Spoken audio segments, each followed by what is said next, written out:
Yes, hello, how are you? Yeah, I appreciate. Karibuni sana kwa show yetu. Leo nataka tugonge hapa haraka haraka.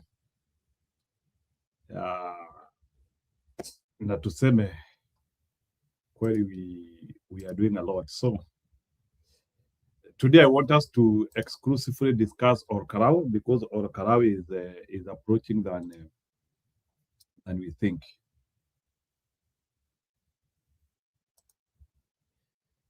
Wacha nimalizane na settings kabisa.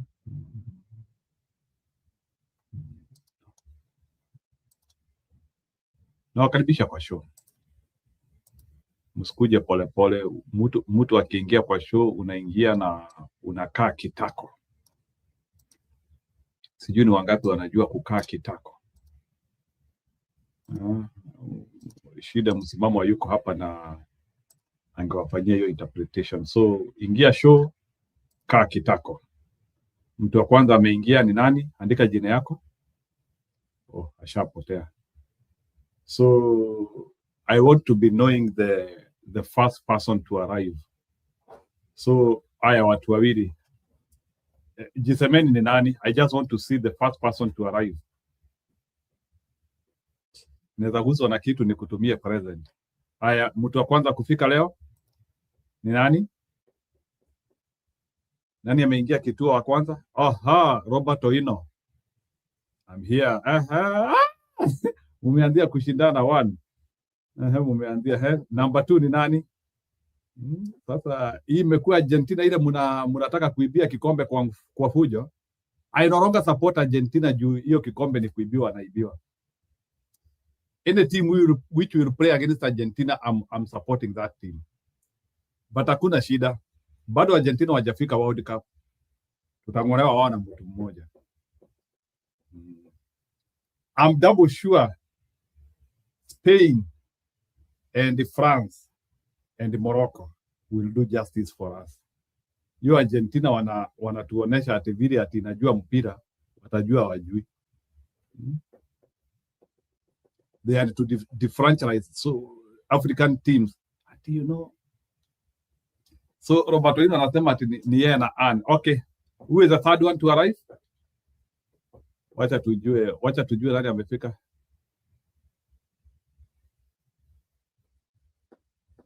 Of course, Anne Simpson ni ujinga. Hata usituambie story hiyo. Yeah, Simpson ni ujinga. You are Portugal and you are Mexico. You had already promised me that finals will be Portugal 3 Mexico 1. Ana anapendanga vitu za kushikana. Roba, wewe tu fuata Ani tu. Kwanza Ani historia ya kushikana anapenda sana. Confliction. Ani ni mtu wa yani entanglement. Ani ni mtu wa entanglement. Vitu ambaye haina explain vitu ambaye huwezi elezea. Now Ani is posing that wewe na Roba mko number 1. Aya, Ani basi niambie nani atafika finals sasa. You can revise. Niambie nani atafika finals. Nataka tuanzie na speech ya Bwana Gachagua so that we can audit it. Na muniambie kulingana na hivi Gachagua anasema. Naona then ile story nani amekuwa akituambia Bwana Mbudi ni kama ni kunoma pande za Kisii after Keumbu. Imeanza kufika media sasa, that cleansing. Then LSK nasikia wanataka kuleta maandamano. I hope they will bring serious maandamano. Then nimeona pia watu wa Gachagua wakiparade story ya kukataa hizo vitu zimepelekwa na hawa watu. So let me begin with Gachagua. Muniambie if this speech is warranted. Because Gachagua gave a speech today mocking what Ruto is doing there. Even as he is mocking what Ruto is doing there, is he doing enough to make sure that Ruto does not get vote there or does not steal? That is my big question. Yes, alikuwa anamcheka hapo sana. And that is what I want to start with. And why am I not having voice? Yeah, niko 100.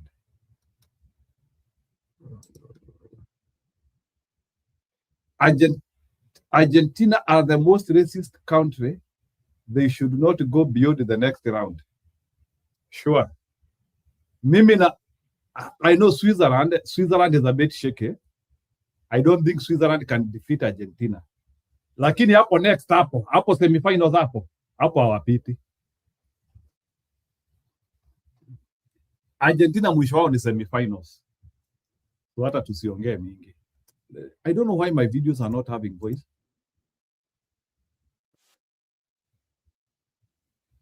Am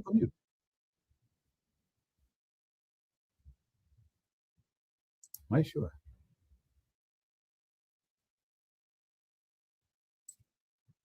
Why?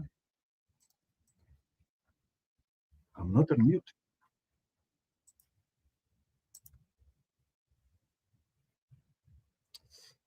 Sasa ana anajifanya chiarindi ndio kukaribisha watu. Let's see.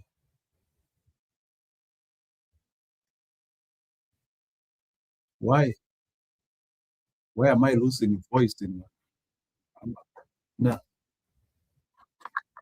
jaweka earphones?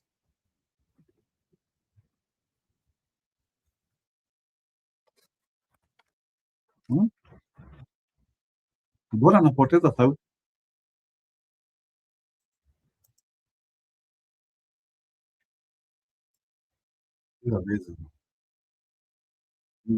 Madam Chiarindi nimekubali. Why am I okay?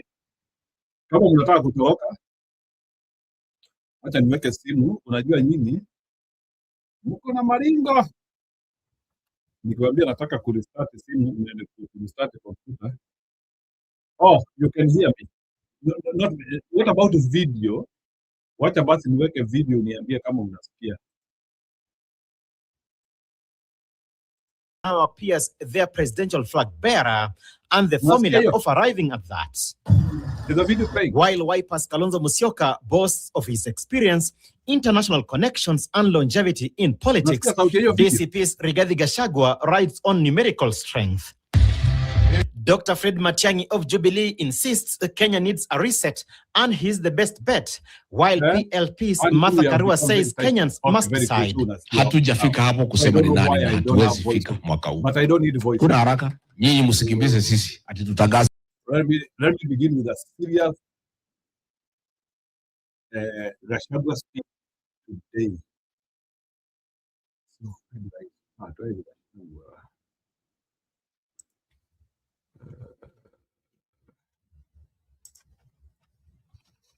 Anaitwa Gachagua.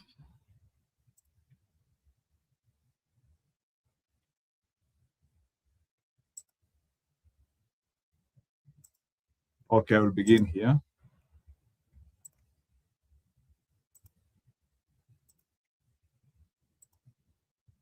Nataka, I want us, our discussion today will be modeled by this speech.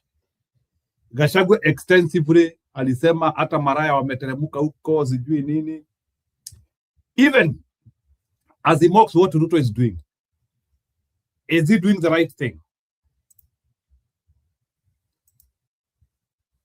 Sababu Ruto amepanga kura, hapo tunaona viongozi wetu kutoka Nairobi, hasa eneo bunge la Westlands, hapa wa Munyoro, ambaye niko hapa siku 45 nikiwa na mazungumzo na Wakenya kupanga Kenya, kupanga vile tutatafuta one single presidential candidate wa kutoa William Ruto ambaye amehangaisha Wakenya. Pia tukipangana mambo ya chama chetu, tukipangana vile tutafanya kazi na Wakenya wengine. Na hasa kazi kubwa inafanyika hapa ni kupanga vile hii Kasongo ataenda nyumbani. Mkiona mimi niko hapa ni kazi ya Kasongo ninapanga. Najua wengine walikuwa nasema sasa Rigiji ndio anasukuma hii Kasongo, sasa ameenda 45, hii Kasongo si atanona tena. Nasema hapana, sasa ndio tunampangia.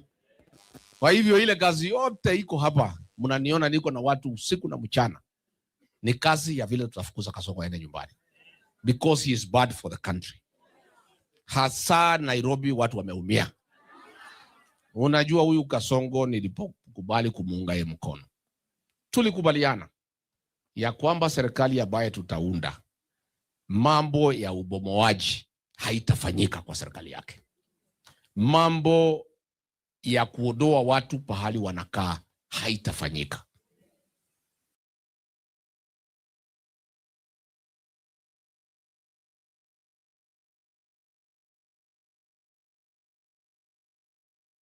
I don't know why Budi you are telling me that. No, ile kitu najaribu kusema ni beyond the speech which was very good, but Budi you are telling me that. No, ile kitu najaribu kusema ni beyond the speech there must be some action in the ground to block Ruto from stealing that election. That ile ndio kitu nasema. I hope we will now be able to mirror the speech and the actions in the ground. Lakini sasa kukuja alafu unasema ati nimekula pesa ya Ruto, that one is very distasteful for me, because I don't think I can accept that one. So please usiniambie hivyo kabisa tafadhali, kwa heshima, because you are trying to give Ruto credit and the supporters credit that nimekula pesa yao, na mimi nakula ile kidogo Mungu ananipea. So Bwana Ruto, you have not given me money. And if Bwana Ruto, you have given me money, you can declare openly. So Bwana Ruto, Harold Cheriot, kama kuna mmoja wenyu amenipea pesa, mujitokeze mseme. No, it's not about I'm not trying to say that mimi sisemi Gachagua anafanya vibaya.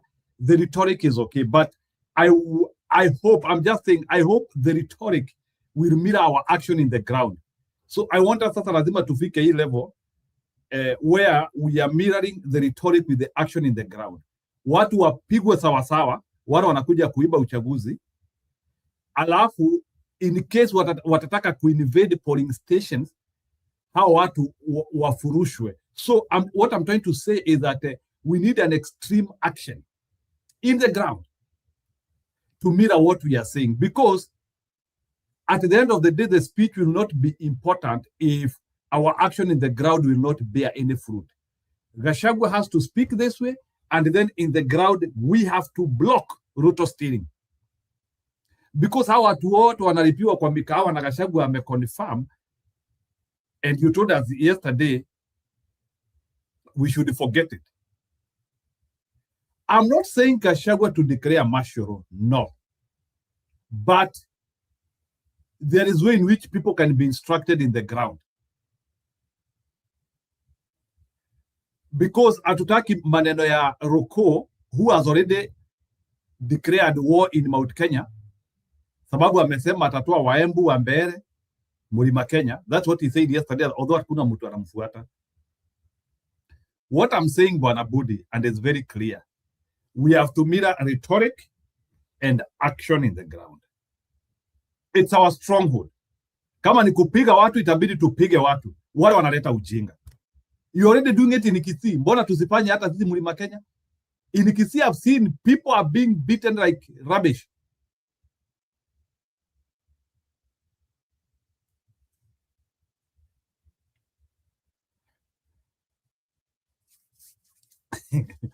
Bro, pia lazima kukuna, you have to suppress. I don't deny a win is good for us. A win is good for us. Or what I'm saying is that we have to mirror rhetoric and action in the ground. How are to? Because I've already seen what UDA bloggers are saying. UDA bloggers are saying, hiyo uchaguzi lazima washinde. They even started posting Huyo Ndinyoro who posted some a bit of distressing messages that hao watu ni kama wanataka kuiba uchaguzi. What I'm trying to say is that kama kuna pahali serikali itataka kuiba, lazima tukue tayari kumenyana na wao. Ile sasa the real omundu kwa mundu. The real omundu kwa mundu. We have to do it. We have no option. Aya, naona Budi amekuja na anataka kunikaribisha. Habari yako brother? So Njiru, let me ask you, did Matiang'i tell the people of Kisii to fish out the goons? No. Have you seen any leader stand up and declare and say that?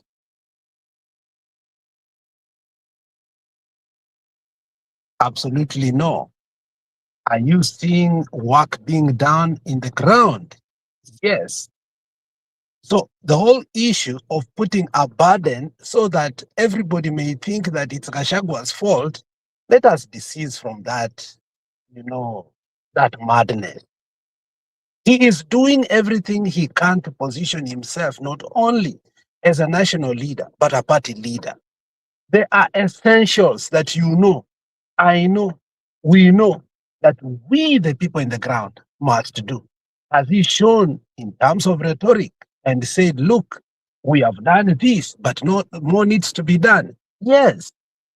So, I mean, the question of if Gachagua has done enough or not is neither here nor there. The fact that he said he's going that 45 days and he has declared, but he is still coming to presses, okay? Giving direction, receiving visitors, doing everything he can, dismantling Ruto, in itself is a signal that, look, there is a concerted effort within and without to make sure that this does not happen. But at the same time, if you listen carefully to his rhetoric, there is a veneer within it that is insisting that Kasongo cannot be given this win. And that is why, from the part of people like Moses Kuria, they see, look, my friend, nobody has, the whole of Lake Victoria, not even the Marine Police. Fortunately, my uncle used to be one of the big shots of the Marine Police in Lake Victoria for years. They never received what we saw Olkarau is receiving. So that in itself can tell you that there is a deep fight. And there is almost a win for Gachagua. The question of which we must now is the people giving. Because today, listening to the radio station and also listening to TV, it's now being declared by government bloggers that we are neck to neck. Have you seen that rhetoric? Did you see that rhetoric the whole day today? That now we are neck to neck. That is what we were saying, no. So Njiru ndio huyo ameenda kawaida yake. Wacha tumwachie show. Endelea.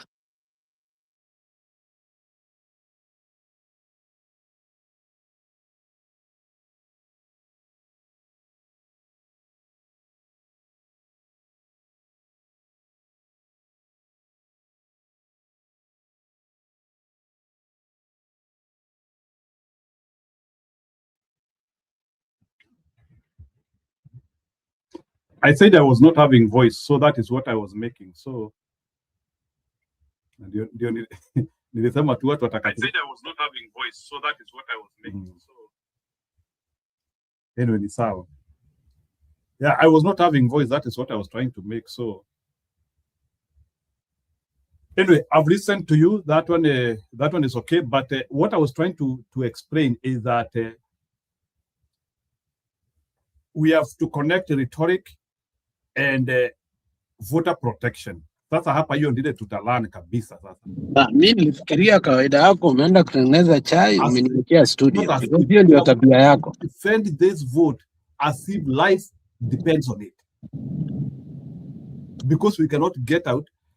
And we, this idea of polls are neck and neck. We know that is a strategy of losers. That is what they always say. A strategy of losers. So they have to create a close election scenario so that they can suppress. No, Njiru, that is. Ili sasa watu waseme, can you hear me? Kama basi au watu wa Ruto wametufikia Njiru, now you can't even hear anybody speaking. It's a mental game. They are trying to do that. So that one we understand. They even do them in the West, whereby they portray the winners as if they don't have anyone. So those ones happen especially on media houses which are friendly to your opponent. They will always be doing that. So we don't need to focus on that. What we are supposed to focus on is the real battle in the ground. Things which we can defend ourselves. Like for example, kuingiza ballot boxes kwa polling station. We have to be prepared for that. Because hiyo nayo itatendeka. Watajaribu kuingiza ballot boxes ndani. Kupiga poll workers. Like what happened in Mbeere. In Mbeere walikuwa wanaingia kwa vituo za kupiga kura, wanapiga watu. Those are things we have to be prepared for. Because by design, those poll workers, they are somehow aligned to DCP. There's no way in which those poll workers will allow Ruto to come and steal the election. So what do? Unaenda unawapiga. So those are things which we have to be prepared. Can we defend poll workers? Because Uroko ataenda kupiga hawa. And those are things which we have to be prepared for, especially in those polling stations where they might feel, especially zile ziko karibu na town. Like unaona in Mbeere ma poll workers walipiga watu karibu na matown cities. Mbeere no the cities, huko ndiko watu walikuwa wanapigwa, because huko ndiko walikuwa wameleta hiyo ground ya kununuliwa, wanawekwa kwa matown. So we have to be prepared to protect poll workers. That's what I was saying. So beyond saying that pesa imekataliwa, watu wa Karao watapiga hivi, hiyo kura ili iweze kuingia kwa debe na ihesabiwe, we need practical ways of defending it. Na ndio hiyo. And my problem being here, Njiru, I starting with the show where unataka to discuss the character and the speech of what? Instead of us asking ourselves, are we giving ourselves a bad perspective by actually attending these people's rally to a point now they have used the media to project themselves that they are neck to neck? We must stop that nonsense, my friend. There is no question about that. Look, when we started this election, the by-election, you understood where we were. When it came to nomination, there was no question that they did not even have 2%. When it came to the nominations for DCP, we saw we had 100%. Over time, because of money, perspective has changed. Mitungi na weko unaona watu wanachukua kila kitu. So the truth is that whether we are winning in terms of concrete numbers, perspective has put this thing neck to neck. Are we in agreement in that? Are we in agreement in that?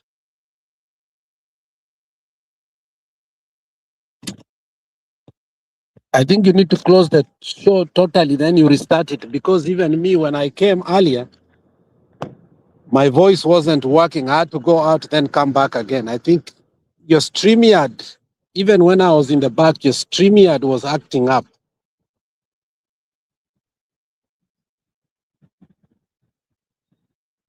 Njiru, can you hear me? Yes, I can hear you from the phone. So, yeah. What I'm saying is that the mistake we have made from the onset, we had an due advantage. In fact, we slaughtered UDA to the maximum. Over time, because of our love for money, attending rallies, taking all those goodies, singing, accepting the shenanigans from people like Moses Kuria, the theatrics of receiving votes, ABCD, the fingerlings, all that. Our love for nonsensical lies has brought the perspective to where now we are talking neck to neck. But when this race started, my friend, that was not there. So the question is, should we spend time attacking Gachagua today in the next 8 days, or we must correct and tell our people that, look, from now to that date, we must starve them? The same way Moses Kuria was shipped out today and shown the middle finger. We ought to project that more and more, not in the mainstream media, but more in social media, because there's a way social media works for us better than mainstream media. So for you to start the show, you want us to talk about Gachagua and his fault and his fortunes. I did not talk of his fault. I Yes, was that's how saying, you projected it. Bro, you yeah, to should not Mira, I said start. Mira. No, you should not have started by discussing Gachagua, what he should have said and he didn't say. You said, I like his speech, but it falls short of what you wanted. That on itself tells us that we are panicking. Okay, Anyway, I maybe shouldn't direct you on how you carry your show, but let me tell you where we are today. I'm telling you, we shouldn't even be talking anything that these people should be next to even 20%. But how we are talking and how we are the last minute you say, I have disassociated myself with Gachagua. And then you start the very, very topic with again we are disassociation with some of his things. It tells you that we are not united. You haven't had anybody from the UDA party say they have disassociated. They are waiting until the by-election is over, whether they are united or not. In terms of winning, they are moving as one.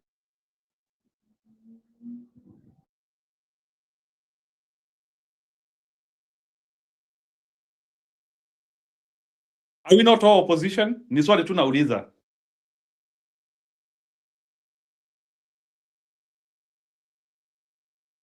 I believe like in Orokarao, everybody is supporting the DCP guy. Mother Karo is supporting the DCP guy. We are supporting the DCP guy. He has overwhelming support from the majority, regardless of the political party which you are.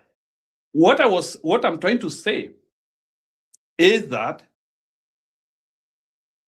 we need a serious ground game of blocking Ruto steering. That's all what I'm trying to say, because I'm saying they will be bringing better experience there. And I was asking, are we prepared for that? For me, what I feel is that our language has to be very tough. Sometimes being tough is good. We will not allow votes to be stolen in Olakalau. That should be the language. We will not allow.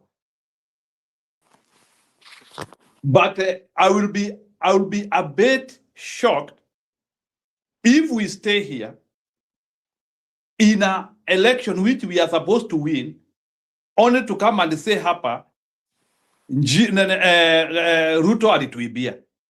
That's not what I'm trying to block.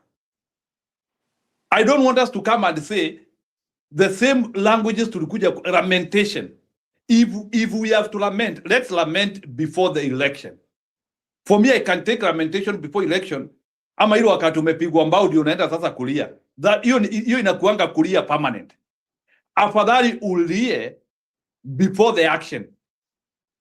What I'm trying to say is, are we prepared to stop Ruto from stealing?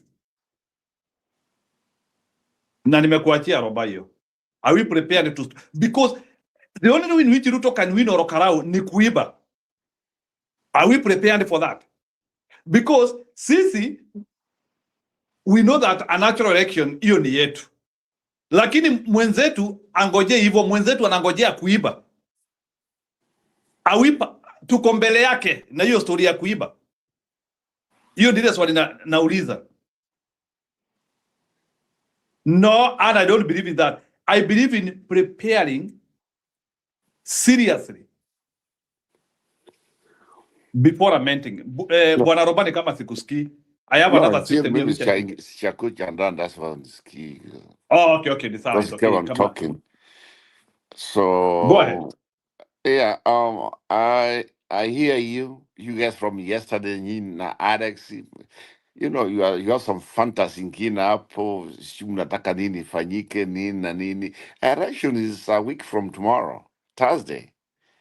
You know, kweli. It's next week. Tutajua ukweli utatokea. Mimi nijisemee mwenyewe because mimi sina hiyo fantasy ingine ambayo nini, are we prepared for what? TCP is going to win with a landslide on this one. This is going to be, you know what? Remember the 1996 or 95? I don't know, Moi alifanya hivyo. Same. Unajua hao wakare sio vile huyu anafuata kama kanchini wake alifanya. Si tulikuwa na keep it I can't pronounce properly. Tulikuwa by election wakati wa Moi. Yeah, sio alishindwa. Hiyo wakati alikuwa na Kibaki huko. Yeah, with around a big margin. It's the same thing. Me nimekuwa nikisikiza some of the places where you get information, kuangalia what's going on na nini. For me, and you tell me next week, and I'll be available, hii kitu it has backfired. That's why the UTA candidate, kama nimeandika up on the comment section, has demanded all the government people to get away because amesema he had hope, but wakati wamekuja so akina nani Kuria. Sasa Kuria is becoming from you can see even everything even Kuria what he said about the guy of the TCP akamuita nani Chokora. That's what's being used right now on the ground. And that thing's backfiring real badly. That's why now Kuria utamwona huko, utaona watu wa serikali huko, they are being embarrassed. They have turned ile video yao wametoa ndio imekuwa turned ndio sasa kama wao sasa ile gas cylinders wametoa they have donated to hii candidate wa DCP. That's embarrassment. Kama huyu jamaa alitoka Nairobi na yeye akaenda huko akajiweka jina ingine walimpatia mtungi. There are some things here, page marks, you can see what they have been doing na hii pesa walikuwa wanasema. By the way, it's a criminal offense.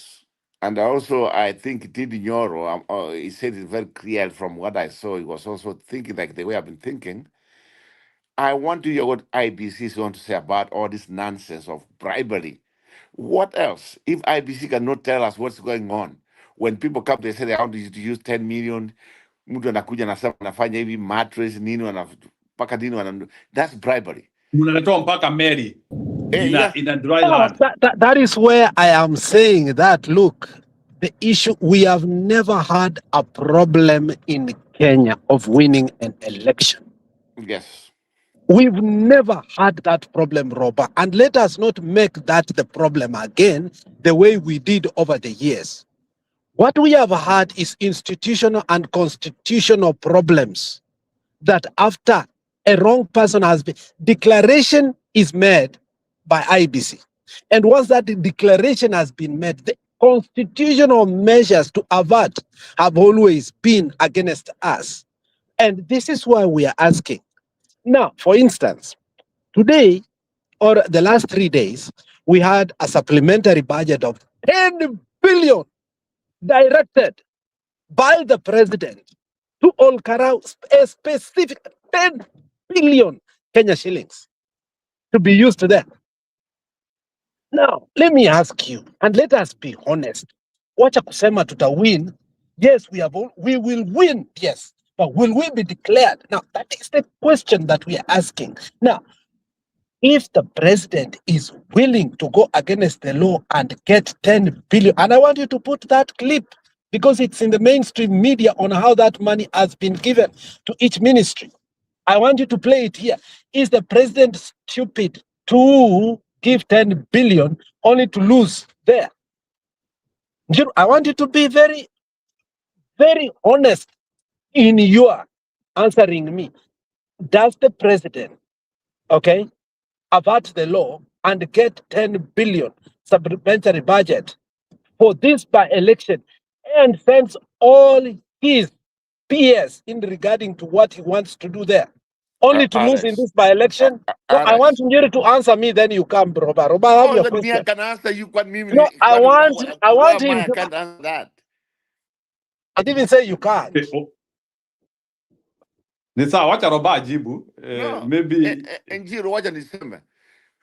He can use the millions he wants to use, the money is stealing. He can do what he wants to do. I know this is, as we know, this is our last by-election and before the general election. This is what they are trying to see, their experiment. But the experiment we'll know it by next week. Unaona? So the billions they can use what they want. Hata kuje, hata wekanda weyasake huko asitumie kwa pesa na nini, is not going to win. Moi alifanya the same thing and it came up empty. This time, you will see it next week. This one, 100%. He can spend. Hata hii meeting ambayo amekuja hapa anasema Wednesday before election at want kutoka from that county, uongo. It's just bringing people from Orkalas to 15,000 people, pengine wapatie 20,000, pengine. Unajua kuna vitu ambayo they are doing kwa sababu they are losing. And at the end of the day, this is going to be a very good experiment defeat for him come next week. And that's what they have moved. Nani ametoka huko. Kwani Njiru, umesa kuona mtu unatoa vitu tena ndio iko kwa social media wanakuchekelea vile alitoa hii, vile walitoa hii, tena kutoka hapa ni watu wanaanza kuchekea hata ngao you pay, we will not hear what you say. Either way tutachukua vitu lakini kura ni so and so. In fact, that would be a nice thing. It would be very sweet. Come Friday next week, Friday maybe whatever, when they have been divided with all they have spent. Imagine, is he going to spend that 10 billion in every constituency in Kenya? First of all, where's IBC? I want to know where IBC is. Mimi nataka IBC tuambie Let corruption. me respond, Bwana Robert. What they have to tell us corruption and there. How people what have they done about it? I mean, that's what I want to hear. Other than that, akuna. I trust the people who they want to cut the day. Moi tried it. What I know about Ruto personality. This time wamefanya wataanguka. And with what he has done, Nchiru hata tusikii bana. He will do beyond reasonable doings. No, I'm talking about his personality and what he has done and the extent of what he has done. Hiyo uchaguzi, unless we are to 50, to sacrifice what come at 50. That is only the time when Ruto can lose that election, based on what he has done. Na Budi ameenda and Robert, can you hear me?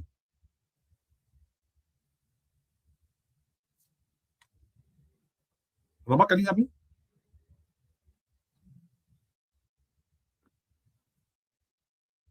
Nilikuwa nimeanzia kuwasikia alafu sawa, wacha nirudishe simu because my earphone and started speaking.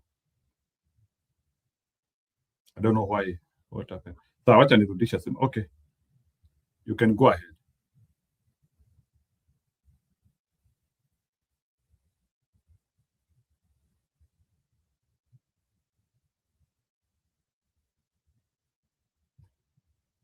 Wacha nirudishe simu, narudisha simu.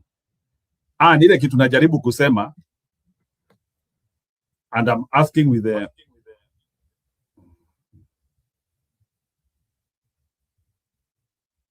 because najisikia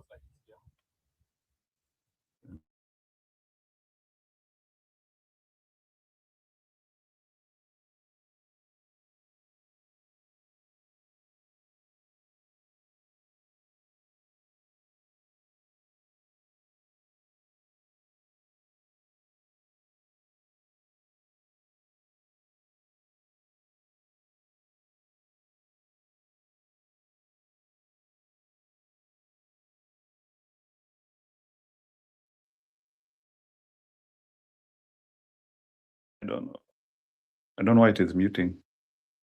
Okay, can you hear me now? Anne, can you hear me now? Me unmute hapa. Can you hear me? Ile kitu nasema, am I audible, please?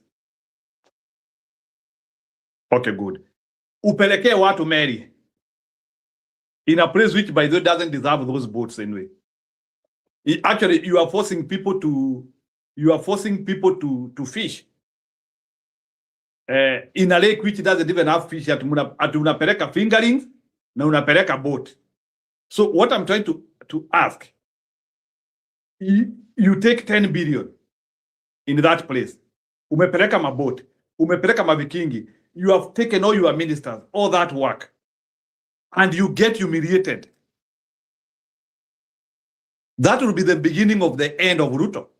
If Ruto gets humiliated in Orokarao after spending all that money, he has no bargaining right anywhere. So ile swali tunauliza, why do you think Ruto is doing all this? He is doing this because that is what he is depending on Orokarao to change himself into 2027. He is relying on Orokarao to change 2027. What I'm trying to say is, Orokarao will be a deadly election. Itakuwa ni kama kutoa nyama kwa mamba. And I would want to be honest and say, watu hata wakienda kwa hii uchaguzi, they will have to be prepared for war. Hii kitu haitakuwa rahisi.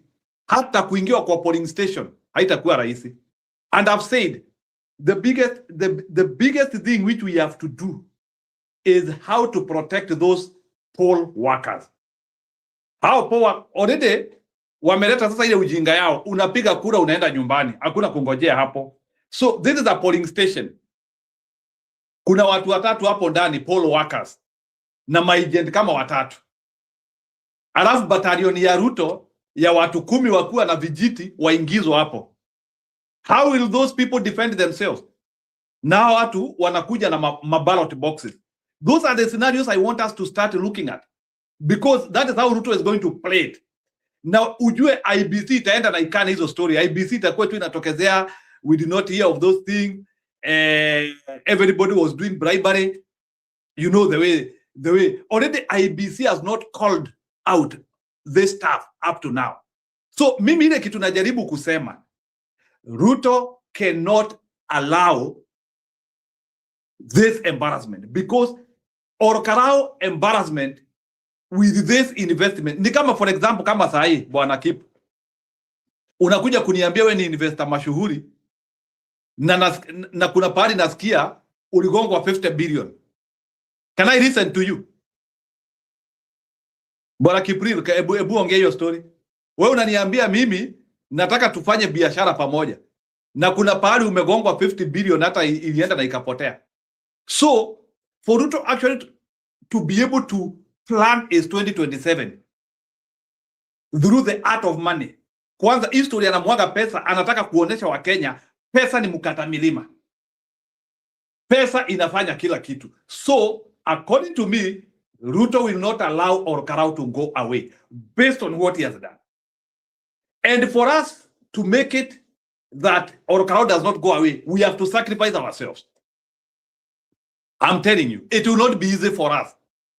Hizo kura ziingie kwa, yes, kura tuko nazo 80-90%, lakini hizo kura kuingizwa kwa ndebe zihesabiwe na tutangazwe iko mlima. There is a very big mountain there. I totally agree with you. If it means total chaos to the point that we will not allow a declaration by IBC at any moment, that it will be postponed. And you have to be prepared for this. And that is why Linda Mwananchi must, okay, they have already confirmed they're coming to Nyandarua, which is very good. And I agree to that. Nobody's coming to campaign for any other candidate. As their candidate, ni Kamau Awachokora. We have branded him that way. Yeye ni wetu. We have agreed. The problem I'm having, Njiru, ni sisi kupenda pesa. Those crowds that UDA is getting will be turned to be votes. The embarrassment that UDA got at the beginning, we don't need their money. They don't need to go get money and come give the candidate. For what? The candidate doesn't need to bribe them. Does Kamau need to bribe them? Wanamletea pesa?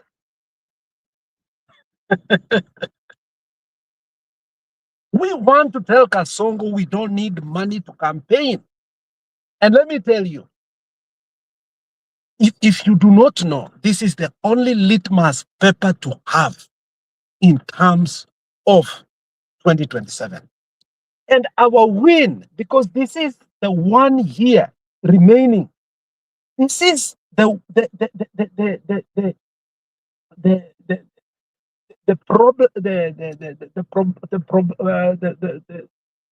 probation period whereby people ought to resign who are in public service is now. The cutout is now.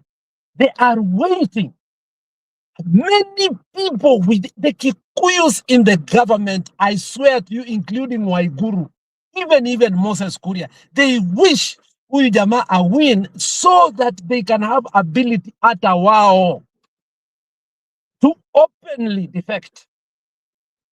And Ruto knows the fallout that he's going to have. And that is why, for me, I am saying this perspective, we must have UDA. We must embarrass them. If they will have to bring foreigners, let them bring the foreigners there. But the locals, let them not. And then one of the strategies that we must have on that is that if we get to a point that we see that they are rigging by force, and we'll decide not to go and vote and ask who voted then. Who voted then? We are not going to give them undue advantage that we have done before. We have gone to elections when we know Ruto has told us Ata Oburu Akwe, chairman of IEBC, will win. We have gone to such elections and we thought Ruto was a fool. You know, we forget who Ruto is. The guy told us, after Muweke Oburu Odinga, he will declare me, he will not declare Raila. And we thought it was a joke. History is not teaching us the truth. Roba is coming here to tell us the same things that we were saying. Dini wasekao. We cannot be confident anymore. Ikiwa ni mbaya ni mbaya. Tukiona wanacheza hii game mbaya 2 days to the election, they will be forced to postpone it. Liwali. Because the moment you go to this election, and Kasongo, with all, because alifukuza Cherera for, akaeka watu yako peke yake. The moment he declares, the only thing we can do is to go to court. You have forgotten what we did in court with what? Okay. It was, I mean, a joke of a century or a millennium. What we saw. Everything pointed. I remember even Stone PK coming here and saying, honestly, Kua, you know, I'm a shock at a Kuochi case as a Kotini because it should have been nullified long time ago and we should go where? But what did they do? They upheld. Even when IBC came and said, look, after, finding work in a boy and other people, and the IBC itself said there were too many chaos. It was not democratic. IBC itself and said, we are not guaranteed even ourselves what? Security. They went up to uphold them. That's why we are saying the stakes are high. This is the mini election for 2027. We either win it or forget it.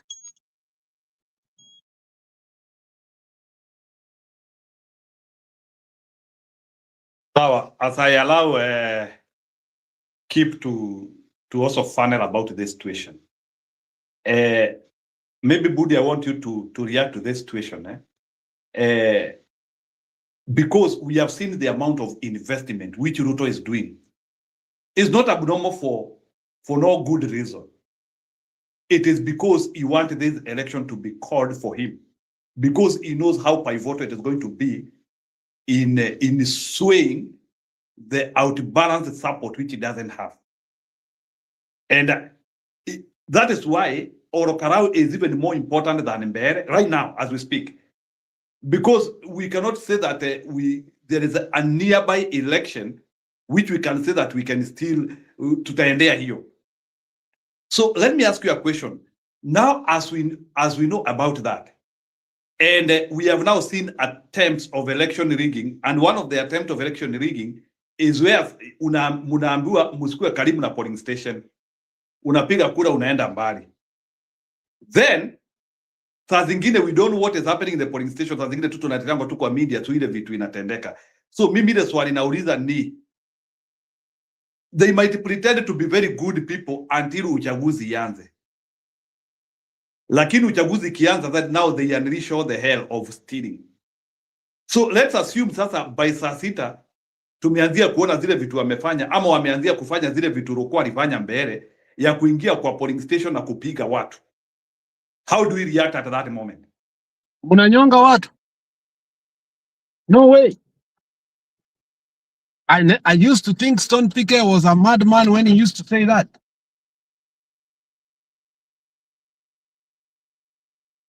Like seriously, munafanya nini? Do what you ought to do. Yeah, itabidi tufike hiyo level. So, it is do or die. I'm telling you. In Kibra, when Raila was contesting, after it was do or die, people were ready to die. Again, when Ken Okoth died, you saw Ruto in himself. Alipea mpaka wakina baba Boni Khalwale walirusha. It was do or die. It was do or die. Sasa umeongea. I hope Gachagua had that one. Take blueprints. Take blueprints where it by election that mattered most. Take blueprints where by election mattered. What happened? We have them in Kenya, but yeah. And you know, Bwana Mbudi, story ya kwenda kwa koti, let's rule it out, because already we have proceeding cases which are not going even anywhere. This guy is saying that we start filing, pre-election complaint. For what? For who? You want to tell me that the IBC does not see all the electoral felonies that are going on, that are being... Weka hiyo nini, hiyo clip, tuweke hiyo clip ambayo the mainstream media is saying the government has set apart 10 billion of supplementary budget for the by-election of Okara. Not even for the development, by election. Weka hiyo clip. That's an electoral felony right there. You want to tell me that IBC is not seeing it for us to go to court when us IBC cannot sanction? You take the law into hand.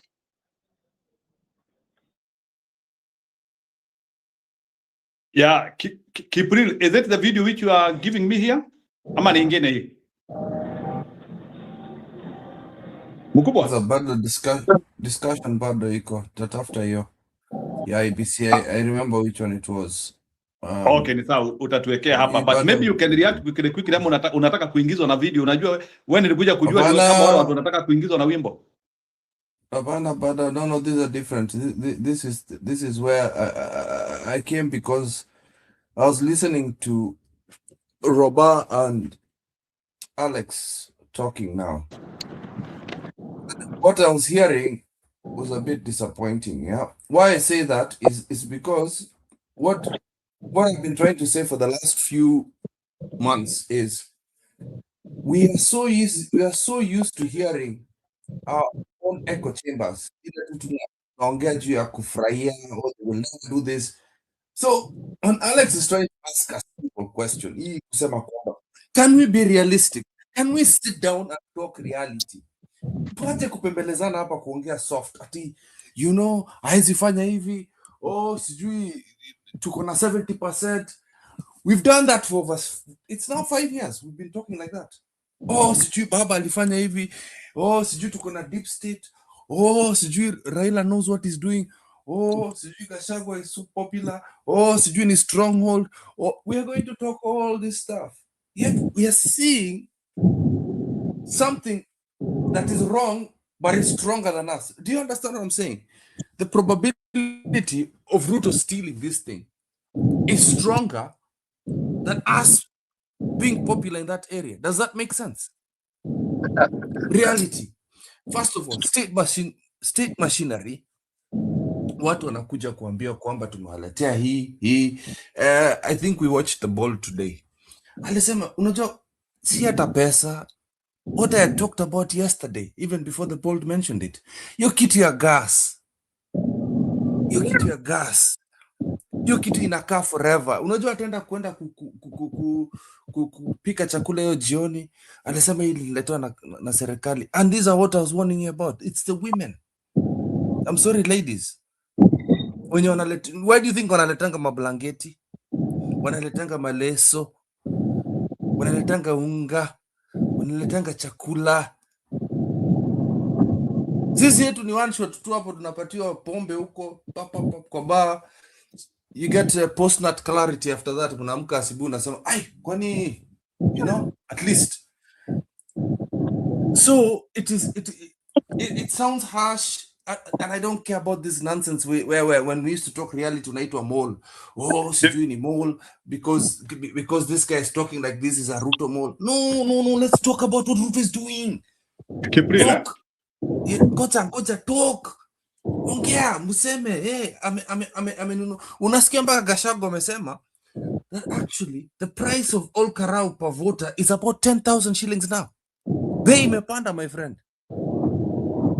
Hiyo 10,000 kulingana na ile hesabu napiga hapa ni hiyo 10 billion imetolewa, ukidivide na 55,000 voters inakuja 181,000 per person.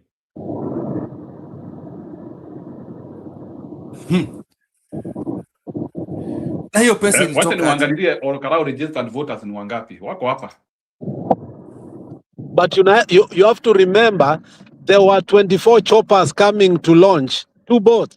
So unaweza jua hizo zingine zinaenda wapi. So the price of the common man ndio tunasema ni 10. But hapa katikati kuna biashara 100,000 hapo imeingia huko. Nasikia barabara ishaanza kujengwa. I think it's only half like a small strip.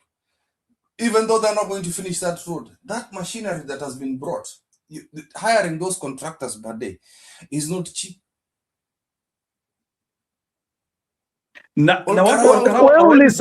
Ulisikia tu what ati wameweka fingerlings za 500,000. Watu wanaanza kusifu 6 months from now, tumesumbuka, tutakuwa not only tunakula samaki mzuri kabisa, but the healthiest fish in the world. Ulisikia vile like, let me tell you,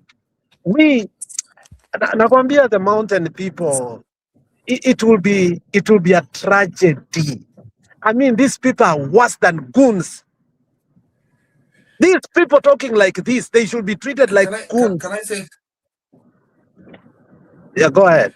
Can I tell you something? Yeah? The worst thing about the people of the mountain, nikwambie kitu moja. I know we're talking about violence hapa.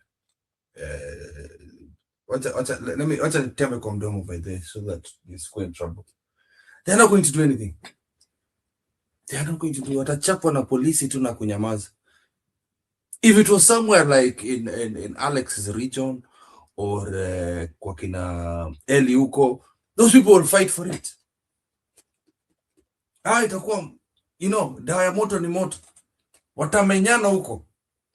But Olkarao, I am not seeing anything like protecting a vote. I will tell you for a fact. The way the strongest community, one of the strongest communities after Merus, what you call fighters, it's like in a Stone PK's community. Mwanzo walifyekwa huko bana, walichapwa sana bana. You know, Stone PK, not in so many words, had told you guys, we had the strongest people there trying to protect the Mbere North. But the kind of desperation this man has, kama anaweza iba 10 billion, aeke hapo mwake, do you think he'll not resort to violence? Do you think he's not going to hurt a lot of people there? And I tell you, Kikuyu people are business people. That is a fact. Now pendi kitu ya confrontation. So me, the question is, what can we do? Yeah, I'm desperate. I'm talking as a desperate man. What can we do? Yani, kuna plan gani Gachagua? We have been shown, tumeonyesha blueprint yenye wanataka kufanya hapo. Blatant things. How can we have 5 PSs just coming all of a sudden? How can we have Moses Kuria come and talk like that? How can we have an MP from another? How can we have an MP from Nakuru coming to tell us ati nimetoa sijui how many, ati nimetoa hata 800,000 yangu kwa mfuko yangu, nilienda nikatoa another million. By then, mark you, other than that 10 million, kuna hawa watu wengine wanajaribu kuimpress Ruto by removing out of pocket money to try and, so I'm telling you, the amount of things that are placed against us outweigh the advantages we have as what Njeru calls strong. The skills are completely. Hata ukiambia mtoto wa standard 5 what is happening in Olkarao atakwambia. State involvement, voter bribery, inaitwaje hiyo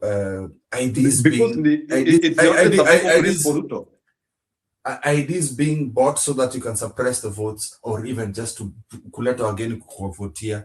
We have aliens coming into Olkarao, non-Olkarans coming to kuchapa. Munaanza kudanganya vitu za usikuja na kitambulisho wewe kuja tu na kidole.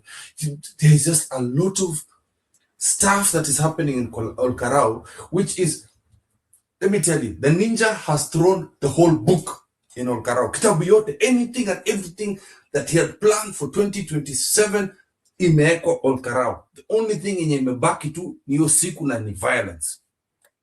Hiyo ni ile siku atawaletea ma AP, ma polisi, na I actually believe if half the police in Kenya will not be in Olkarao. Mark my words, you'll see that. And these are peaceful people. The Kikuyu people are fanyangi violence.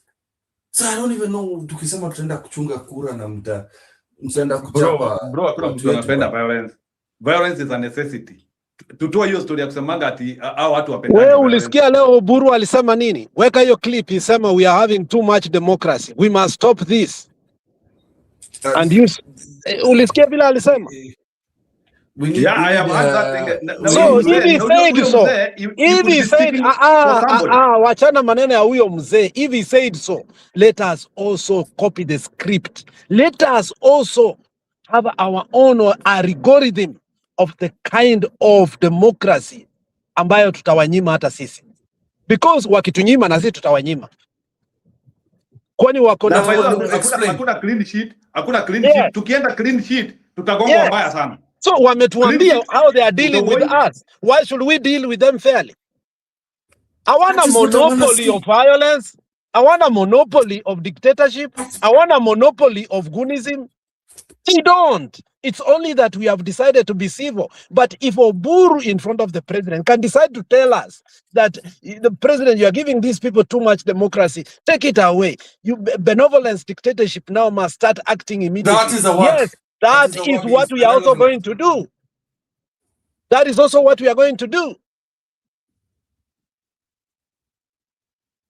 And our generals need to start knowing that. The other time Sifuna was saying, they had come up with a concept of handling violence. So what we need to learn is how to handle violence when it matters, especially in the ballot. That's what we have not figured out. The violence in the ballot. Gachagua tried to do that. Any by-election that Raila Amolo Odinga won against the deep state, it was because he had goons. Take it to the bank. Thank you. I did not want to say it in so many words. I did not want to say it in many words, Lex. But that is it. You know, tunasemanga eye for an eye, my friend. Hii kitu ya kusema we'll follow rule and orders, you all tutafanya nini? Sasa ukichapwa slap kila siku bwana, what are we doing? I don't understand. What are we doing? What are we doing? Alafu kuja uende kwa news media and then you come, you do a press conference and then you tell us about courts, you tell us about the mistakes, that the things that the state did to us. Sasa, what do you want me to do as a Kenyan? What Njeru is calling the generals. Sasa mnataka tu. Sasa ukuje tuambie sasa. It's the same thing that Martha Karua was telling us, that we are relying on the people. What do you want us to do as Kenyans if you don't give us direction? You wanted this leadership, didn't you? You wanted Bro, let me tell Njiru, you. there was a you by-election are, in Kisii. Njiru, there was a by-election in Kisii that I'll never forget. When Maraga the older died, the one that actually people subscribed to his ideology, a man who was so loved like Nyachai. Remember, he was assassinated on his way to Kisumu. Hapo Sondu Miriu. How he died, we all do not know. But that by-election was bad. But when Moi and Ruto, they brought every development that you could think. I'm telling you, during the voting, when Ruto was assistant minister for internal security, alikuja na ujinga yake. Go and read I newspaper. remember. Aliwacha viatu zake Kisii, akapanda chopa bila viatu. Na kwa matanga ya Nyachaya alisema, man, I will never forget, I have come to bury a man who made me go to Nairobi without shoes. He acknowledged when it comes to by-elections, you don't look at Baba. He never joked. Look at even Ken Okoth when he died. Ruto took the best candidate. Ruto put the money mpaka baadaye. Uhuru Muigai Kenyatta was joking akasema kuna mama alisema hii kitu hata ingeendelea kidogo because pesa ilikuwa tamu. But it had to come to an end. But you saw that day, that material day. Yes, walikula, but that material day there was no joke. Wakina Boni Adwale walijaribu kila mtu. If Kikuyus are going to tell us that Wajaluo ni watu wa kurusha mawe na watu wengine ndio violence, wao ni watu wa biashara, then let it be. Wacha waibiwe kura. Let them not cry foul anymore. Thank you. That's what I wanted to hear. Let them not cry foul anymore. Let them keep on calling people ni watu wa kurusha mawe. Nyinyi kweni watu wa biashara basi. Fanya biashara na Ruto. Ni biashara gani na already umesikia there is a mzungu.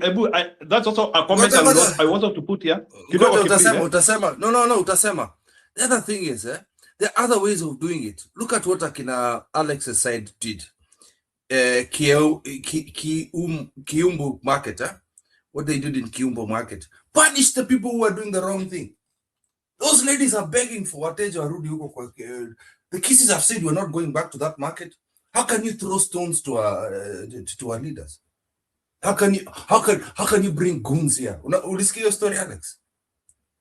They are begging. Those women have ran away. Those who have, when you're mebaki, are the women who are begging. Now nobody, like all the goons that knew they were goons, they have ran away. I swear to you, all of them have gone. And that is why I was saying you have to treat people like these ones wanakuwa paraded na boats wanaanza kudanganya watu as goons. Anybody who lies to people on this development, you must treat them like goons because they are goons. First of all, unafaa kutandika Moses Kuria. What does he come go? What ni mgeni hapo? Moses Kuria has a record always to embarrass the Kikuyu unity. Moses Kuria is on the record of embarrassing, and he's so proud of it. And when he goes to JKL, he talks about it openly. You guys know it. He has paraded how he has embarrassed the unity of the Kikuyus always. And even after Yambere, he said, all I had to do is to take a candidate that Mulikada, make sure I take 2,000 votes. And that is all I had to do. That was my strategy. So him being seen in Olkarau, you know very well what he is capable of doing. And what he wants to do is to divide the people. So anytime I see the people, the Kikuyu sitting down and listening to him, it disheartens me. You know, there is history in some communities that if a leader and against the community, let me tell you the history of Kisii. Maraga wakati alileta mchezo Magara, He was the ODM nini treasurer. Tuliacha naye. Chris Obure, tuliachana naye. Sai nani Ongwae, tuliachana naye. Look at the history of the people we have left when they have gone against the unity of Omogusi. Look at the Luos, Orua Ojode, Anyang, Ndolo Aya, Dalmas Otieno, even Tuju, all these people, because they went against the grain, including Orengo and Anyang Nyong in 2002 when they went to this Social Democratic Party. They had to sit on the cold and sing the song of Baba, not because they had to, because their unity was vital as a people. They were more endangered in division, and they realized that they must fight this thing together. It is an opportunity for Kikuyus to see that whoever is getting money from Ruto right now, it's not because of the common good of the Kikuyu. Angalia Moya imeenda. Angalia every business ya Mkikuyu ya common man ambaye ako lower than middle class has gone. Everything. And what does Ruto do? Let me react something here. To make sure you are paupers so that he can rule forever. Because you are the only community that can stand against him in terms of education, in terms of wealth, and also in terms of proximity to Nairobi. You people munawacha Wajaluo wanatoka kule wanakuja kucontrol maandamano Nairobi, nyi munawaangalia, munakataa, munafikiria it wasn't for the good of the country. And yet your proximity, nyinyi na Wakamba, was better. Now it is the time for you to use that proximity to show him that no, you cannot take Nairobi and you are not taking Kenya as a country. And we are looking, and that is why everybody this time around, I may decide that even Wakina Sifuna, you must stop everything you are doing. All wacha niseme kama Kabado, all roads lead to Nyandarua. Period. This weekend. Why? It is do or die. You know that. And we must tell you. Hii maneno ya kukaa kwa mikutano ya Ruto wachaneni.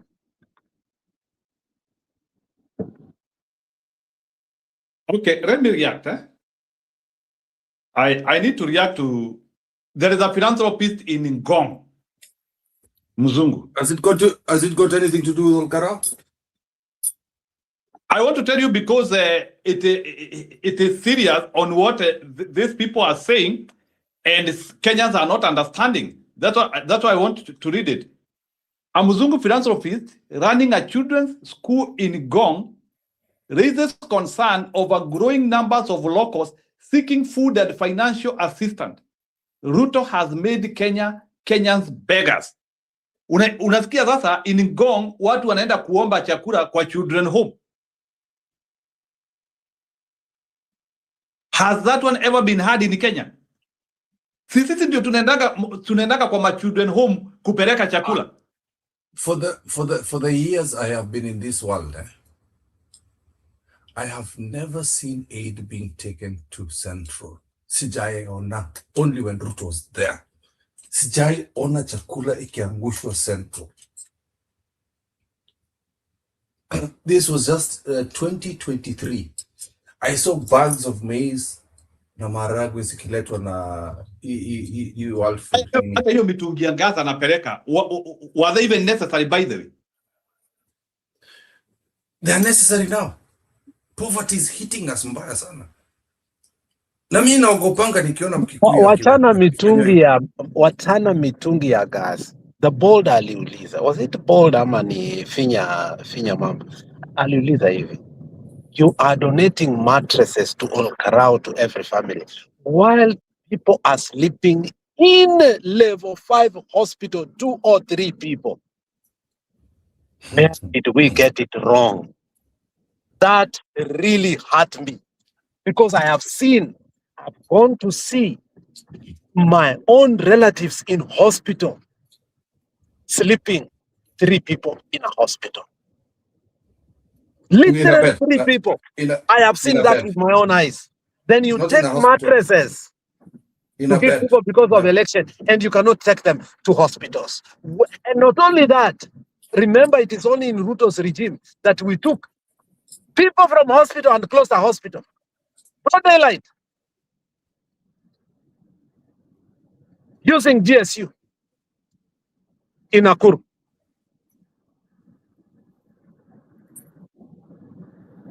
And people have forgotten that. Yesterday, my sister Maunga came. My sister. Towards the end, I started to agree with her. But initially, she said that if Gachagua wins this, atapata kichwa ngumu, atapata kichwa kubwa, he'll be 2, whatever it is. Double-edged sword. Mimi nikasema pana, Gachagua has to win this thing. You may not like him, but he has to win it. I don't care about what Kioni is saying. I don't care about what other leaders are saying that Gachagua is the worst. Nini. Wacha. Kama wewe ni mwanaume. Mbona why aren't you competing with Gachagua in the same level? You had the exact same opportunities. It is not Gachagua. Can I explain to you why Kioni's sense is stupid and also Uhuru?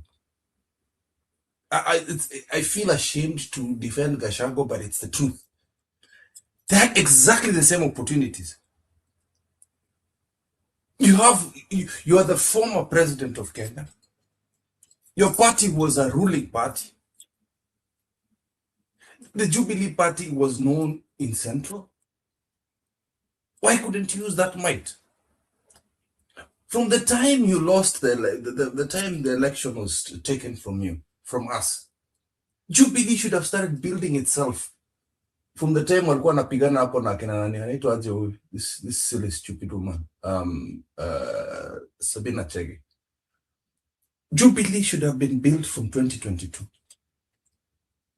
Hata kama kuna mapigano, what stops you from collecting members? What stops you? Gachagua, how many months has Gachagua been, DCP been alive? 8 months.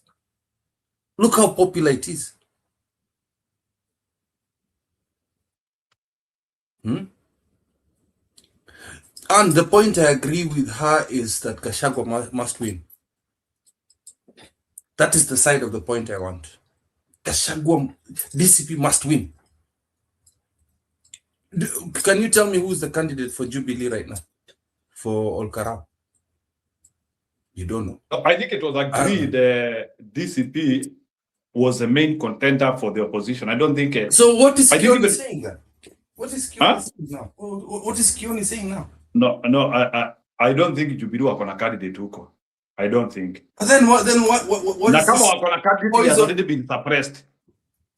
So what is this poison chalice that we hear from Kioni every time? Shida yake ni nini? What is his problem? Jubilee should be focusing in... You know, the other day I said a very dangerous statement. The other day I said a very dangerous statement that, you know, you people didn't hear. What Jubilee is banking on is Olkarau. They lose, DCP loses.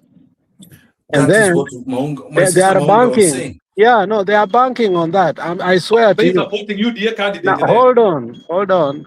They are banking.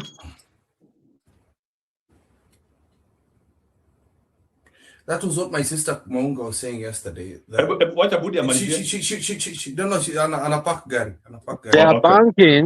are banking for Gachagua and DCP to lose, and they are actually. If you saw today, biggest news was Pauline Njoroge endorses Sifuna to go for the top seat against Matiang'i. It's a strategy. The Linda Mwananchi is aligning with Jubilee to disassociate themselves from what? DCP. But kumbuka kitu nani alisema kule nini, and that is why I think the coming of Kang'ata is rattling many other people. There are those who don't like the fact that Kang'ata actually came to Linda Mwananchi.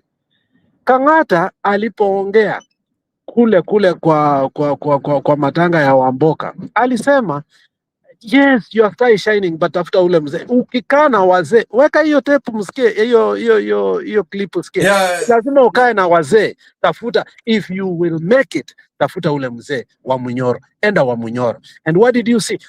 Waluya are doing exactly that.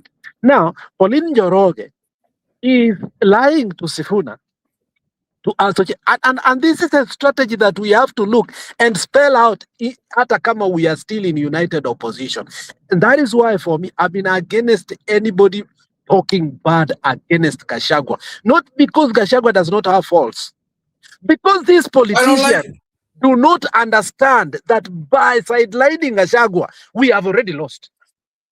The government will play plenary to that. Let me tell you, what Gachagua brings in, Njiru, don't even think of that mindset. Yesterday you were throwing tantrums hapa kama mtoto. You know, sometimes I liked what Martha Karua once told Uhuru Muigai Kenyatta when he was Minister for Constitutional Affairs.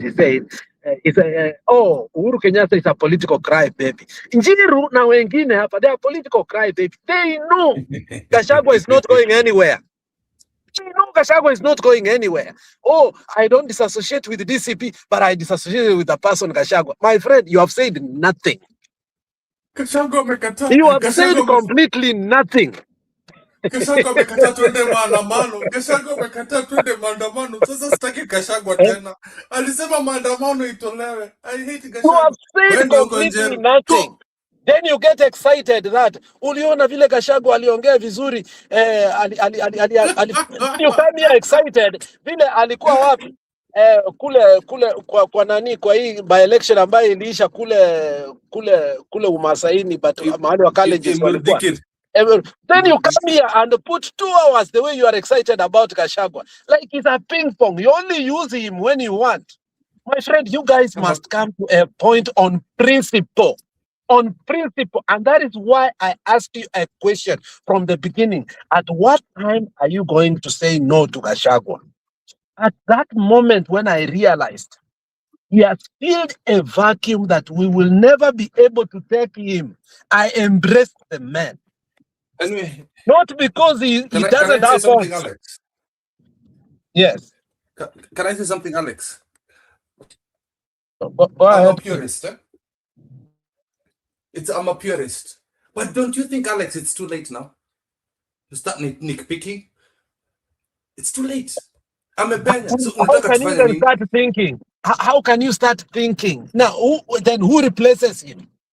Moses Kuria? Yeah, that's what I'm trying to think. Who? Tell me. No, give us alternatives. Martha Karua? No. Martha Karua was that's in what I'm saying. Martha Karua alikuwa Kisii, alikuwa nini, we all embraced him. But let's be honest. She was the best. Mukamkataa. I have said it here.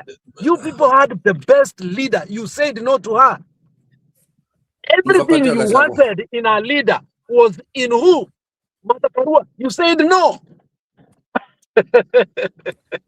Ni uchaguzi waliibiwa, sio kupenda kwao. No, angekuwa rais. I'm saying before Gachagua launched the DCP, do you know how many times you used to cry, Mazee was launching DCP, Mazee tena haku launch. Whereas tulikuwa na party ya mama. Every time you were waiting for the launching of DCP, as he postponed, you were crying here like crazy. It's true. That is true. And then we are trying, and we warned you. No, Jeru, we warned you. We warned you. Jeru, we warned you. Alex warned you.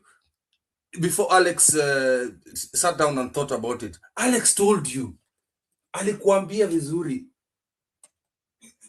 Pick somebody from the mountain. You have a list of people. No, we want Gachagua. Gachagua anafaa kufanya hivi. You are praising him. Nini. You are warned.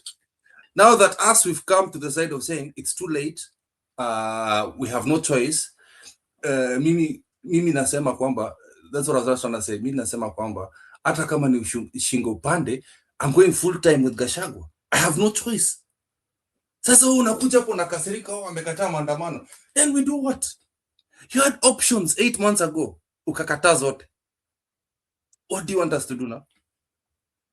Oh, I've left Gachagua because of maandamano. Are you serious, Njeru? Are you kidding me? It's not his style of politics, mind you. Hiyo si style yake. Unaona huyu ni mtu wa maandamano kweli?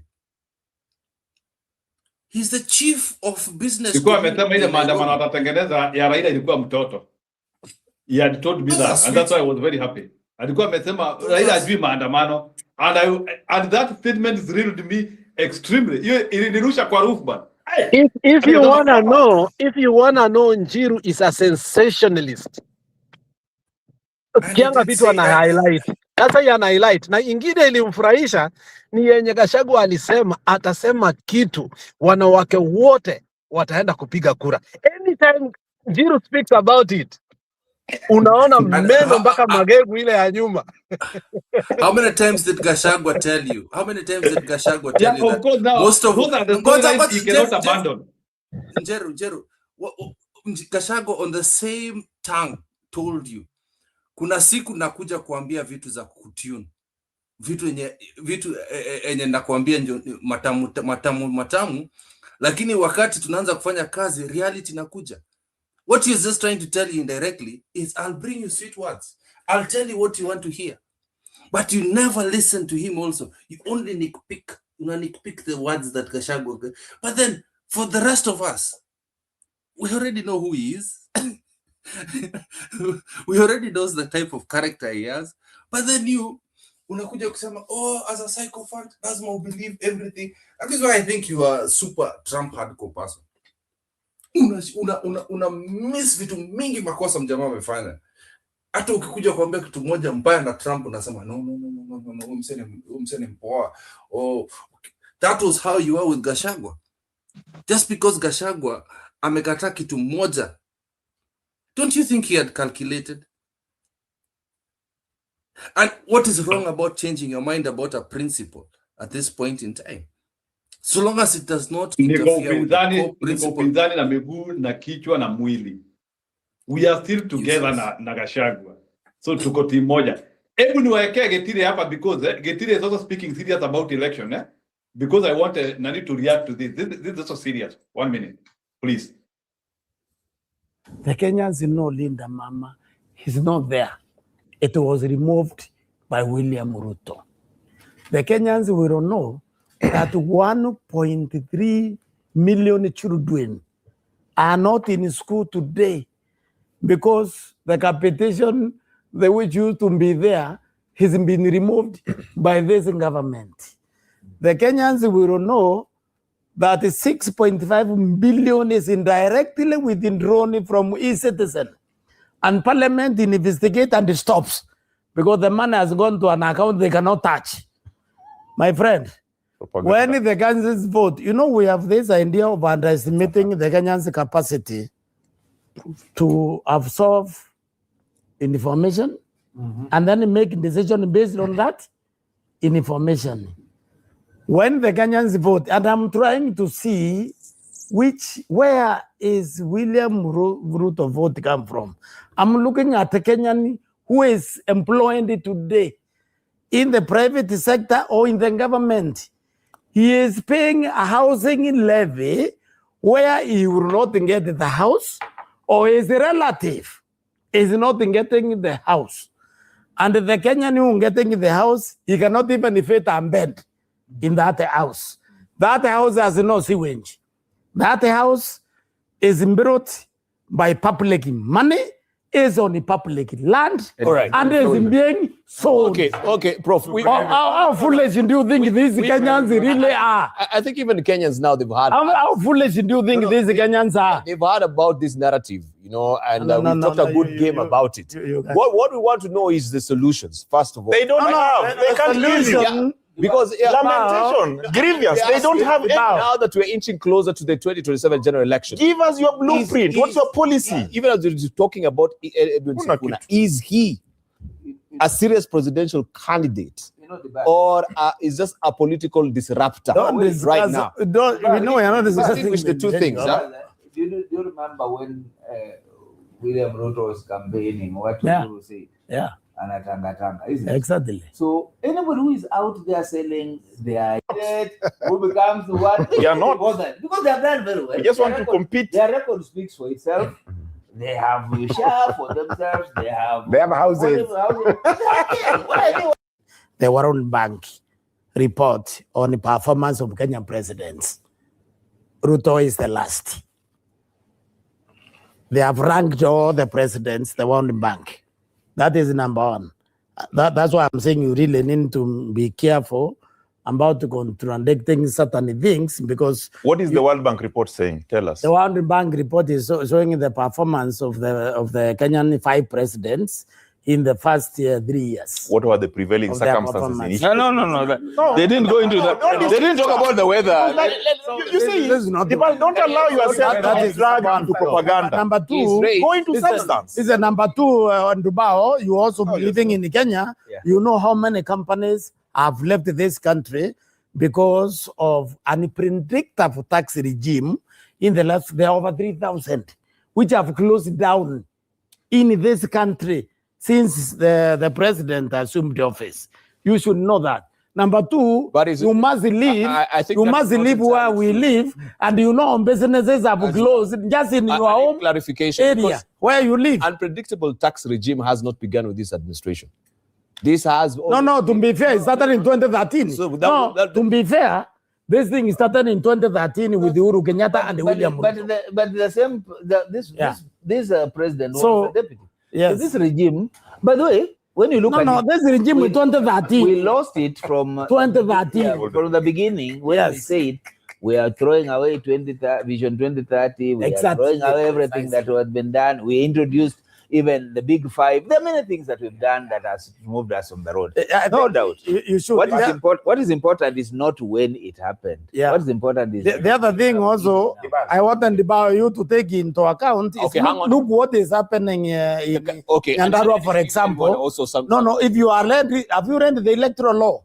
You know, this IMBC you are talking about, if I can tell the opposition, they should start knowing that what they're having is what is called the Ruto's IMBC. They don't have an IMBC. What is happening there, distributing mattresses, gas cylinders, that is bribery, which election? which is illegal under the Elections Act. Yeah. You understand? What happened in Mbere and in Malaba. So when you look what you are doing, if you are confident, you have performed, why do you have to bribe the voters? Okay, just a moment. Let's hear from. It has already started coming in the TV. That was a professor saying that the opposition has to know that what they have is Ruto's IEBC.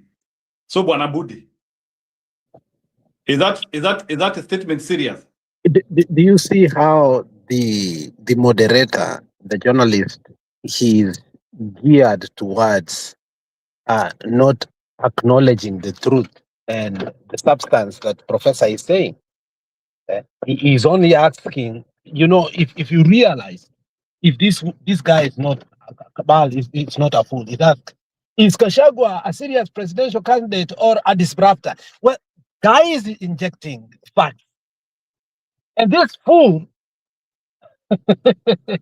is veneering towards that. Is he a serious presidential candidate or is a disruptor? That is the narrative of the mainstream media. I think that is the greatest takeaway that I could see, that they've been trained into what we call yellow journalism. Okay? Whereby, But I that think- station is for Ruto, by the way. That station yeah, is for Ruto. do you know what is powder kegging? They always powder keg things so that they keep on disrupting you from the main point because they know you are saying the truth. They keep on going. Why Not was even Val- 1 point did he take the points of professor and start dealing with them one by one by one by one. Professor was forcing. Actually, Ruto is the worst. if I can actually say the truth, professor was actually heckling because he wasn't being listened to. Ruto is the worst performing president. Alafu, what does the journalist say? Under what circumstances? Jesus. Yes. Who ranked him? Na ni ripoti ya a third party, World Bank. Imagine. Hata si ati ni ripoti ya Kenya. So instead of us taking that report and dealing with it authentically, but also statistically, in terms, because these are guests that obviously have been brought up because of their technical know-how and more other things that me and you maybe are not qualified or quantified to have. So Not that maybe, we can we are listen not. and take one or two from it. But are they being given that opportunity to educate us? That even the little they are even injecting, it is not allowed. So you can see how our media has totally failed us. Let us notice, what did Professor say? The question is not what Professor said. It is what is Professor not being allowed to say. Njiru. Does that make sense? 100%. So I hope Kipril umetayarisha ile video ingine, because I'm a bit now shocked if now, so does it mean that sasa pia sisi watu wa opposition tuanzie kutafuta media friendly stations which can also funnel some of these truths which you are speaking? Na ni gani zani, ama sasa itabidi sasa tutegemee sasa vitu ndogo ndogo kama hizi zetu? Now where do we find this truth where millions of Kenyans can tuko get it? nayo, ndio hii, lakini iko na mood swings. Leo ni moto, kesho sijui iko na ovulation, kesho yake sijui iko na, like we are not consistent. Gachagua akisema kitu mzuri ako ovulation. Haya ni sawa, nimesikia. So if you want us to depend on this, how different are you? No, I'm a little bit a bit different because are you hearing me blocking the truth? A little bit. I like the fact you are acknowledging a little bit different. You are not fully different. Thank you. No, human beings are on a learning cycle. So, and me, I always appreciate that the biggest room in life is to learn. As long as you have not wavered and you are willing to change your dichotomy, there's no problem in that. So, Bwana Mbudi, expect more beautiful stuff from here. We are not losing hope. We will support Gachagua, we will support DCP, we will support everybody who is anti-Ruto. Njiru mahali ulikuwa umefika, or where you are, I swear to you, hata Temba na Wekesa wakae 24 hours straight to debate what we debate 1 hour, they will never get there. That is where you had gotten to. You will go kwa rafiki yangu Bernard, he will be talking alone. You know it, I know it. So when substance brings people here, weka emotions kando. Don't let emotion overcome your reasoning. Haya ni sawa basi, nimesamea Gachagua basi. Nimesamea Gachagua sasa. Mungeniambia niachane na hiyo story ya maandamano, mniambie maandamano sio lazima. Don't twist things. Sio wewe unasamea Gachagua, Gachagua akusamee. Ana amekuambia kule chini, go in good faith. Wewe ndio utasamewa. Sio wewe unasamea. Who are you? We need you to ovulate all the time. Sawa. Basi nitetee kwa Gachagua anisamee. Najua you have close proximity to him. Please mwambie anisamee. Unajua hata yule mtoto ambaye alitoroka nyumbani akasema kila kitu iuzwe apewe. Alipokewa na party. Alafu wale wengine wamekuwa kwa nyumba wakaanza kuuliza mbona sisi hujai tupokea. Sasa zingine ni vizuri kupokeanga wale walipotea na party. Muachane na akina Anne na akina Keshi hao juu wako kwa nyumba. Sasa mimi munipokee na party. Haona una gani? Bwana Kipril. And you be looking for that video. Nimepata ya natafuta Kangata lakini nimepata ya Ntinyoro for IBC. It's the last video. Okay, so niweke hiyo. So because I wanted you also bring hiyo ya Oburu, you also bring hiyo ya Oburu yes. Ukuwe na dictatorship. That one is also very important because Oburu, that is a funneled information from somewhere. I don't think Oburu is speaking on his own. Remember, Oburu, can I explain something? Yeah, I think I was hearing it. I don't know which blogger was talking about it. Apparently, Oburu is trying. Ameona vitu zimeanza kuchemka, yeah? He's trying to bring Sifuna because he knows the party is dying. He's trying to bring Sifuna to run for president under ODM, and then shida ni kuna fisi watatu, kuna Junet Mohammed, Mbadi na Wanga wamesema no. They have completely said no, they want to work with Ruto. So that is why, yeah, amefinywa hiyo side ingine anakuja akasema, that's why he's talking like that. Wanga, what do you call it? ODM now wants to work with Jubilee. ODM is desperate to work with Jubilee. Very desperate. Because they know that Western is gone. Western is gone. So the Junet Mohammeds, the Wameka Coast on the side, they've put Akina Msimama on the sideline. They know that they in their funny head. By them Msimama alienda wapi? Sijaimuona. Msimama anakujanga asubuhi. Anakujanga very early. So if we are here for the next 3 hours, utamuona. Yeah, he'll come. Or he goes to Benson show when it's Chana. He's still there. He's very active in politics.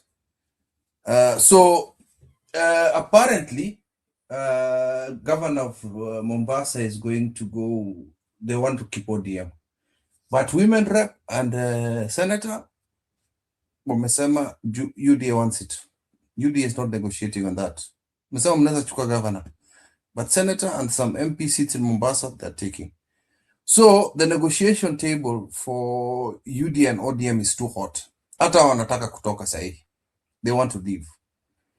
They are dishing out money, but they just know this is the gravy train is about to end because of Ruto's obsession with Mount Kenya. Ruto ana obsession na nyinyi sana. Kuna kitu aezi achilia hiyo.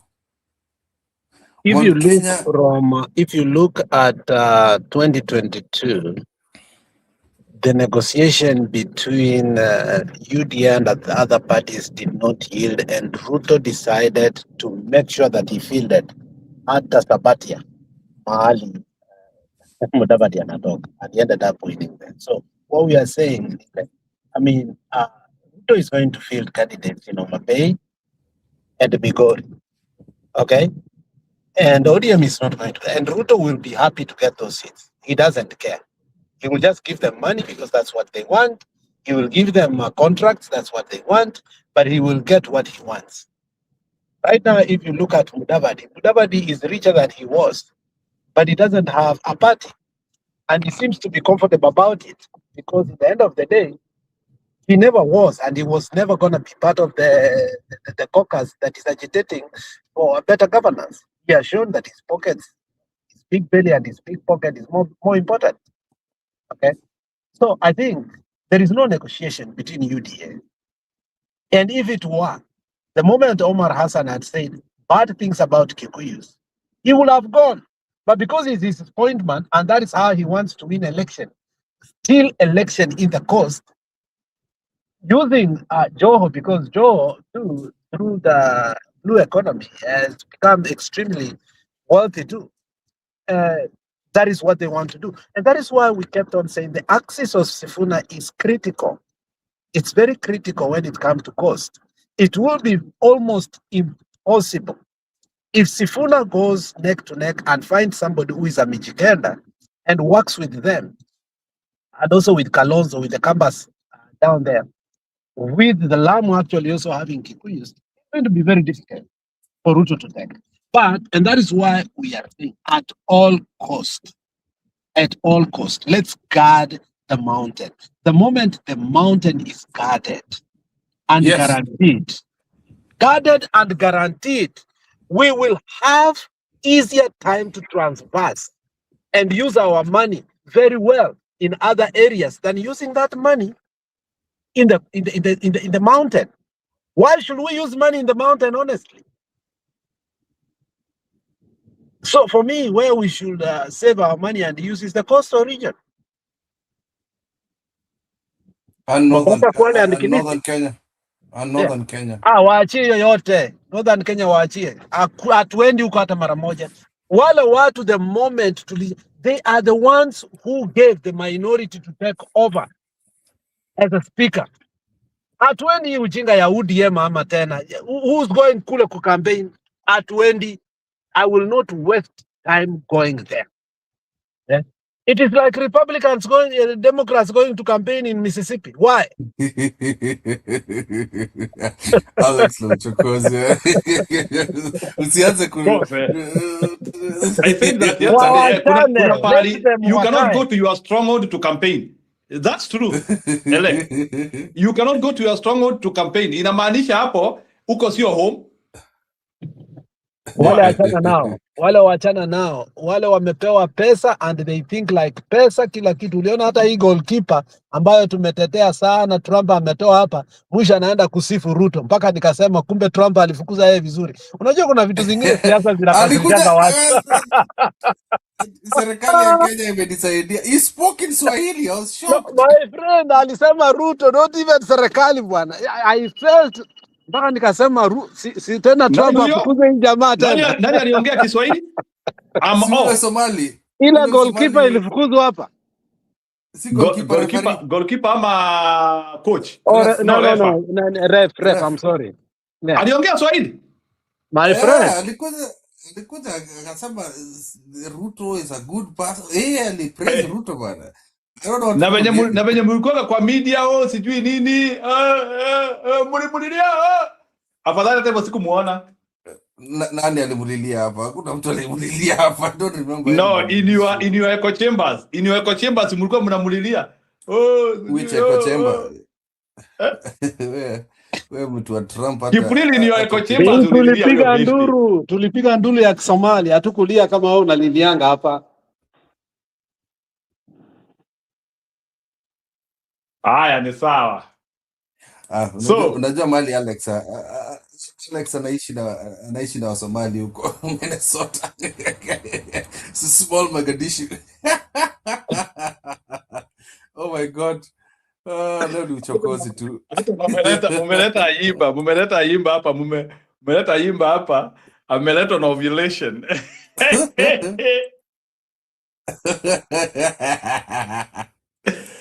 Nimekupatia Oburu hapo pia. Oburu, okay, wacha niwekee Budi huyu because I want so nitacheza Oburu because you have reacted to it, so that also Budi can now come and react to it wholesomely. Then nilete Didi Nyoro. I swear I miss Ayimba. Akuje tu hapa tu atusalimu. She doesn't need to speak politics. Akuje tu hapa on popular demand atusalimu tu. Wacha nimemwekea link hapo. So Ayimba Maunga, courtesy of Budi. You know what to do. You know the right thing to do, right? Then there is too much democracy. There should be some little benevolent dictatorship so that some things can move. Huh? You are, Mr. President, I don't want to say that you should be a dictator. I'm not saying that. But some of these things, like the social health fund, the SHA, I think people who are criticizing it don't know what, they don't go into details of what is happening. They don't know exactly what is happening. It's a very, very big transformation towards what we have been calling a universal health care. We have tried, many governments have tried to introduce universal health care, and there is no other move which is nearer to the universal health care in this country than the SHA. We have covered now more than 30 million Kenyans have registered for SHA. And we have tried it before. We have tried to move on those directions. And we have not been able. We have not Okay, been able, sawa. Mr. President. Cheza hiyo video ingine. And I think being bold... Kangata the other. Sawa. I understand why Baba is dead. Na msiniulize swali. I'm just saying, I understand why Baba is dead, na msiniulize swali. Weka hiyo ya tatu. Because Baba cannot... Okay, Budi, can I ask you a question? In your living history, can Baba use the word benevolent dictator? Wacha Budi ajibu hata ananiuliza swali. No, there are many things Baba disappointed me that I cannot. I used to be one person who said Baba akikwambia kuwa na mimba, but that's past. Sahi asiwezi tetea Baba. No, but usijaji Baba with his condition of the last 1 year, Aki. Use from 50 to 78 years. Anyway, I think I still respect what Baba did, and especially Sabasaba, when I saw that there was no leader who could press and go maandamano to remember Sabasaba. To be honest, I remembered Baba in a big way. I said, look, yes, there were mistakes, but this man carried the politics of Kenya like a colossal. Kenya will never be the same. So let's just remember what he did, what he was able to do, and actually where he got us to. I think it is more important. Okay, sure. So kuna swali nataka kuuliza based on hiyo narrative amesema hapo. They always say that 30 million people have registered in Kenya kwa hiyo SHA. Is that information verifiable? Yes. And I think one guy said it very well. Hii jamaa ya bunge la mwananchi alisema SHA only works when you are paying, not when you are sick. Okay? 30 million. It only works when you are registering. Lakini ukitaka matibabu hakuna. Hata sela na kulipa inaitwanga wachana maswali nyingi. If you want UDA isikie vibaya, leave it at there. It only works when you are registering. Yes, there are 30 million registered. Now, let's go back to what Sifuna, when he was grilling Gladys Wanga. Do you remember the question he asked him in terms of how many people have been paid? How much money has been received? How many pending are you having in terms of the hospital? Everything. And Gladys Wanga foolishly acknowledged that only 7% of all people in Homa Bay have actually been cleared of their bills. But many people have registered. So what they are telling us is the small part that people are excited of universal healthcare. But that's where it ended. People registered, nobody has been able. The other day, me and the system for SHA was down for, I don't know how many, 2 weeks, but they didn't even want to tell us how long it was. Okay? Acquiring that system alone was more money than SHA itself in total. So there are many other things we need to talk about, not tell us how many people have registered. Obviously, Kenyans were and should. Any person who knows that they can be sick, they take a buffer by taking insurance coverage. More especially, the easy vituals that could register, they were taken everywhere. More than IBC does it, because they wanted to parade and show that this thing is working. And honestly, Ruto needed that money more than any other money. So the money people registered with, or they continue to numerate on a monthly basis, is what we need to know, where does it go to. So let us accept that number. Then tuwapigie sabu, tuwaulize hiyo pesa inaenda wapi. Because it is to our advantage for us to accept that number more than deny it. You get the logic in it, Njiru? Political. You get the logic? Yeah, that's what I agree. So wameregister watu lakini hakuna, you cannot use it, you cannot do anything beyond registration. So if that is true, then before even so the pool we have, 30 million, the original amount of money people registered with is able at least to pay for ABCD. Now, why were they refusing to pay to hospitals that are aligned to what? To Catholic churches or churches, and they only allowed a few other hospitals. So those are the questions we need to ask. If it's 30 million, so the pool of amount of money, and it's been going on all this time, maybe say 2 years or 3 years, then we need to calculate 30 million times that amount of money. Then I think we'll be able to put the government into check. Then it will again recant and say it is not 30 million. Instead of us forcing it on them, a sub will force them to run away from the figure. So the question will be, are you honest?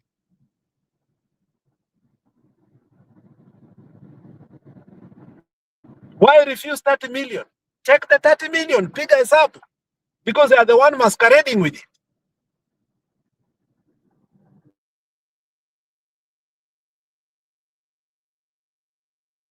Okay. I think that one has been exhausted. Ama unataka kuongeza kitu bwana, because sitaki usimamishe watu. Because mi nataka kuona one of the guys who rides around with Sifuna all the time with Linda Mwananchi. Okay, so nikucheze huyu ama kwanza nicheze Ndindi Nyoro. Kwanza this one, I'll explain to you why this guy is important.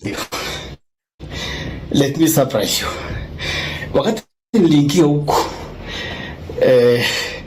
towards the end of May, nikakuja nikasikia wanapatiana hapo tarehe 20 na kitu mwezi wa 6, wanapatiana ati unachukua majina. Mimi nikapatiana yangu, nikajiita Gilbert Mwaura. Leo ati wananiitia wanaenda kunipatia gas.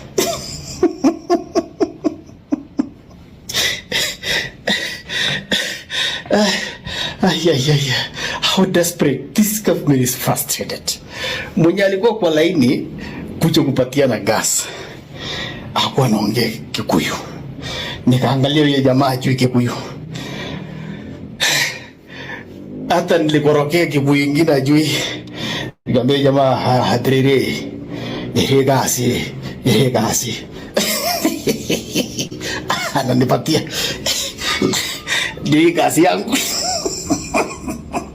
Nikamwambia jamaa mno. Ndio gasi yangu. Unaona hiyo?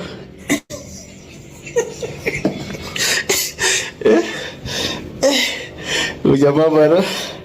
Nikamwambia wakati nilikuwa natoka nikamwambia wewe sheria mno. Nikamwambia hapana umetusi Sasa ndio gasi. Napeleka kwangu. How frustrated is this government?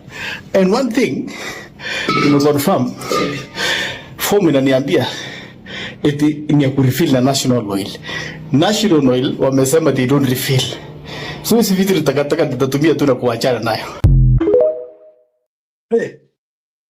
Ati mtungi haijazwi? Jazwi, alafu cheza ya mwisho. Ya mwisho tu ya huo. Na Maunga amekuja, so I don't know where Budi has gone. No, ya mwisho. No, I understand. Maunga is here and the Budi has just left. So Budi, can you return? Your girl is here. I'll be here for a while. It's okay. Wycliffe Ambetsa Oparanya as their presidential candidate in ODM party. President William Samoei Ruto wants ODM to appoint Wycliffe Ambetsa Oparanya as their presidential candidate in ODM party. But Oburu now wants Sifuna to come back to ODM so that he can be the presidential candidate. Now, the stumbling block to Oburu's deal is Gladys Wanga and Junet, who have vowed that they must work with William Ruto, come rain, come sunshine. Ona majama, today I launched the Bunge la Mwananchi Vihiga County. And how I wish you can follow the account below so that we can be able to stream things live for you on the ground and what is going on in that bunge. Kindly do that. Back to the topic. Now, if you appoint Oparanya as the running mate or as the presidential candidate to ODM, he automatically becomes the running mate to William Ruto going into 2027. Oparanya, he has done exemplary job. That one you cannot ask. Apart from other stories, yeah, you understand. He has done exemplary job. That one, there is nothing can talk about him. William Ruto is also looking for a clean man who can clean his mess. So Oparanya suits him. If you reason out reasonably, forget about the other narratives. But now, doing that, you divide the Western region votes. If Sifuna will go with the Linda Mwananchi to the debe or with the party that we will come with, then do you think the people of Western region are going to vote for Oparanya as the running mate to William Ruto, or they are going to vote for Edwin Sifuna as the presidential candidate coming 2027? That tells you that between these deals, there is a certain community that's being conned. Watch closely, because if you ask about the people of Mount Kenya, they want Sifuna to be there. If you ask William Ruto, wants Western community to be divided. They want Western community to also be there. Bring it on. What I know is that Sifuna must be on the debe, and Sifuna is the 6th president of this Republic of Kenya. Kondoo ni kondoo, na mbuzi ni mbuzi. We know. There is nothing can come with to confuse us. Bring it on. But the deal is advice that I was given by a very close ally to the Linda Tumbo team, that there is rankles and issues in ODM. And whoever that is having issues here is Oburu with Gladys Wanga. They want Sifuna back. But now Oburu has no full power to make a decision in ODM party. And I don't think if Sifuna can as well dare do that. From the beginning, there was a deal. There was a discussion that Sifuna could have been the Baba's exit strategy, that they could have actually walked a different path. Just like Ruto also had a deal. You know, politics is trial and error. You try to do this, ikikata. When Baba came into the government, Ruto created Rigathi to work differently. But Rigathi now realized, no, this man and this, it went the way it was. But from the onset, Rigathi was with William Ruto. With William Ruto. And whatever that was happening, William Ruto knew it. From the onset, Baba could guard these young boys, be it on television interviews, be it on the ground, when maybe Baba felt like Sifuna has talked the way he has talked and what have you. Sifuna alikuwa mpango fulani wa Baba kuondoka kwa hii serikali. Just like William Ruto also had regard, but now kime backfire. So the two are going to work the other direction, these ones are going to work the other direction. That is how you understand politics. Usiweke kwa roho. Don't be surprised if you find out that your man is also going to William Ruto is not going to vie for 2027. Yeah, what if? You know, we should not be bitter. I must vote for him so that we can punish this. No. Some communities are so much far ahead. It's just that you don't want to reason. It will take you 15 years to know where they are. So if you fight them, sisi ndio tunaumia. I read the script, I got evidence from somewhere, and let me tell you, siasa sisi ndio wanga wajinga. Politicians they always play script. It's like drama. Yeah. It's just like for you go and sit somewhere, watch a certain video without knowing that this one is being planned somewhere. Small cars placed in certain muddy area, painted colors, then they record it with cameras and tell you, oh, this vehicle rolled several times. You understand? Bring it on, acha mchezo. Anyway, one term.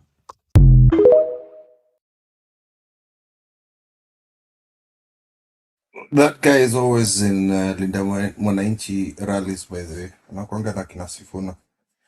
So that's why I listen to him. Hi sis. No. Okay, no, tulia kidogo, naona Mbudi yako hapa. I want you react, bwana. So I want to Mimi nasalamia open this Mwaunga tu. discussion Tulikuwa tunasalimu, tulikuwa tunamsalamia. Sasa hataki between kumsalamia. no, ngoja kidogo. Mbudi na Maunga. Mbudi, can you take over and you bring Maunga? He knows that yeye ndiye amemuitisha, so I want to give him that chance. Mbudi, can you welcome your Unaweza katasha Kip kabisa. Watu hata unajua Kip anakuanga na salamu nyingi kuniliko. Kip kindly take over. Maunga nimekumiss. Nimewamiss pia. Oh yeah, it was very sweet listening to you guys asking for me like that. Nikasema oh yeah, wacha tu nikam. How you guys doing? Hey, it was just chilling. Ovulation was just chilling. Wakuangushie pate, sio kukuitishaga tu hivi, wakuangushie pate sasa. Jameni. Hata kusema atujui kama ulianguka kwa River Nyando, saa zile kulikuwa na overflow, kumeenda aje hata hawakuuliza. Hawa nangojea tu waone vimeundwa vimekuja hapa social media vinaelea. You guys are well. Nice to hear you guys. Yesterday I think I was listening after a really long time. I came online and listened to you guys, and then I think I listened to Alex just before I could come in. Then he'd already left. But then Kip, I think I'd heard that you had been here earlier. Someone must have alluded to that. It's really nice to hear from you guys. Yeah, I'd missed you too. I had you yesterday. Yeah, I had you recounting my sentiments. Yes, you actually did listen. But maybe I was too tired to come back on. Explain yourself. How can you No. That Eric guy, by the way, Eric has very great, a very great mind, by the way.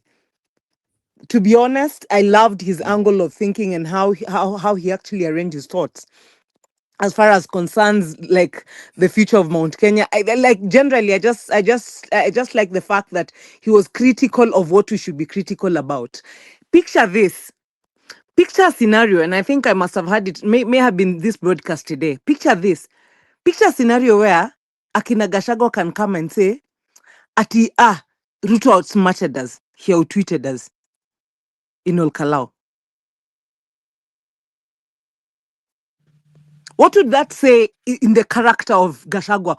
Would it mean that there's anything that can be depended on him to move the vote from now on? Can he be depended on to actually steer that region with the aggression that is required right now? Because with Ruto, there's nothing else that's required other than aggression. I heard you guys speak about it.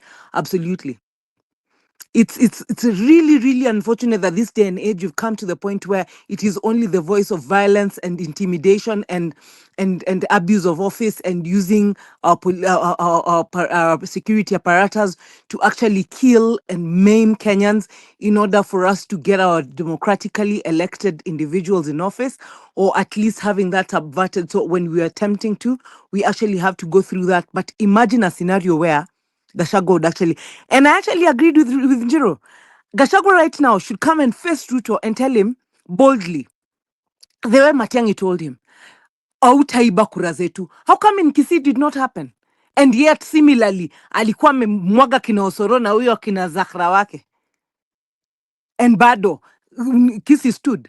So right now, in spite of everything, if Gachagua is worth any salt, this is the time of him telling him that you will know that I am a Mau Mau descendant.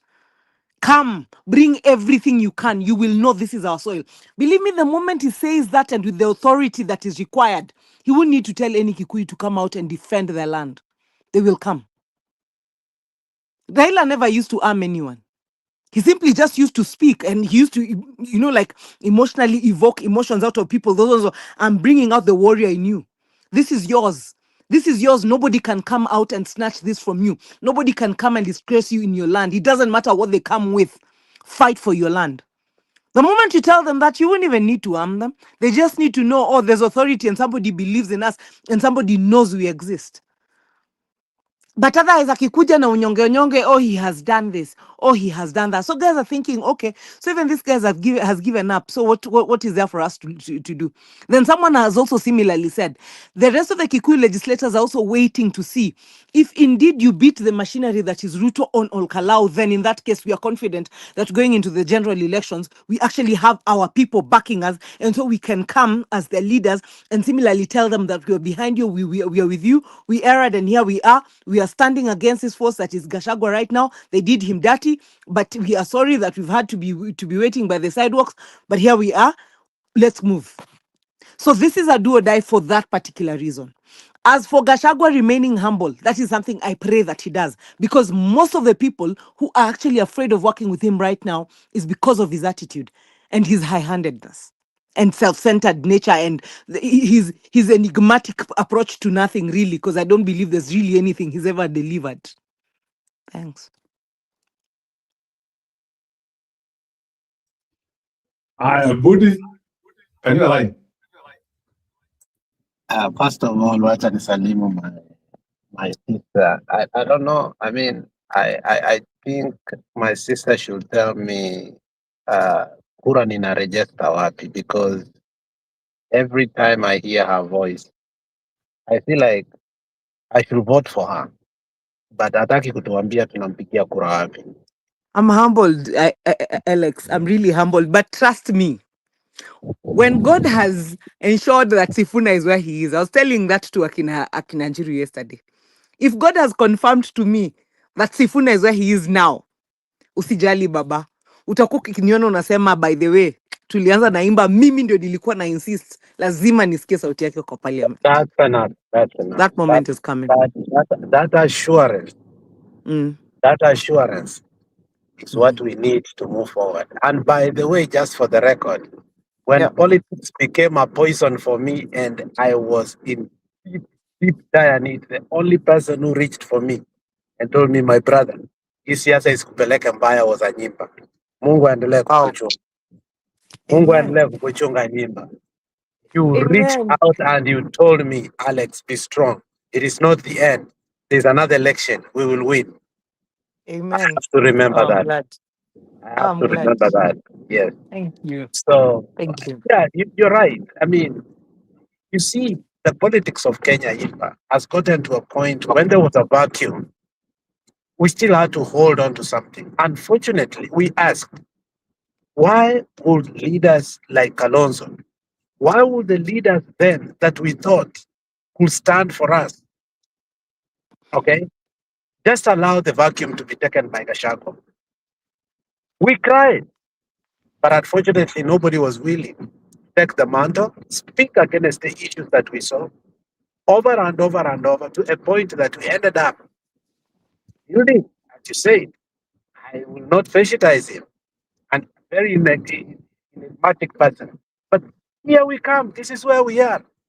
This is who Sifuna is speaking to. This is who Martha Karua is speaking to. This is who Sifuna is speaking to. This is who Matiang'i is speaking to. This is who actually everybody is speaking to right now. How do we deal with that? Unfortunately, you see, now we must find a common ground and realize that the politics of Ruto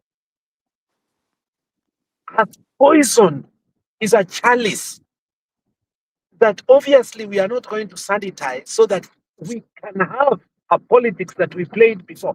The game we are playing this time around, we've never played it before. And we will be forced to play with some rules, as you said, actually, that it means the higher you shout, the more arrogant you become, the more actually sycophantic you are, the more you win the hearts of the people. Especially, we are going to have the left and the right, that there is no middle ground on this. Why? Because the kind of person we have in office and the personality of willing even to shed blood at any cost. Young people are vanishing, and the minister, the PS for Internal Security, is saying people are abducting themselves and laughing off. So why are we here? And having such presidential candidate and even people who are aligned to us who, on a normal politics, we will never have accepted. So I think at the end of the day, then we'll ask ourselves, what can foster us, first of all, to take Ruto out?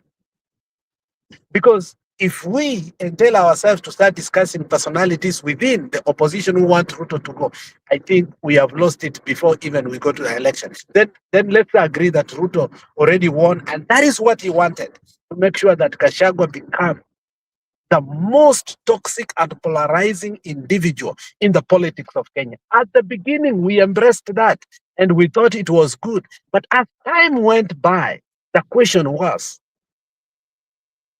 by branding Gachagua as toxic and polarizing, because everybody, ukiuliza watu, later I was speaking with a very good Kalenjin Christian friend of mine who is in Qatar. Then he told me, but Gachagua ni mukabila.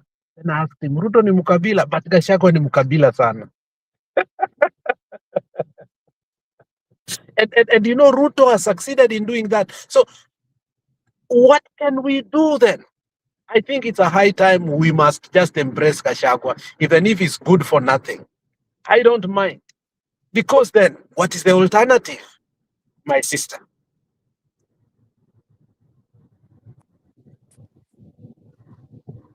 For me, I'll be honest and tell you, as someone indicated, it is too late.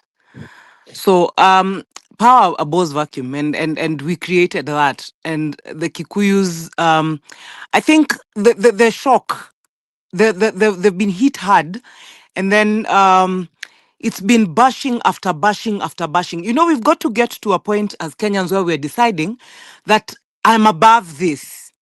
So the fact that you did a wrong thing doesn't mean that me reminding you about it makes me look any better. So we've got to a point where it is no longer what you did yesterday that's more important than how tomorrow is supposed to pan out. We will remind you that what you did was wrong, but that we can remind you in tidbits, or you can remind yourself, and then you can come like Uhuru came and confessed to us that indeed I was wrong in taking this guy on, and I apologize. By the way, the humility in Uhuru is what makes him so beautiful. I wish each one of us would actually borrow a leaf from him. The fact that you can actually be magnanimous enough and say that here I am, I come to you as part of you, having made a mistake. Because the nature of Uhuru is not a selfish one. He may be weak, because that I will never take away from him.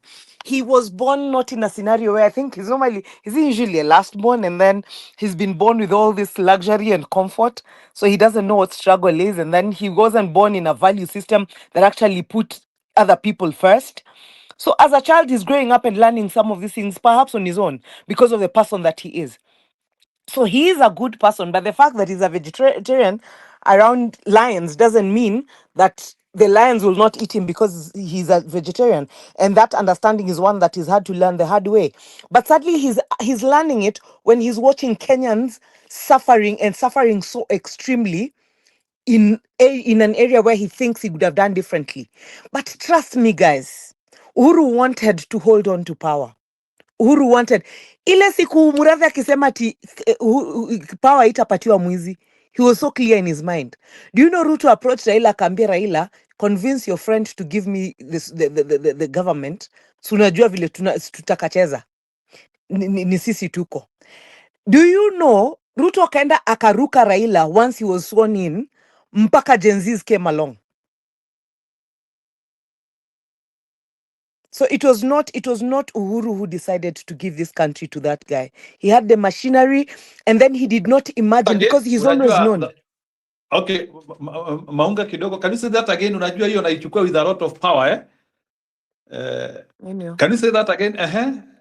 Nailot wakiambiana ati sini Nailot tunajua vile tutaongea. And they are on it again now with Oburu, thinking that they can have a clean slate. Actually, you guys, honestly speaking, saa zingine tusifanywango madharau kama hizo. Yani, Njiru umeangalia kabisa mukasema Oburu is the face of Luo Nyanza. Anywhere. Like this guy, he was even older than Raila. What did he do before Raila that ever made him anything? Like Raila came from behind and made him famous. Who does that? Oburu is an issue, to be honest. I wouldn't waste my voice to speak about Oburu. To be honest, that's a bit too low for me. All I'm saying is, Uhuru knew what he was putting Kenyans into after his experience, after the first term, and he sobered up. Then, when he wanted to keep it and do right by Kenyans, he was told, no, we will mess up the democracy. We have a constitution. We have this, that nonsense that guy used to say, Kumbe, he's going to get his cut and is going to get his family to be heard and is going to negotiate for his positions and that of his cronies and forget about the rest of Kenya. So ideally we can never put it on Uhuru's table squarely that he had the power. He gave those guys every machinery, everything they needed. He gave them. And the loss in 2022 is what made me know that Raila was not exactly a strategist. Because as a strategic leader or in strategic management, you usually work with an outcome and then you work backwards. So I couldn't believe how it was possible that he let these two lose.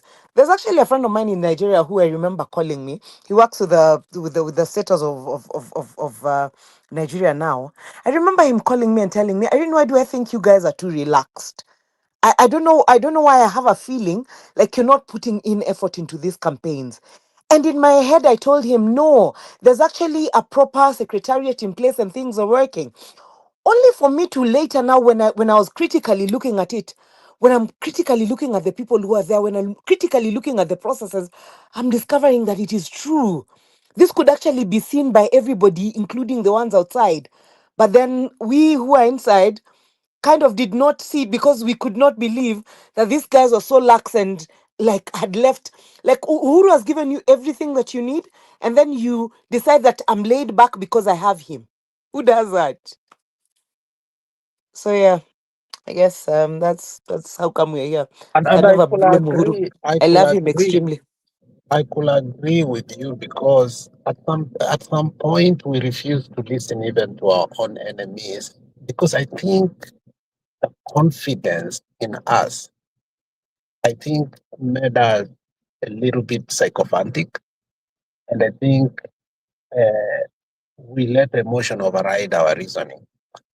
There was a time Mzalendo told us that the biggest problem around Baba right now as we go to this election is Makau Mutua. The guy is not a strategist. The guy positions himself as an intellectual. Baba believes in him more than anything else, but I think he's the greatest failure. And post Baba's death, I have seen this guy even recently having a show with the JKL and how he reasons. And I ask myself, was this really what was the internal circuit that was controlling Baba's movement at all? Do you know that? Do you know that? And people have said this over and over, but I have really restrained from speaking it because at some point I used to drink a lot too. And do you know the person that made Baba drink every day during the campaign was Makau Mutua? And Keeper said this over and over and over and over, by the way. And we fail to acknowledge that. And, well, if we start going into the internal blunders that we had during the Azimio, I think it will tear us apart. Let us leave it as an historical monument to learn from. But what I love most what you say is the issue of Gachagua, that look, where he is, there's nothing we can do. And at some point, we have to look back and ask ourselves, what does he bring towards our vision in the future? And the efforts that he's putting to is more important than us on a daily basis looking back and trying to communicate issues that actually should be geared against Ruto and then we placate it on somebody like Gachagua on a daily basis. So I like Alex, the actually, position you have taken, which actually should what Njiru on a daily basis, as the moderator of this show must remember. Thank you. Alex, I actually think the best Gachagua can be is just a mobilizer. He's not part of the future of Mount Kenya. I'll be honest and tell you. And that's what we Where need.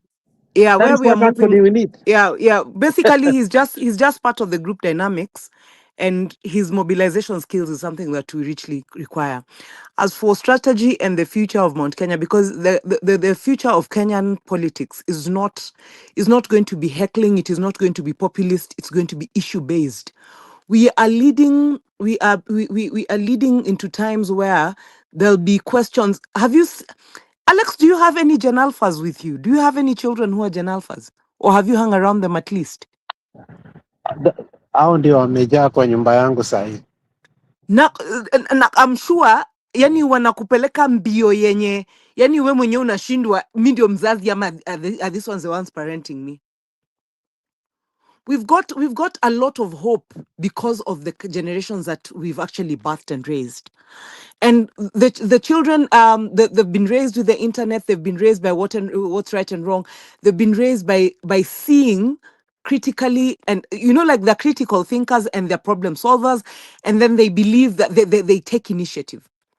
And so that is what is normally required of a good leader. So when you're leading leaders, then it becomes very easy, because then you do not remind them. And I think because it is said over time to them what they're required to do, and clearly they ask questions more than we had the liberty of doing. And so when all is said and done, we are not going to a place where anybody will just want to be a leader because it's a title that's given people. We will not go into those offices because you're going to draw a salary. It will be one of the most coveted office, but at the same time, it will be one of the most scary ones, because the people who you're leading will literally be critically looking at you at every point and asking, do you know this is our money? Do you know you're here on our behest? Do you know that everything you're doing is as a result of the fact that we trusted you with this? So if at all you do not have any of it, it doesn't meet. We are going to get, as a country, we're going to get to a point where these kids are not going to allow us to have a scandal and still be seen in office gallivanting and riding cars that has flags. They will stop you themselves, they will ask you questions, and they will strip you of all those things and ask you to walk. Have you seen what is happening with teachers? If that was in Kisii, right? Where stones were being pelted between teachers and students. The reason that is happening is teachers are mostly Gen Zs. There's Which a school? school. There's a school, I may not remember the name, because I probably just came across it in passing, but there's a school where there's a principal that was brought in that they don't want. So apparently there was a riot that broke out, and teachers and students are pelting stones at each other. And obviously, being that students have numbers, I mean, that group mentality, you can't beat it. So what is happening, I'm not necessarily saying that's a good thing, but I'm saying any serious leader should actually be able to look at that and realize what the future looks like. And I cannot afford to call our children goons. That's not who they are. I'm calling them a woke generation, which is something we ought to have done a long time ago. I've fought enough from the time I was a little girl to where I am right now. The fight has been constant, so that I can see that we actually did not do it in vain. For me, it gives me a lot of comfort in knowing that we actually have a lot of when you see Sifuna proudly saying that, when you guys say I am Sifuna, because he's also an inheritor of that name, and whoever inherited from that name must also similarly be proud where he is, and his predecessor similarly also did a very good, very very serious justice to that name. So he's saying, by the time you guys are identifying with that name, you are identifying with the spirit of liberation. You're identifying with the spirit of doing the right thing for your country. So that's exactly what we will say for our children as well. So as we go forward, it may look like it's goonism. Like I usually told people, you can see fire burning in someone young.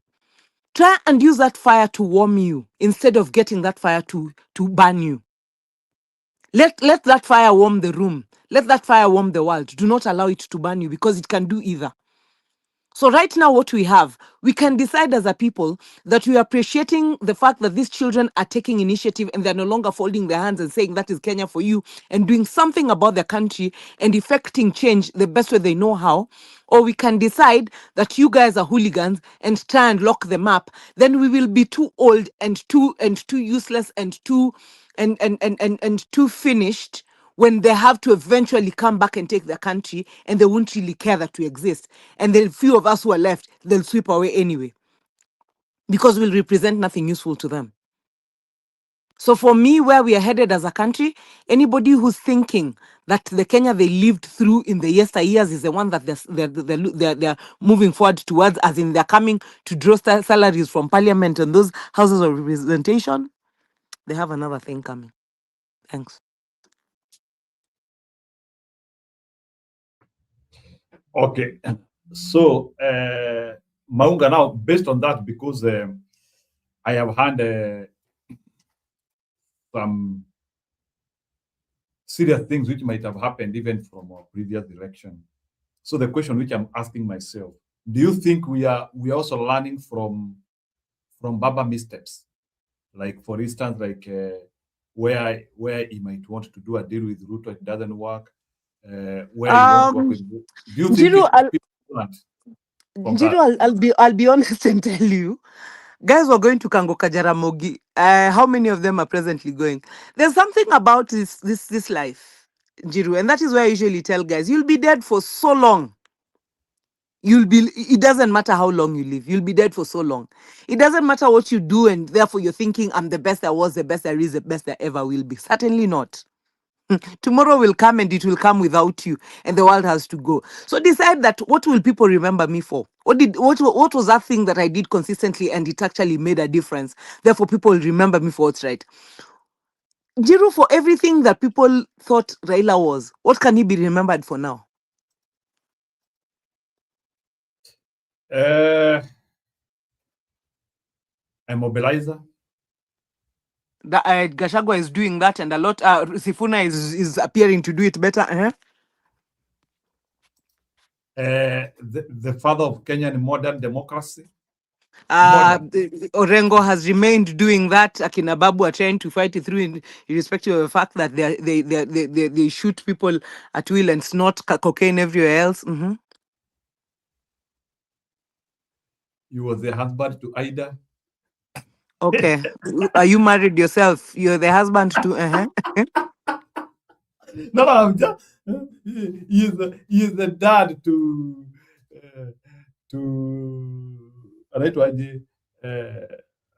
Winnie, the other guy. Yeah.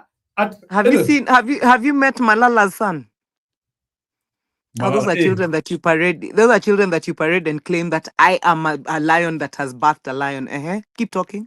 Which ones can you point out of Raila's lot? Let's go. Hey, no, unafurahisha. Yani unaona.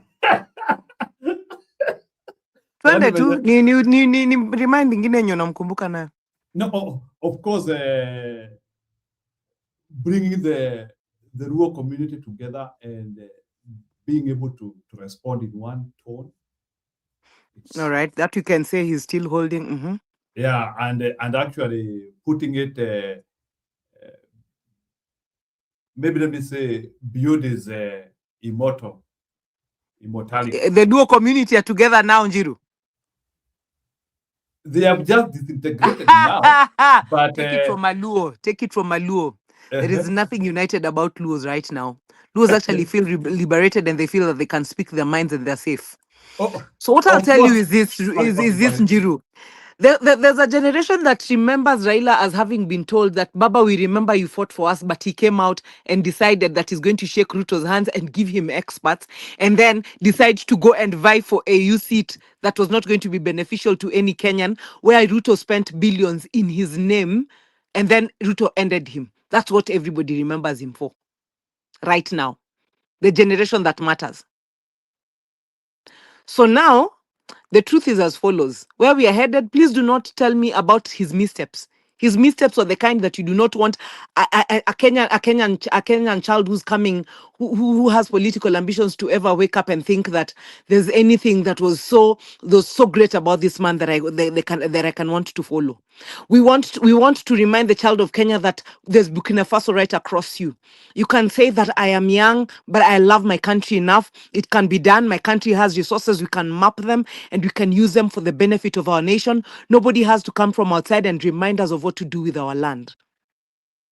We can when a young person can be able to when you can be able to point an individual of that kind of character to a child to emulate, you've made it in life. And that is where we are headed with our children.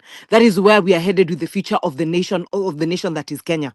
And that is where we are headed with our politics. For as long as we get that right, we have made it.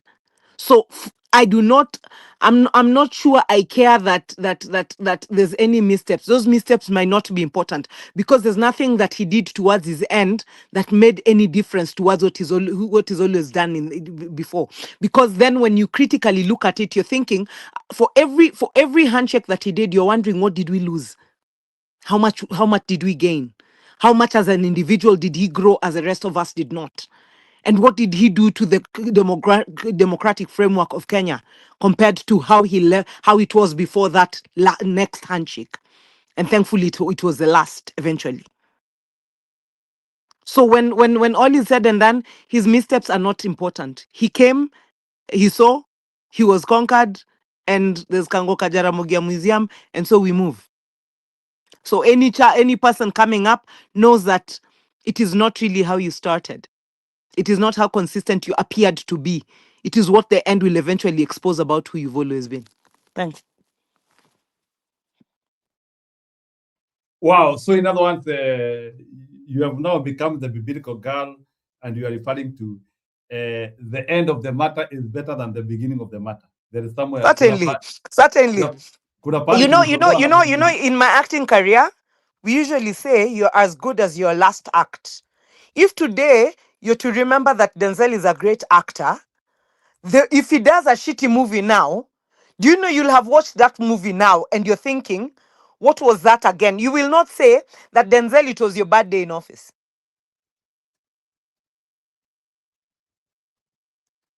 Okay. So, do you want to tell me that there is something we lost as a people, or maybe we have delayed democracy because of Baba missteps, according to you? Do you think like the struggles we're having now, we couldn't be having them if maybe Baba was rather sharp to know that he was enabling Ruto at the wrong time? Okay, I've come to appreciate character as opposed to seasons and times. Even the Bible speaks of seasons and times, but then seasons and times do not define you. It defines, and your reaction is based on the character that you bear, and that character that you bear is going to determine that season and time, but it will not change the outcome based on the character that you are. So your character is going to always be either magnified more due to the season.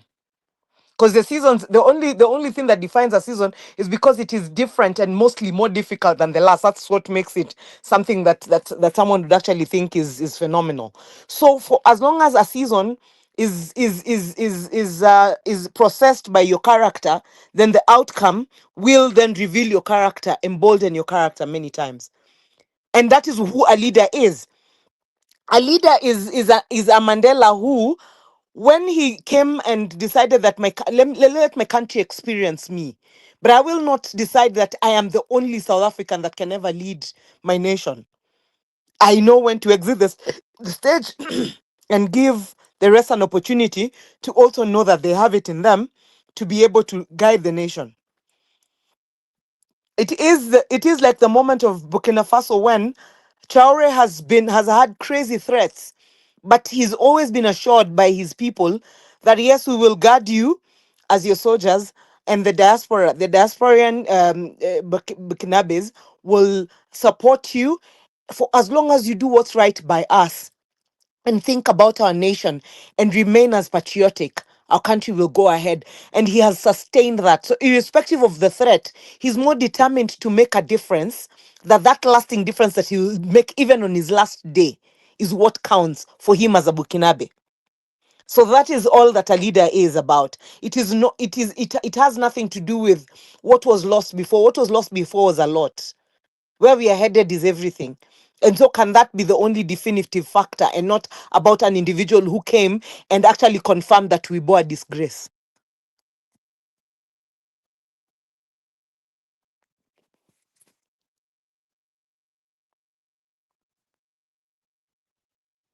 Okay, I think on on that one, I appreciate what you're saying. So let me ask you a question now. Now moving to Orkarao, and it's a question which I've asked here. We know that Ruto is planning. Ruto cannot spend. We are hearing he has spent in the tunes of 10 billion. Tumeona watu wanapewa magas nini, maboats zimepelekwa huko.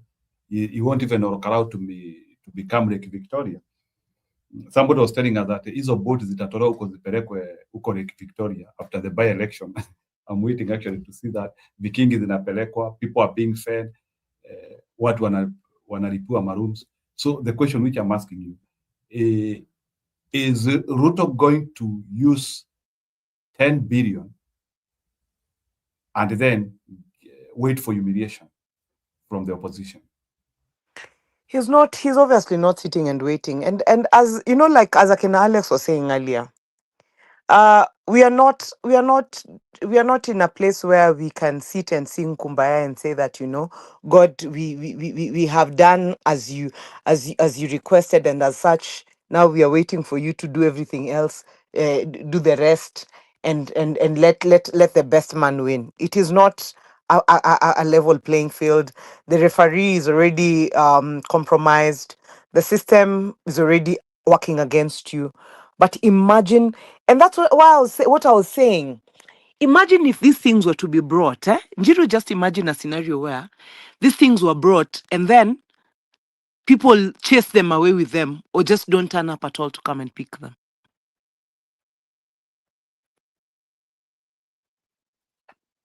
Plus 254.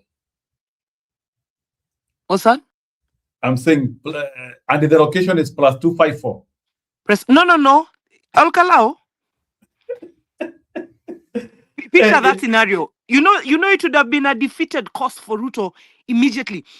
No, just by perception. Unless the general said. That's what I'm saying. Like maybe where even our leadership is a bit failing. Nastaki kusema hivyo because naambiwa I'm questioning our leadership too much. Your leadership haiko. Hao watu wewe Njiru, si jana nimewambia tu. No, I'm asking a question. Maybe Maunga tu nakuuliza swali. Imagine Gachagua angetokezea kwa media TV ile screen yetu kubwa, big wars zile tunaona nazo World Cup,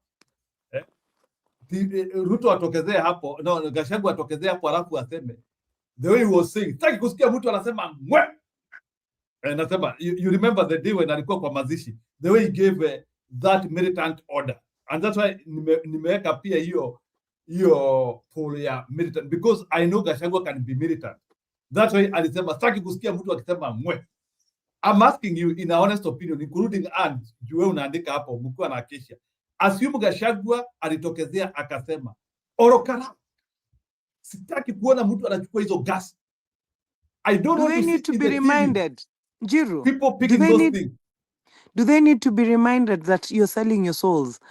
You know, at the end of the day, Ruto can pick up the phone, and maybe he usually does, and speak to Gachagua and tell him, ebu check account yako, kuna venye ama kuna mtu anafika hapo, akona gani bags, iko na this amount of money, ebu kanyage your story. Do you know it is a possibility? But then the Olkalao people should know what is being bought in us. What is this guy so desperate in us for? Actually, Olkalao would be the saving grace for Kenya right now. If Olkalao decide that we are doing this for Kenya, it is not about us. What the outcome of this is going to determine like we are already in 2027. We are voting Ruto out with this vote, and we don't care what you do. We don't care what machinery you have. It is over. Do you know it would be over? But then that would have started with them rejecting those things, the bribery that is open. Yeah, so Maunga, let me ask you a question. Unajua Anne ako hapa so that she can be able to criticize everything which I say, which is okay. Anne, wewe endelea. Anne anasema kuna story tumesoma hapa inasema wamama hata wanaenda kuomba chakula children home. So Anne ananiuliza hao watu wanaweza resist aje? Mi usema hivi Njiru, unanisikia? Yeah, nakusikia. Go ahead. Mi usema hivi. Mi usema that for as long as you're not sure of what your siblings are surviving, you're not bothered about what is going on in your neighbor's house. By all means, allow them to represent who you are. Allow them to represent the kind of a personality that you bear, the kind of generosity or lack of it that you bear in their actions.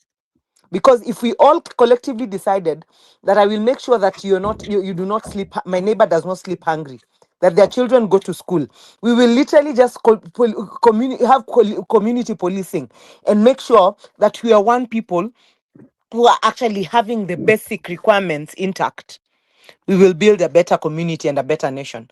But beyond that, someone cannot be sleeping hungry, and you usually come in your V8 and lock your house that is how many stories high in terms of the wall, because there's no one who can access your house because when you're konayo, and yet they're sleeping hungry. They're the same ones who come and either aid people or come and break into your home themselves. So I guess that is what is happening to us as Kenya. When we see that people are going for what they ought not to be going for, if at all we are a community that care about our neighbors, then let's just know we have all collectively failed. Yeah, I think that story about wamama kuenda kuomba chakula kwa children home is really distressing, by the way. I hope huyo mama sio kudanganyana na danganyana kama tumefika hiyo level, because I was thinking that we take help to children homes. Anaweza gain nini kwa kudanganya kitu kama hiyo, Njiru? Yeah, ndio nilishtuka. Nikajiuliza, hey, Kenyans are not okay. Kenyans are wako sawa. Njiru. And Kenyans are not okay. And if now Ruto is aware of this, how will we ensure that Kenyans are now exercising their democratic right? See, that is what he's hoping that he can avert. Si ana hope anaweza avert hiyo.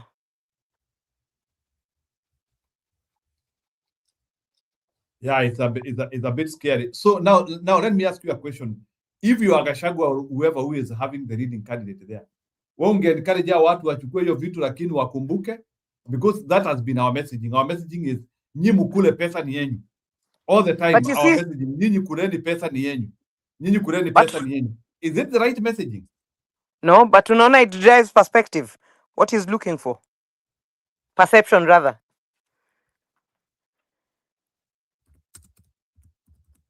Hello.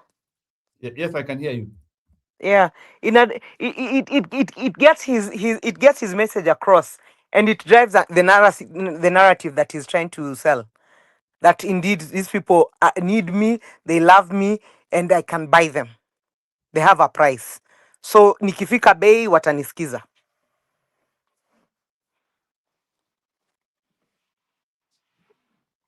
If they refuse to take the things, it would have been those ones of it doesn't matter what you do, these guys wamekukata.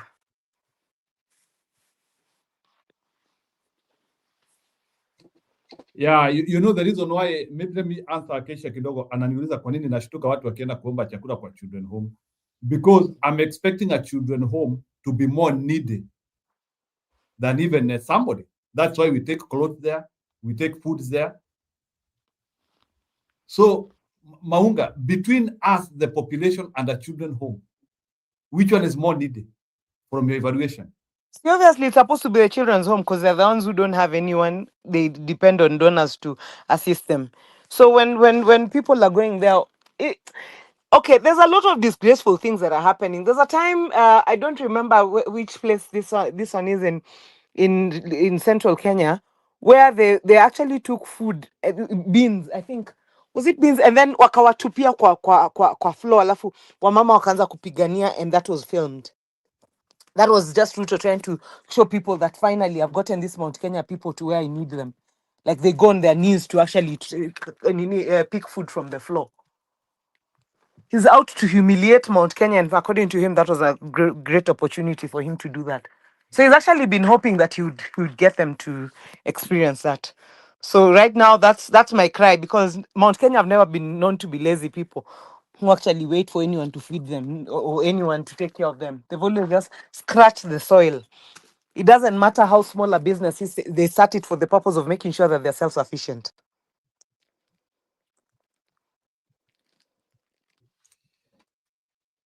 I think Maunga, that one's okay. So naona kuna video nimetumiwa hapa ya Sudi na ati pray that Sudi delivered 10 million from Kasongo to a church in Karonzo's backyard. Aya, wacha nicheze. You can react to it. Kidogo.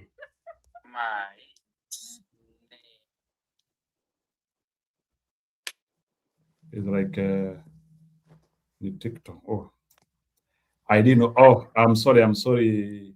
Kama ni video, I'm sorry. Kama ni video ya TikTok, iwezi cheza hapa.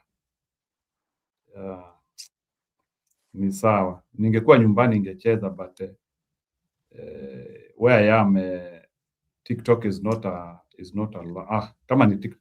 Yeah, if it's a TikTok video, there's no need of wasting time. TikTok has already been sanctioned. Yeah, but anathema. So maybe Maunga, you can react to that, like when Sudi goes to Ukambani and gives 10 million to Karonzo people. What do you think is his target? Ni kujaribu kuonyesha watu wana pesa, or is to hoodwinking them, or what is it? See, obviously it is, but do you know Ukambani is the only vote that is normally solid and trusted to be delivered in one basket for as long as it's a resolve they've made collectively as a people. Wanaendaga ni kama there's something they're actually directly going to gain from there, but like they speak in a language. There's no community in Kenya that actually appears more clear than the Kamba people. So you always want to sway that vote because it may not look serious, but it normally delivers quite something resounding. Like once you have them on your side, you actually have a very solid base and very loyal too.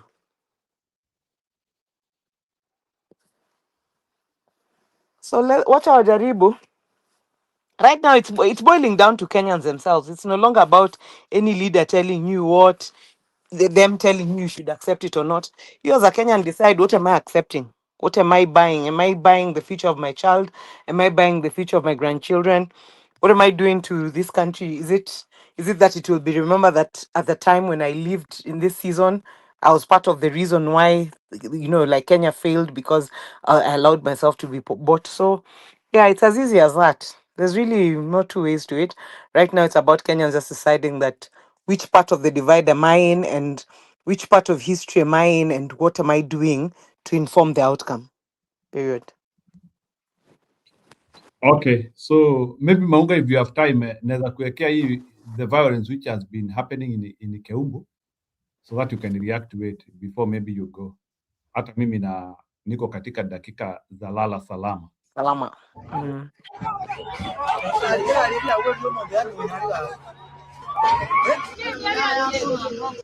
4 days ago, the roadside stalls of Keumbu Market were bustling with the usual rhythm of small-scale trade, vegetable vendors calling out prices, matatu conductors hustling for passengers, hawkers laying out second-hand clothes along the tarmac. Today, the same stretch of road sits unusually quiet. Traders count empty till boxes. Matatus roll past without stopping, and a market that has fed hundreds of families for years is now paying the price for a night of political violence it says it did not start. This is the story of how a campaign convoy attack on the Kisii-Keroka highway spiraled into an online boycott, a matatu blackout, and a community fighting to clear its name.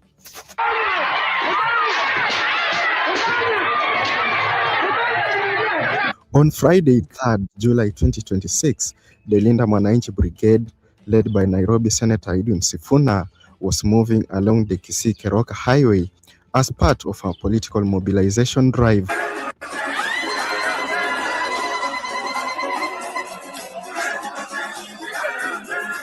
As the convoy passed through the area near Keumbu, it came under attack.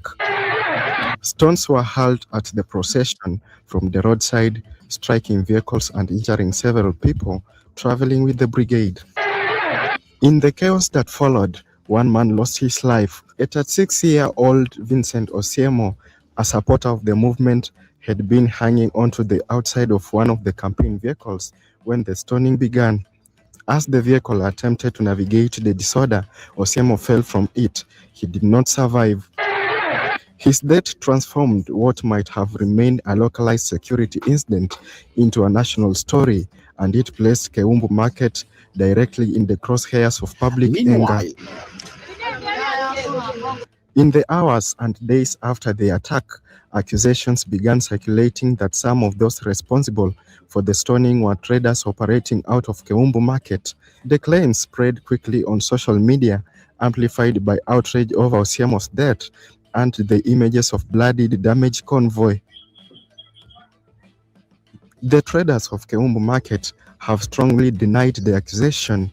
They maintain that the market itself, the hundred of hawkers, shopkeepers and food vendors who rely on the highway's foot and vehicle traffic should not be held collectively responsible for the actions of individuals, whoever they may have been. But denial has not been enough to stop what came next. Within days, a coordinated online campaign began urging Kenyans to boycott Keumbu Market entirely. The message was simple and direct. Do not buy from Keumbu and do not support any business that continues there. The campaign did not stay confined to social media timelines. According to Eges FM, some matatu owners have instructed their drivers and conductors to stop making the market's usual stopovers, a routine practice where vehicles pause briefly to let passengers shop for vegetables, snacks, or household items along the highway. Under the new directive, matatus are now only stopping at Keumbu to pick up or drop off passengers, cutting off a stream of foot traffic the market has relied on for years. Online, the pressure has been sustained and specific. Kenyans have been urged not only to avoid buying from the traders directly, but also boycott bus companies that make a point of stopping at the Keumbu to allow passengers to shop.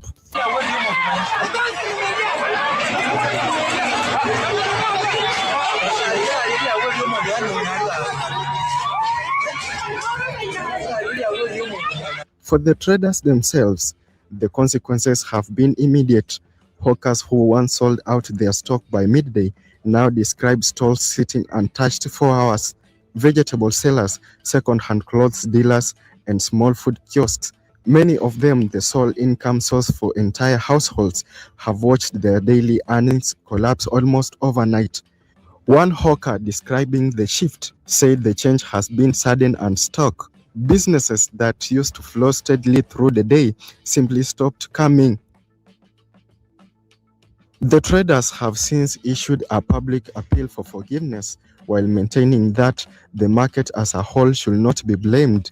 They have acknowledged that the attack on the political convoy was wrong and have asked for understanding as investigation continue and normalcy is restored. Biashara ilikuwa sawa kutoka mwanzo, lakini hii Friday kutoka Friday ndio tunalia sababu hatukuwa tunajua hao watu walikuwa wanakuja kupigana. Sisi tulikuwa na furaha kwa kungojea hao watu. Sasa tunalia, tukifika kwa gari tunaambiwa elekea Chanda. Ukifika kwa gari unaambiwa pelekea Simba. Sisi hatujui kitu yenye inaendelea. Biashara yetu imerudi chini, hata tunalia, hata hao watoto walipiwa wakakufa ni wetu. Ni mtoto wetu, kwa vile sisi ni wasasi tunasikia uchungu ndani yetu. Kwa hivyo wananchi wenzetu wengine usichukie wenzenu, tunapigana sisi kwa sisi. Kienda kuuza wanatuambia hawatulisifu vizuri, wanaona ni kama tutawarusha mawe vile walirusha wakati ule. Kwa hivyo tumeona vibaya vile tulikosea, kwa hivyo tunaomba msamaha. Police have moved to identify and arrest those believed to be responsible for the stoning. 7 suspects have been taken into custody in connection with the violence. They include Moblin Mosiri, Amos Ntabo, Brandon Ombaba, Alan Masese Onyambu, Geoffrey Bosire Mokaya, Stanley Okeyo, and Julius Obegi Orangi. The investigation has also reached into the political circles. MP Zahir Janda has been summoned to record a statement regarding the incident as authorities work to establish the full sequence of events that led to Osiembo's death and injuries sustained by others in the convoy. Investigations remain ongoing and no findings have yet been made public regarding the exact circumstances of the attack or the specific roles played by those in custody. Survivors of the attack have gone further, calling on the Independent Policing Oversight Authority (IPOA) to launch an independent investigation into how the violence unfolded and how police handled the response on the ground. Nilikuwa nimekaa left hand kiti cha nyuma, hiyo gari ilipiwa, hiyo kioo ikapasuka, ikaja na hiyo mawe ndio iliyonigonga hapa. Hiyo mawe ndio ikanigonga hapa ikiwa na kioo, na hizo vioo zikanidunga dunga kwa macho. So na pia meno kuna shida kidogo. Mashirika ambayo yanahusika yafanye kile ambacho wanafaa kufanya. Kama IPOA tunawaomba mchunguze wale maaskari ambao walikuwa pale ili wawaambie ni nini kilikuwa kinaendelea. Their request reflects a broader demand for accountability, not just for those who threw the stones, but for a full accounting of what happened on that highway and why it was allowed to escalate. Ndugu yangu, as the boycott drags into its 4th day, stakeholders in the Keumbu area are pressing for calm. Local leaders and community members have called for a dialogue as the way forward, a path that acknowledges the seriousness of Osiemo's death and the attack on the convoy, while also recognizing that an entire trading community is now absorbing collective punishment for the action of a few. For now, the market remains open but quiet. Traders continue showing up each morning, setting out their goods along the highway, waiting for matatus that increasingly pass by them. Whether the boycott eases in the coming days will depend on how quickly investigation produce answers and whether public anger can be separated from the traders who say they had nothing to do with what happened on the Kisii-Keroka highway on the 3rd of July.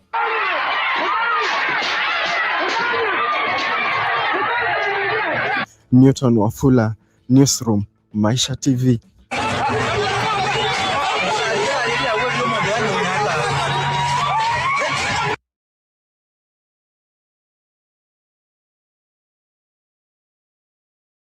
So Maunga, hii violence ya Keumbu Kisii, is it a root of violence or it is chronic violence within Kisii? Hii violence inatoka wapi? And it looks big, like what's happening in Kisii? Kama uko na habari. Although najua sasa Mbudi ameenda and Mbudi could have made us actually unpack this one a little bit. I don't know kama Wakisii watawezana nao magoons ama what is their concept ya kuhandle hao magoons, but it looks scary. And na ukianzia kuona vita ikiwa noma Kisii, ujue if Kisii cannot be able to handle this violence, ujue other places you just be mad. So when it comes to handling of violence, I really rely on Kisii. Do you think Kisii has been able to handle this violence, the goon issue ama bado?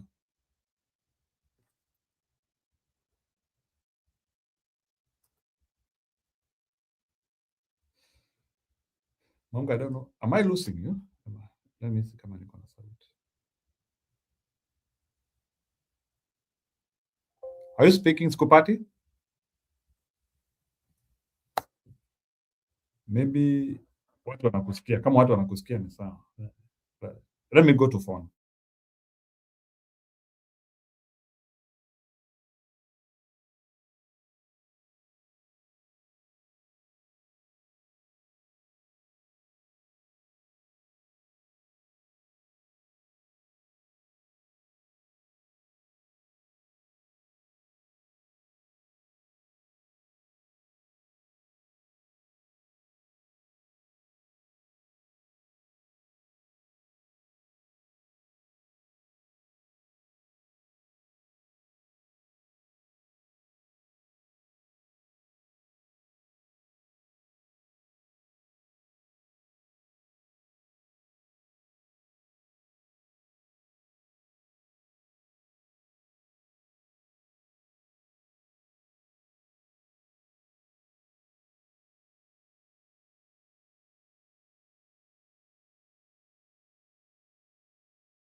Maunga.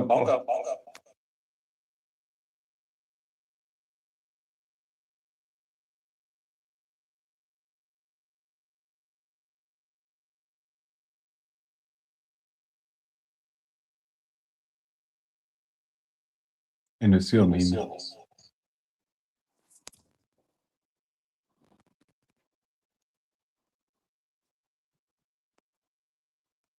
Yeah, I think the voice is okay. So then, wacha nitoe hii yako Maunga basi. If you want to come, let me just kick you out of the studio. Uingie vizuri.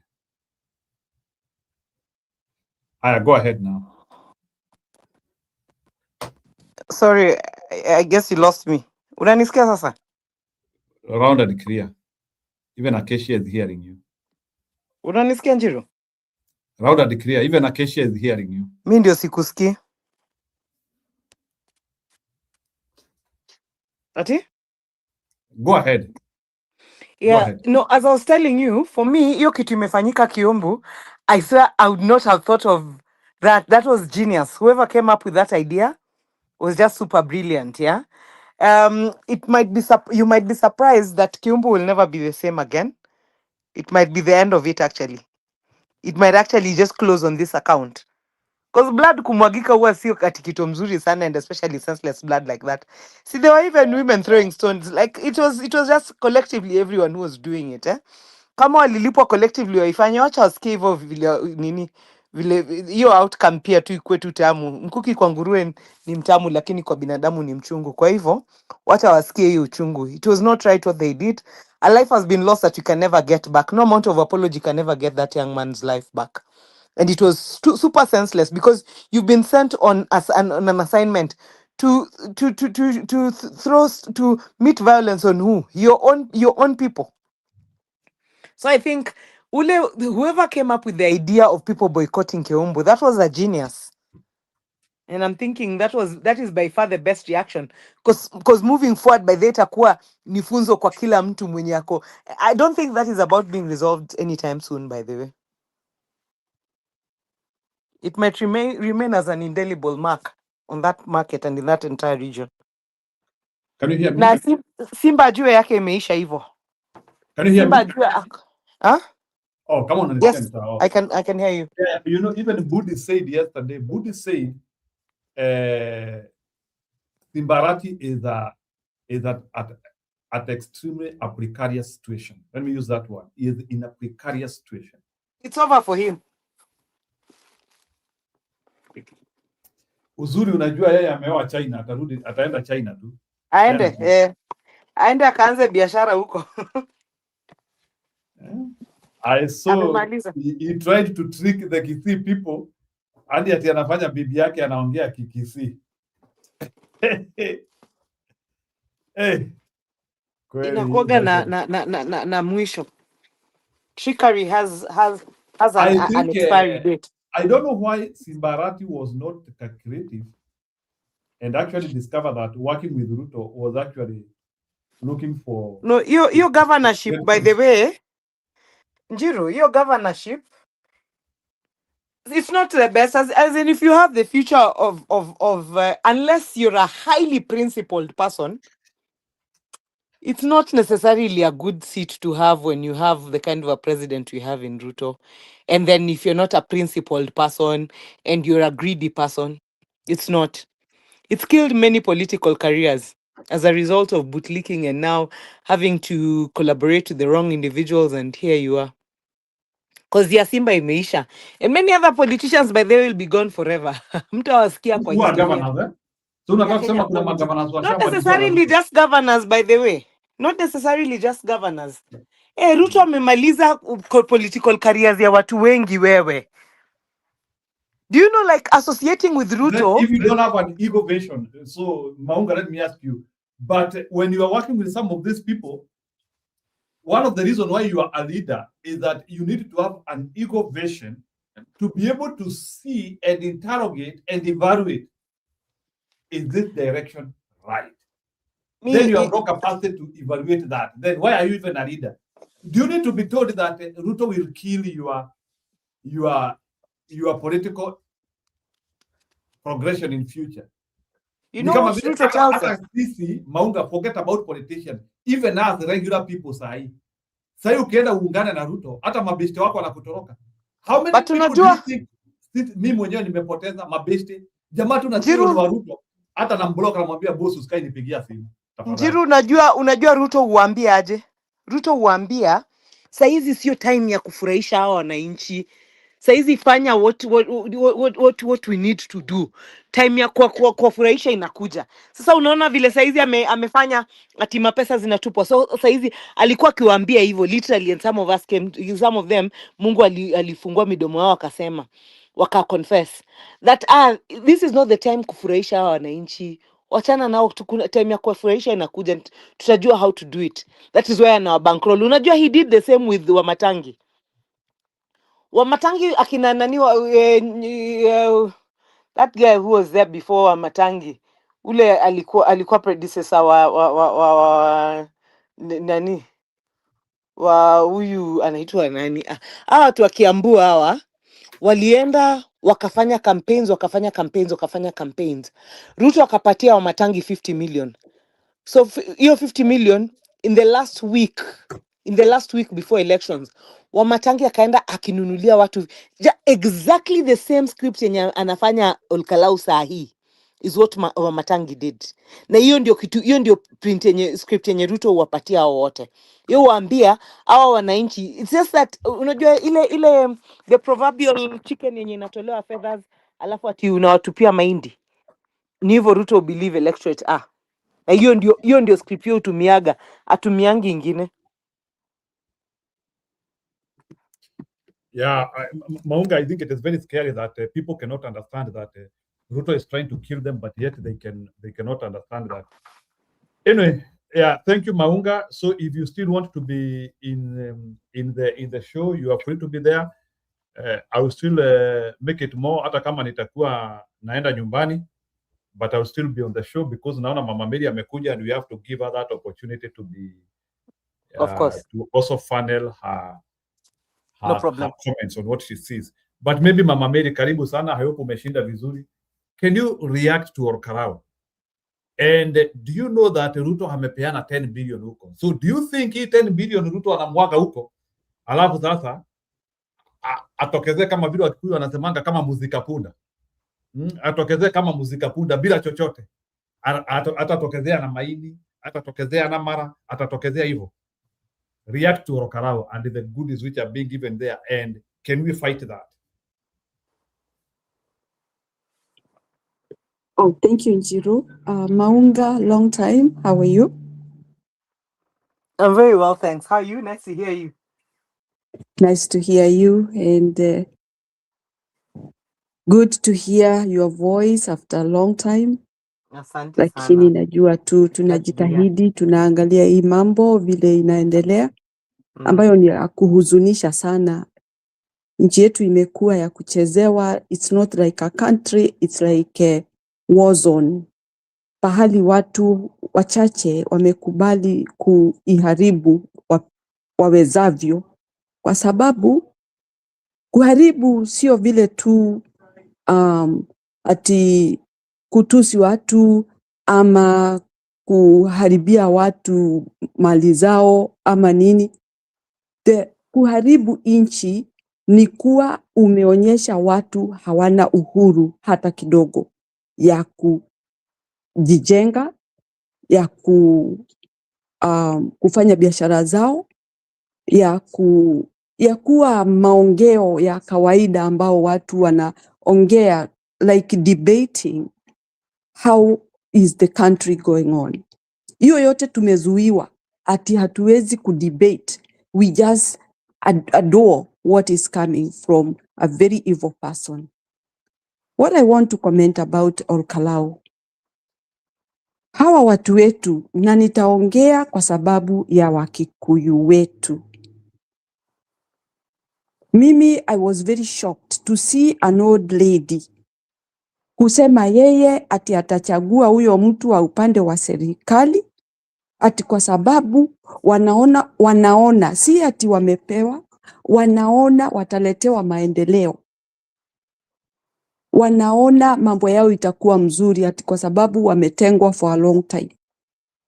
I don't know what kind of long time she was talking about. Na wametengwa na nani? This is the thing. Nikajaribu kujiuliza, huyu si msichana, si mtoto, si Gen Z, ni mama ambaye ameona na amesikia mambo mingi sana. She has had all this.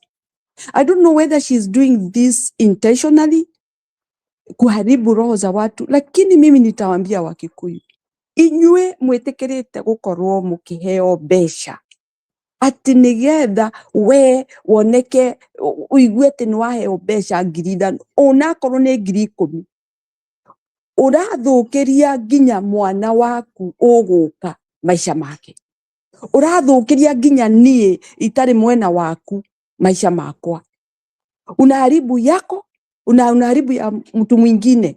Tunajua huyo mzee ana yake. It is very sad. Maunga is very sad when you see such people talking like that, when they know this. It's not that that lady has not heard of how killings have been going on in our country. Innocent people, innocent children with no guns, with no stones, with no hizo miti ya majembe, nothing, just innocent children. Wengine hawajulikani kweli kabisa pahali walienda. Sijui kama yeye ni mzazi. Because the way she was trying to explain, I was really bitter about her. Nilisikia vibaya sana. I don't expect... do you think she was the one who interviewed Mary? So najua Akina Itumbi has stayed there for weeks now, eh? It doesn't matter. It doesn't matter, Maunga. There's a team I think they've been coaching, literally, like actors. Like they've literally taken, that is something that they've been trained to do. Now, and let me ask, if that lady says no, what consequences is she going to face? No. Mary, you're saying the same thing we were saying about Raila also. Yani decide tu mimi nimezeeka, hakuna kitu ingine kipya ninaweza kupata kwa hii dunia. Let Kenyans have a better country. So no, I will not participate. Wangemfanya nini? Hakuna kitu wangemfanya. Angeenda tu zake salama salamini, na aache watu wale ambao wanataka nchi iendelee wafanye vitu zao, ndio hata yeye apate wakati mzuri wa kuishi ile miaka imebaki. You can imagine these people. Me, I don't know, hata kama it's coaching, there are things that I cannot involve myself. It's like a curse. You are cursing yourself. Watu wetu ambao wataumia kwa sababu ya hiyo mdomo yako ni wengi. Wacha wewe unaongea hivyo unaongea. So many people. I would give an example of so many prominent people who have been very, very good politicians. Wakati wamekufa na walale salama pahali wako, kwa sababu mimi nimewaua. Maybe it is the nature, whatever the case. But I'm saying this, you just try to go and see how the life of their families are. Some of them. Yeah, it's true. They are miserable. Mwisho wao ni mbaya. Inakuwa mbaya kabisa. So when I look at that, I just wonder, why are these people not watching? Why are these people not seeing? Ufanye mazuri uende zako. Kwa sababu hawa akina Kuria, Moses Kuria, hawa akina anybody ambaye anafurahia mateso ya binadamu, mateso ya wananchi wa Kenya, ole wako. You are going to face the consequences. If not you, your children are going to face the consequences. Your family. It will not pass like that. Lakini hawaamini kwa sababu that time has not arrived. But the time when it comes, that is when you realize what you did to other people. Maunga, I would ask you, ebu imagine umezeeka, umelala kwa hiyo kitanda, huwezi kujifanyia chochote. What are your memories? What are your memories that you will have?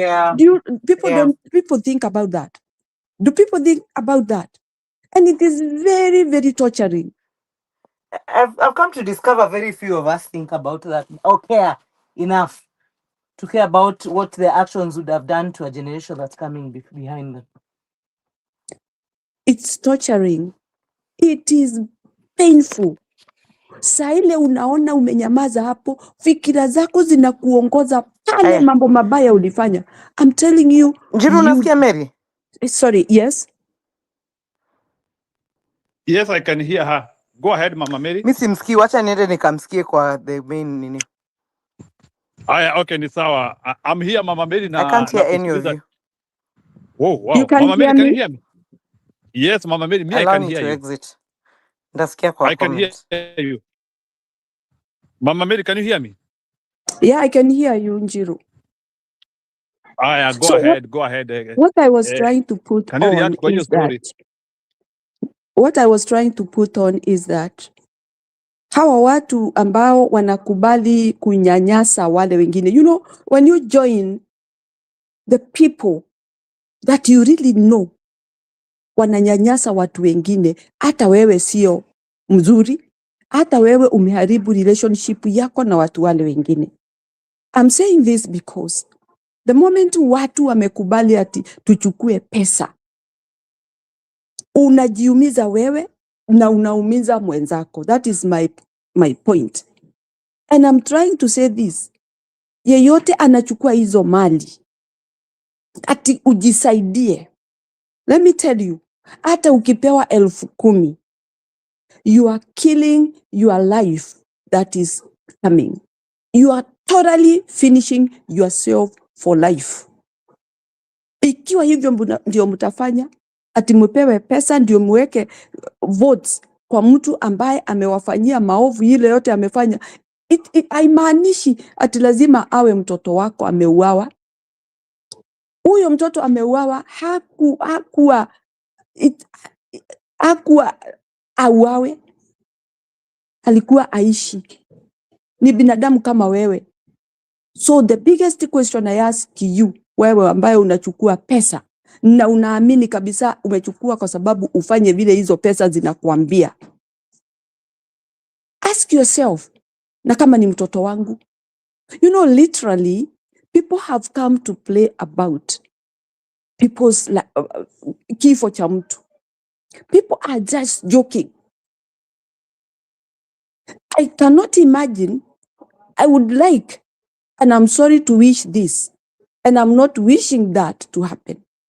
Those people who are doing that, to see them face the consequences of other parents, nione vile wata behave. Why am I saying so? Because I'm so bitter. Watu wanajaribu kurudisha nchi kwa njia mzuri, na nyinyi mnajaribu kuonyesha kidole. Mnatuonyesha ati nyinyi hamjali. And yet, tabu iko kwa nyumba yako. It's not that you have felt you are living better. You are living poorly. Ni hiyo tu kachansi hiyo ya sekunde moja unapata hiyo 10,000. I'm talking about 10,000. Wacha hizo mnapewa 500. Even if you are given 10,000, where are you going? Angalia watu wenye mabiashara makubwa wanafunga. Si ati ni 10,000 na wanafunga biashara. Wewe utachukua hiyo 10,000 uende ukafanyie nini? Enda dukani na hiyo 10,000 uniambie ni nini na nini utanunua. And you sell your soul. You sell yourself for life. What can people be told? Why can't you be ashamed of what you are doing? You accept the money, meaning that you're going to do what exactly that money is asking you to do. It's very sad. So what I'm trying to say is, Kenyans, pesa mumeambiwa yes mkule. Because the money belongs to Kenya. It belongs to Kenyans. It's our taxes. It is true. But let it not guide you to the hole. Let it not guide you to death. Because you people, you are playing so much with your life. Lakini mkicheza na yenu, msicheze na yetu. Nyinyi jiweke kitanzi kwa shingo, muachane na sisi. But know that you are risking our lives. Because I don't know how many you are who are doing this silly stuff. Agikuyu ni mukwendwo riu mumenye ni kumurorete. Na korwo mwana waku ndoragitwo, wikire kiratu kia mundu ucio mwana wake uragitwo, unjire uria ungiigua. Unjire ni kiundu kiriku we ungikorwo ukiigua mwana waku orite ati nduri wamuona kuma muthenya muna nginya umuthi nduri wamuona na maitho maku, ndui kuria thire. Uroya mbeca cia ciana iria ciuragitwo. Exactly. Uroya mbeca cia thakame ya ciana iria ciuragitwo. Nigetha riu moragwo angi makiria macio ni undu wa mitugo yaku we tondu ndureciria meciria ma mundu uria ungi. Ndureciria maisha ma mundu uria ungi, ureciria horo wa maisha maku. Ma ndagika imwe ona ti ndagika imwe ni second. Mbeca icio ya uthie nacio hau ugure irio. Tondu nduguciga kuu nyumba igika atia. Utiri biashara ukuiga ethereme with who we have as a leader. Utiri biashara egutherema. Ni kwikira ureikira kirumi kigie thakame ya ciana iria ciuragitwo. Na ngarigwo niki aya ni andu agima, atumia, athuri mararia miario ihana tari gucogera ruo rwa andu aria angi aria mekitwo mitugo itari miega. We have faced a lot of problems in this country. Things that really you cannot even comprehend. It's so devastating to see that the people can support such kind of rogue government ambayo haijali maisha ya mtu. Na mnaona ati mchukue hizo pesa mfanye vile hizo pesa zinawauliza. Tafadhali think twice. Hata afadhali uongee na mwenzako umwambie, mkae tu pahali hivi muongeleshane, mfanye hiyo debate. Labda unaweza sikia kitu ingine ambayo itakufanya roho yako iwe ya utu. Sababu sioni wale watu wanafanya hiyo vitendo kama ni watu wako na utu hata kidogo. That guy Kuria, that Kionjori, that other Madam Waiguru, they are coming to convince you to kill yourself. They're not coming to make your life better. They are convincing you to die so for them to continue living. That is the exchange that is going to happen. Na mnakuwa wajinga hivyo. I pray that mtu apatwe na roho wa utu ambapo mtu anaweza fikiria uchungu wa mwana ndio asifanye hizo vitendo mnataka kufanya. Chagua kiongozi ambaye anasema ukweli. Because all those people who are with the Kasongo, I'm telling you, they are all liars. They are all liars. Na wale si liars, na walikuwa kwake wametoka. Wameenda zao. Wamemuondokea. Because they have seen, no, hivi sio vile tulikuwa tunatarajia. Mambo yetu yataharibika. Watu wetu wataumia. Na si hata mlima tu. Ni kila mtu anaumia Kenya. Hakuna pahali, kama kuna pahali panauzwa chakula rahisi, hata watu wa kutoka pande zingine wataenda kununua. But it is nowhere.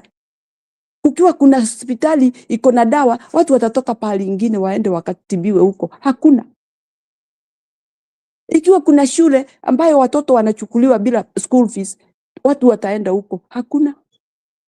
Kila kitu ni mbaya Kenya nzima. But you people of Olkalau, ask yourself, why is the whole government coming to you? Wewe uwezi kujiuliza. There is a saying that when things are too sweet, think twice. Sweetness ya hiyo mambo ni hizo pesa mnaletewa. Is it logic? Is it reasonable? Is it okay for me to take this money and do what they want? Ask yourself those questions. Mambo ile watu wameona, wamesikia, wameumia, na wewe unachukua unaweka kwa kibeti yako, unasema wewe ni wewe. Si wewe unachaguliwa. Mwenye unachagua, utamchagua. And people have experienced this. People have experienced this. you elect somebody and the person, you'll never see him. They go away. Wanakuacha na tabu yako. Huyo mama alikuwa anasema ati wamekaa siku nyingi hawajafanyiwa maendeleo. Sijui ni maendeleo gani ana expect ikuje sasa. Ajiulize, Kasongo analeta hizo pesa anamwaga huko. Like other people are asking. This money was enough to help where it is falling in the whole country. Ingepelekwa hata kwa hospitali inunue dawa.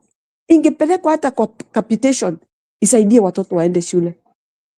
But instead wanakuja kuwaletea nyinyi, wawagawie hivi, wawadanganye, wawafanye maskini wa roho. Na maskini forever. Take that to bank. Mutafanywa maskini wa milele. Bila wasiwasi. Serikali haina wasiwasi. Pesa wako nazo. Tena wewe mwananchi ujiulize hizi pesa serikali inatoa wapi? Mnasikia vile nchi iko na deni kubwa kabisa. Ni nani atalipa? Why can't you sit down and say, instead of giving us money, go and reduce the debt. Go take that money to the hospital. Go take that money to children who have not gone to school. Bursaries. Hii ni kitu mtakula tu na mdomo iishe. Ni kama vile tu kununua mkate unakula, unamaliza. Na hiyo kazi inaisha hivyo. So for me, I stop there and I am looking forward to hear good stuff. Wakenya tuko pamoja na ni asante sana kwa kunisikiza. Thank you, Nchiro. Haya, sawa Mama Mary, asante for that. Yeah, I really honor what you're saying.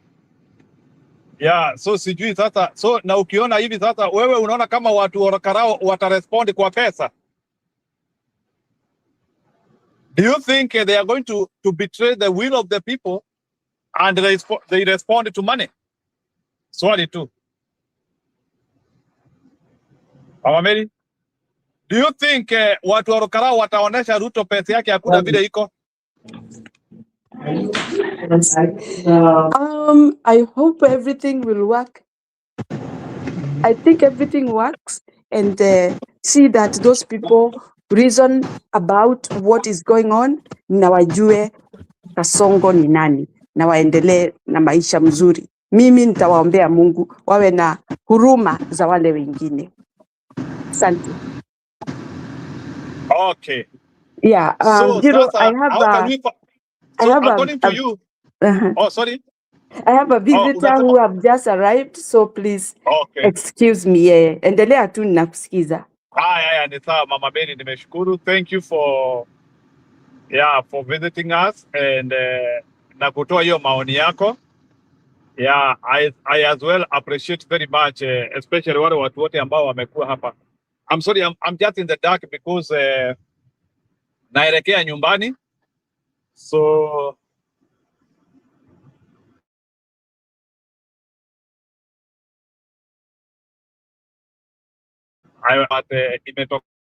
so I have to hold it until nifike, but there's no problem. So mkinipea dakika kama 3 ani na kesho wa keep busy hapo. Yeah, I will have already arrived. Siko mbali sana. Yeah, I'm really sorry for that because unajua I had to change the location. Na unajua siku hizi mamoderator wa kujitolea muhanga hawako. So hata ukiona Ana ananipiga hivi, she knows what we go through saa zingine to make sure that we have an uninterrupted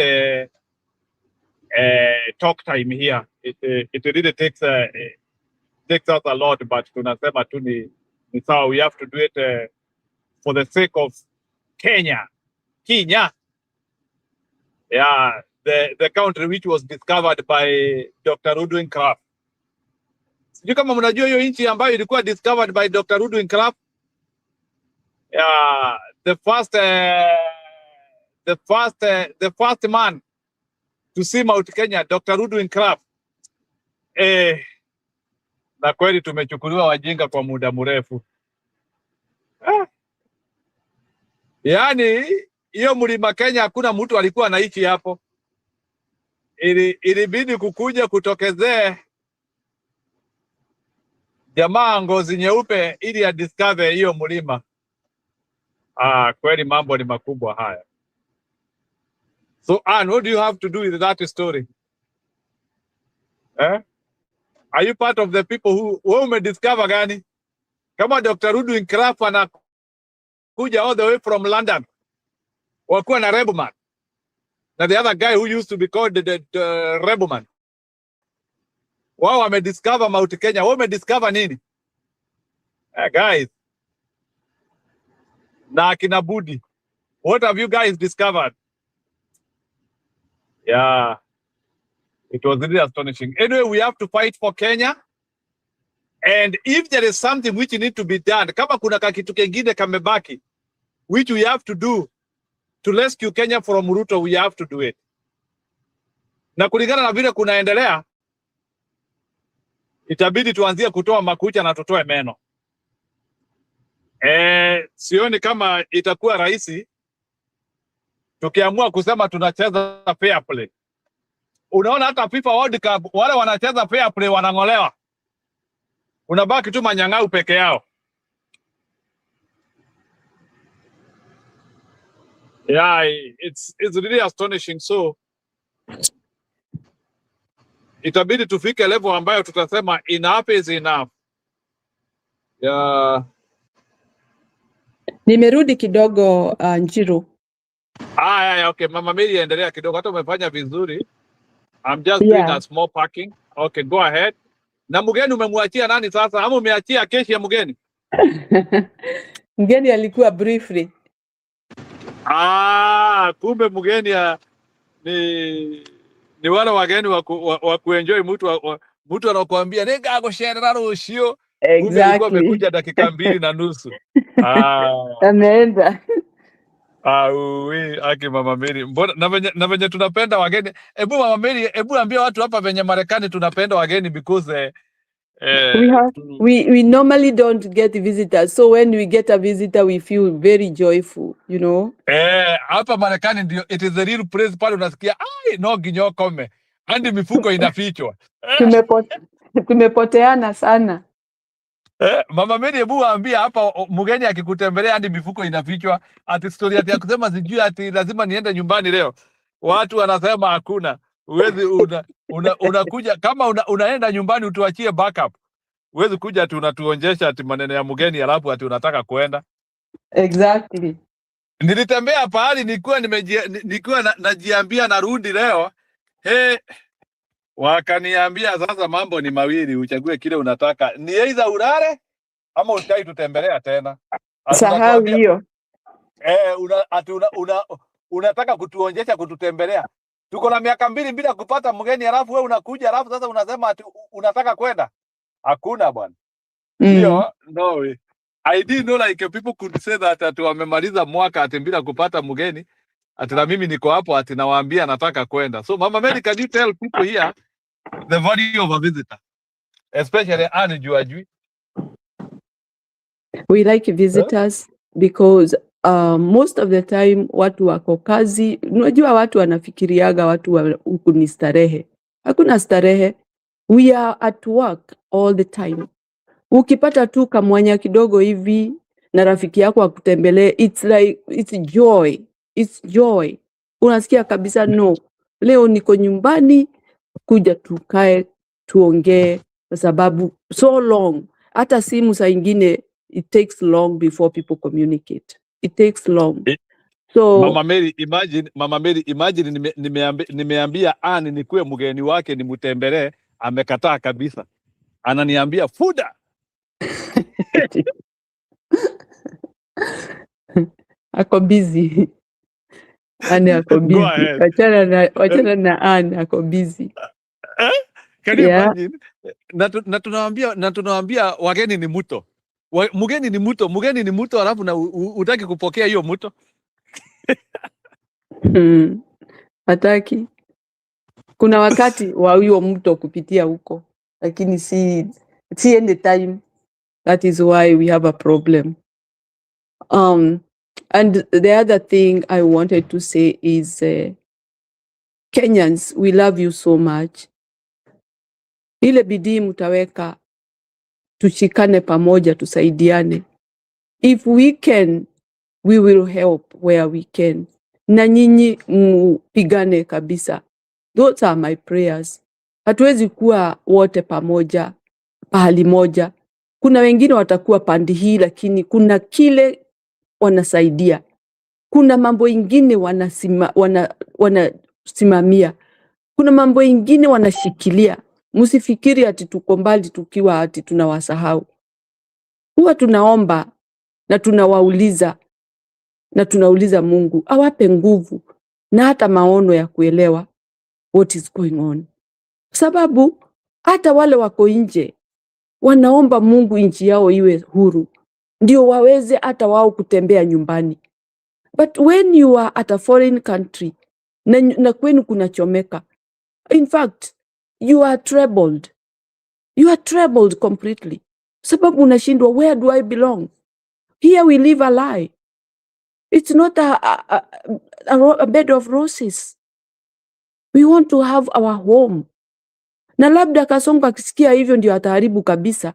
Ndio tuharibike kabisa, because I don't see him having positive things that he would like to support a human being to live better. That's my feeling. Because when you look at all these things that are being done in a country, nchi ambayo haina msukasuko, nchi ambayo haina vita. Vita ni kuundwa, zinaundwa na watu binafsi.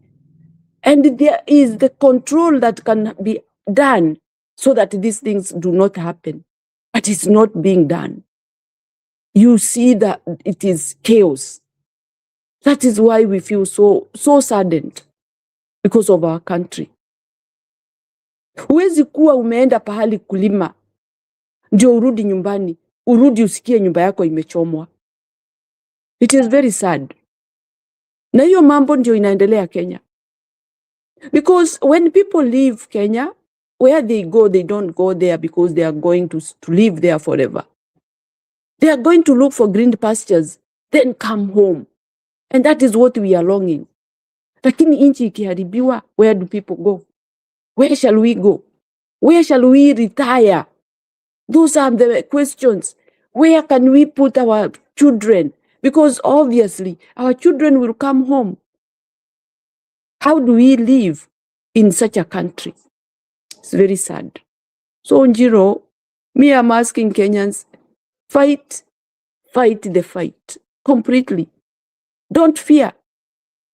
And fighting is what is being done to make sure that we get liberated. Na ni nini hiyo?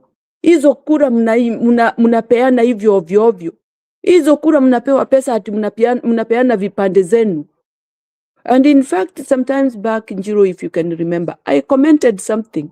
When they started saying that there will be some caregivers who will be visiting people in their homes, take their blood pressure, check their whatever, those are also other numbers that they would use.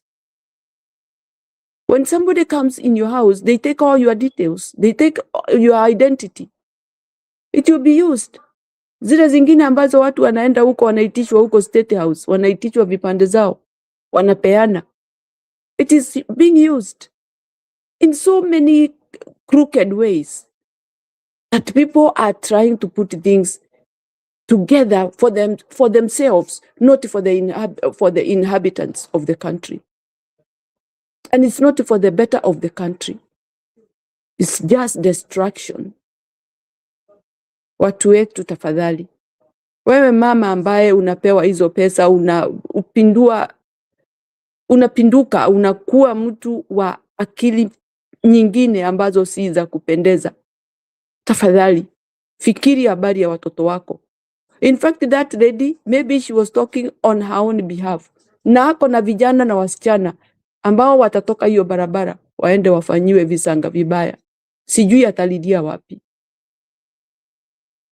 Ako na watoto wake ambao wako na shida, hawawezi hata kuuza chochote, wamesoma labda hawana kazi. And yet, we mama ambaye uko na watoto, kwa sababu kama uko na shida kwa nyumba na unaona serikali haikusaidii, where is your children? Watoto wako wako wapi?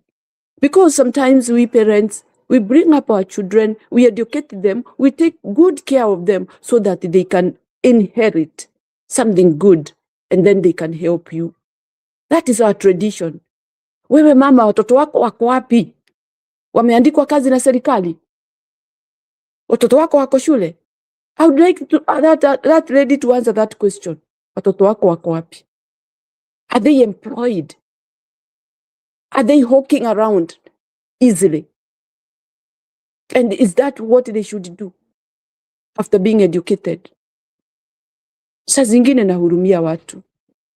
And I just wonder, sometimes you argue stupidly. Because those are not things to play about with. Maisha ya watu. Sababu wewe mmoja, ukiwa hivyo ukisimama uende uweke kura yako hapo, ujue unamaliza 100 people. Unawamalizia hapo hapo. Mama Mary, to put you into perspective, can you imagine Orokarao, Ruto anatumia shilingi 1,180 per one human being. If you allocate 10 billion to 71,000 registered voters in Orokarao, inamaanisha kila raia ametengewa 180,000. React. 180,000 watazipata aje? Yani as a budget, ile budget yani at Orokarao wamepangiwa ni giriga na reaite. Na sasa wakiambiwa hivyo wanafurahi? Wakisikia hizo pesa wanafurahi? It want to show you, like it is showing you how desperate Ruto wants Orokarao. How desperate. Yani Ruto aliamua he will do everything. So it is upon watu wa Mlima Kenya to defend Orokarao, to make sure hiyo kura ijaibiwa na hakuna kura Ruto anapata huko. Kura anaweza kataa kupata, lakini wale watu wanakujanga kupiga watu usiku, wale wanatakanga kuingiza masanduku, tuko na mbinu ya kuwazuilia. Because if we are not careful and if we not speak seriously, tunaweza saga meno, na tukikuja kusaga meno hapa na Orokarao, Ruto atakuwa kule, because unajua Ruto anataka akuwe declared winner wa Orokarao, alafu kesho yake ako na rally kubwa sana huko kumoko Gachagua. I hope Gachagua will understand that, because that's what Ruto does. Ruto anajideclare huko Orokarao, alafu anatafuta pahali ya kwenda kumoka. Walifikiria wako na strategy. Alafu anaenda kwa kusema watu wa Orokarao wameamua. Na ni yeye ameamua. So that is what we have to be very careful about. Mama Mary, go ahead.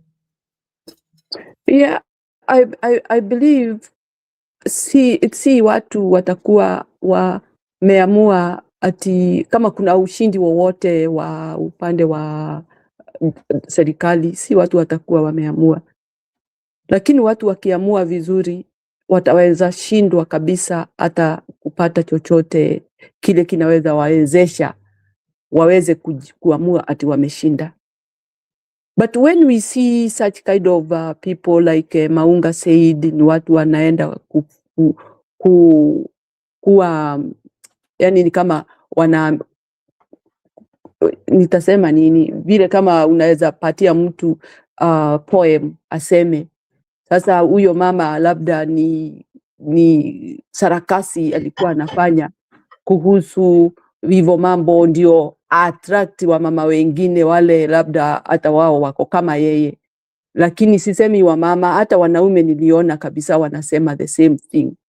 And when you look at those men, it's not that wakisema wataenda pandi ingine watauawa ama watafanyiwa chochote. The only thing they are trying to do is maybe the money ndio imewalewesha, wamelewa na hizo pesa, labda wameambiliwa. And we have seen many times that those people who are given those money to dish out, sometimes they are giving even less than what they were told to give, and then they remain with the rest. Na sasa wewe umepewa hiyo 10,000 10, umeona sasa wewe maisha yako imebadilika, sijui utaendelea namna gani baadaye. By the way, before I go far, hii mambo ya kuwa ati transformers zilikuwa zinatolewa Mbeere zinapelekwa huko, why should Mlima be treated like trash? Honestly, we are being treated like trash. How can they pluck off the transformer from a certain place where people really have it and then take it to another corner for those people to be happy for only 1 minute? How do you believe that transformer will not be moved from there to another place? And then you start crying and you have voted for him. Hii ni kitu kidogo tu wanaongoja, they are timing. Wapate tu ushindi na wewe uwe bure kabisa. Wewe mama, wewe mzee, nyinyi tafadhali mtakuwa bure kabisa. But I know we are winning. And once we win, you guys, wewe mama na wewe mzee, ambao mnatuonyesha kidole, we will profile you. That's all we can do. Because we want people to have adabu. People need to understand that the pain people are going through, it is manufactured by us. Na kwa hivyo mara ya pili mnataka kuitengeneza tena itokee alafu tuendelee kuumia. How that is unbelievable. It's very sad when you look at people. It's not that these people are not, they don't hear. Hata ukiangalia wengine ni watu wamesoma, hata kama hawakusoma university, ni watu wamesoma. They have heard news about all what has been going on in our country. They have heard it. Wasipuuze ama kutuambia ati hawajui. And they know what is going on, and they know Ruto. They know him. They know his deeds. They know people who have been thrown out of their land. They know even right now, Ruto have gone places throwing people out of their land. Even now. Na wao wanacheza tu. Allow people fight for us. Don't forget that we are watching. Na tunataka ushindi kutoka huko. Hao wachache ambao wanataka kutuuza, let them be ashamed. Things gonna work for us. We are many and we are soldiers who are ready to fight the fight. Mimi nitamalizia hapo Njiro, nikiomba Wakenya wetu, piganieni nchi yetu, na sisi tuko pali tuko, tuwasaidie kile tunaweza wasaidia. We can support you in different ways. Na I want to mention ya Moses Kuria kuhamianga zile places ziko na by election. At least this time round ana candidate, he decided to directly support Ruto. Yeah, because they are evil people. How do you think now watu wa Mlima now they should start taking Moses Kuria now? Exactly. That is what the people need to understand, that these are not good people. Kuria is moving around. That is not even his location. Even these other people who are running there with their SUVs. Na watu wa Olkalao, ebu angalieni hao watu vile wanakuja huko na magari. Ebu waangalie vile wamevaa. Ebu waangalie uone maisha yao vile iko. Na nyinyi mko wapi? And yet, you want to put yourself ndani kabisa ya shimo. Kwa sababu huo mchezo mnacheza. Hata kama ni sarakasi unafanya wewe mama, wewe mzee. Wacha kucheza na maisha ya wale wengine. Hata afadhali ukae nyumbani usiongee mambo kama hiyo unaongea. It is so irritating when you look at those people who did it. I believe hata wao wako na shida kwao nyumbani, lakini kwa sababu ya hizo pesa kidogo watapewa, mtu anakuwa na wazimu. I will call it that way because I can't believe you have been tortured. And Mama Mary, huna hope. What does that speak to Moses Kuria character? To the extent that Moses Kuria was an MP in Murima, Kenya for so long, only to come and show his true character during Ruto time. What did we not know about him? Hiyo kitambo yote jamaa akachaguliwa. I don't think Kuria cares about his life anymore. He is desperate. Na anataka wale wengine hata sisi tuwe desperate. We are not. And we are not going to fall in that trap. Whatever he is doing, kama mtu anasikia maisha yake imefika mwisho, sisi asitufikishie mwisho. Sisi tuko hai na tutaendelea na maisha yetu vizuri. Whatever he is doing is a desperate person. Maybe he is depressed, he has no life, and he wants us to look, tuwe hatuna life hata sisi kama yeye. We want our life, and we love life. Mungu ametupatia. Ukiwa umefika mwisho, uachane na watu. Moses Kuria need to be home, mzee wa area, awe mtu mtulivu, mtu wa heshima. Lakini sasa yeye anayumba kutembea hivi, akitafutia nani uongozi? Anatafutia nani? He has been on uongozi for so long. Na sijawahi kusikia mambo mzuri Moses amesema. Kitu ambacho tunaweza mkumbuka nacho, isipokuwa tu maongeo mabaya kutoka kwa mdomo yake. He's very dirty. He's very dirty. So, hii kazi mbaya ndio anatumiwa afanye. Na hakuna malipo atapata. Malipo itakuwa mbaya sana kwa Moses Kuria. And for the group that are going to convince people kwa ujeuri. Sababu ni ujeuri wanatumia. Hebu niambie kama Waiguru anaenda huko kupea watu gas. Whatever they are giving people. Why are you fooling your Kenyans? Why do you have to fool people so that they fall in your trap? Why? Kwa nini msifanye uamuzi mzuri? Umeleta hiyo, hebu nikuulize, na kwa nini Waiguru angepeana gas Kirinyaga? Amepeana gas yote Kirinyaga. That's what I'm saying. Why are you fooling people? Because it is the same thing. Why are they taking those transformers from Bere to Olkalau? And those Olkalau people, can't you reason that way? Muone nyinyi ni kuchukuliwa, mnachukuliwa ujinga. Hata yenu kesho itangolewa iende. You are not going to control that government, not to pluck it off, to take it somewhere else. The same way, Mbere hawana uwezo wa kukataza hiyo transformer itolewe huko ipelekwe pande ingine. Is that how you want to be treated? Ask yourself that question. Kwa nini watoe Mbere walete kwetu? Kwa nini wanatuletea gas cooker? And furthermore, let me say this to those Olkalau people. You have taken that cylinder. Utapika nayo for how long? Utarudi uende ununue hiyo gas na nini? That gas is not forever. Hata imesemekana ni kama paper bag. Hiyo mtungi iwezi jazwa. From what people are saying. Ati the owners of that gas cylinders wamesema hiyo mtungi iwezi jazwa tena.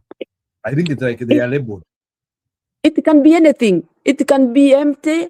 It can have even some things which will explode. They don't care about your life. Sasa, let's say for example, umepewa mtungi ya gas. Uko na jiko, uko na hiyo nini, cooker. Do you have a cooker? Hiyo gas unapeleka wapi? Hata wakiwanunulia cooker, Hiyo gasi utakuwa una refill na nini? Kwa sababu si ati wako na mifereji watawaconnectia kwa nyumba zenu muwe mnaendelea kupika. Ni tabu wanawaletea. And then goons will come to collect those gas cylinders one night. Watakuja kuiba. Kwa sababu goons wamekuwa generated in our country. Unaletewa shida ukiiona na macho yako. Hiyo mitungi itakuja kuibiwa na utaachwa hapo umepigwa na guna anakuja nyumba yako anakuambia tunajua kuna mitungi huku toa. Exactly. Na utoe na pesa. Na anaacha labda amekuvunja mkono ama mguu. You are looking for trouble all over. Kitu kingine. You are not safe. You are not safe on Ruto's hands. Anything that he is doing, he is doing for your danger, bringing danger onto you.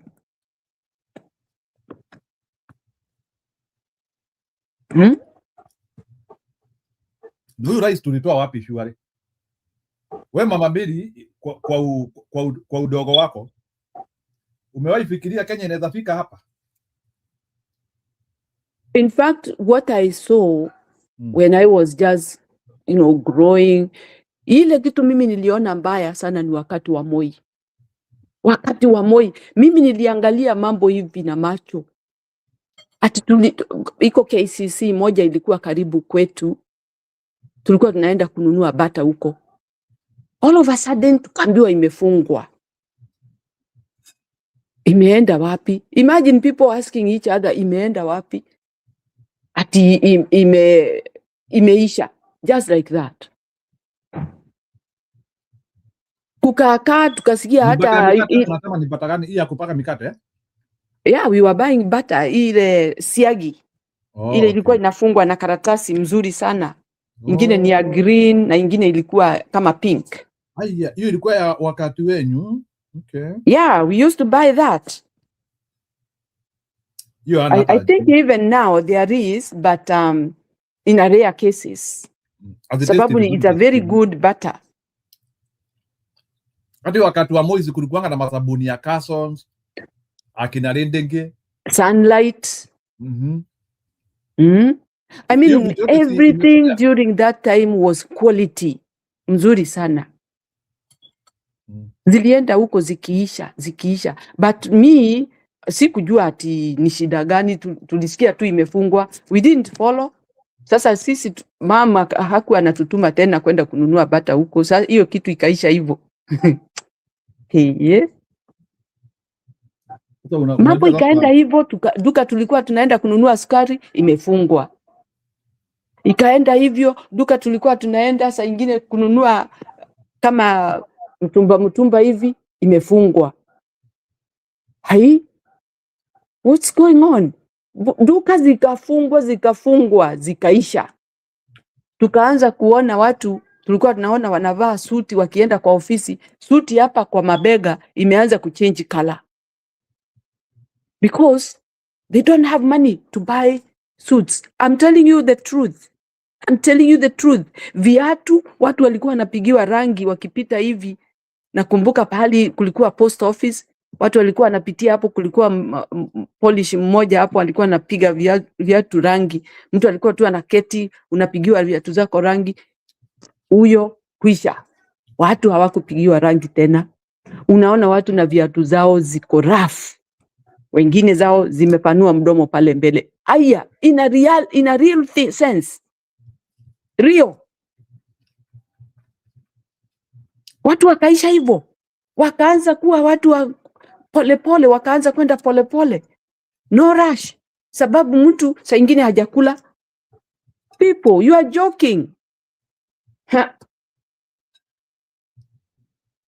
And now, this is where we headed. And this is a very serious one because for Moi, it took a long time before it reached that point. Who you? It's very sad. Within a very short time, inchi imecollapse. Watu wameanza kulia. Sasa Mama Mary nikuulize. na wale watu wameanzia kusifu Ruto ati wakisema ati anafanya ile barabara alikuwa amesema, ile barabara ya kuteremuka Nakuru ama ni wapi, yet people are not having jobs ama nini. It's like I'm thinking of like places like here in America, ukute interstate inatengenezwa na watu hawana kazi. How would it be? You know, I think we are very much ahead, Njiro. We trying to reason, because you need to ask yourself, why now? That's the question. Why now? Hivyo ni kumaanisha ni kutuhadaa na tuhadaa. Tusifikirie hiyo, tufikirie mambo ya future, mambo ambayo inawezekana kuwa ni mzuri kwetu kwa maisha yetu. Lakini huwezi sema ati kwa sababu anajenga barabara. Where has he been? And furthermore, how many other roads ametaja na hajajenga? Ametoroka huko, sasa amehamia pahali iko na mambo ambayo ni ya election. Because that is how our reason. You are building this road because there is some interest. You are not building that road because you are my government. It's because of some interest. Hivyo ni kumaanisha ni kunidanganya, unanidanganya. Hivyo ni kumaanisha the moment hiyo kitu ikipita, you will not see me as valuable to you. That's how it is. Na kwa hivyo ndivyo ninataka Kenyans wa reason. Waseme kwa nini sasa? Kwa nini asiwe anajenga Mbeere kule ambapo alimalizana na wao, aende huko awafanyie mambo yao ili alikuwa amesema. Anywhere that elections has been going on, ndiko ana focus, while he has promised other places which he has never touched. This is a man who goes to launch things which have been already launched and they have never been touched, even accomplished. But still, people are reasoning at, atatujengea barabara. Yes, he has said many times and in many places, and nothing has ever happened. Those are things that you should put into account and think about your life. Watu wa Olkalau, tafadhali, amkeni. Fikirieni maisha yenu. I want you let down those people who are trying to make msaha na nyinyi, kuwachezea akili zenu. Put them down. Put them down. Ashame them. We Mugikuyu uratuthikiriria. Tiga gwiciria ati waneo mbeca icio ni wateithika. Tiga gwiciria ati wakirwo bara ni wateithika. Wakirwo bara ri. Bara ciakitwo cigana na andu no kurira mararira. Tiga vona mwage bara na mugie na maisha mega. Kundu mutarayahugura. Mutareciria muici ni eguka. Mutareciria ni eguka kuraga ciana cianyu. Mekere muikarite kuu ni muturite na thayu. Na bara icio ona ndeiguire iria rĩanyu rĩtigũragwo, irio cianyu ciũragĩra mĩgũnda. Na tete nĩ ũndũ wa bara. Nĩ thirikari gũtuĩka don't care about you. Ti ũndũ wa bara. Because even me when I was young, nĩ twarĩmaga. Na twakuaga indo citũ na ng'ong'o tũgatwara thoko na tũkendia tũkenete. Kwĩna thayu. Na mbeca iria ũkuona ũkũinũka ũkuĩte na moko. Na gũtirĩ mũici ũngĩgũteng'eria. No rĩu tũthondekeirwo nginya mĩitũ ĩratuona nginya mũhuko. Mũitũ ũrakuona nĩkĩ wendia. Akarĩithania nawe. Acoka kũgũtha nyondo ya mũtwe. Akoya mbeca icio. Tũtirenda ũguo. Twathiaga thoko magũrũ. Tukagera njĩra cia mĩkĩra.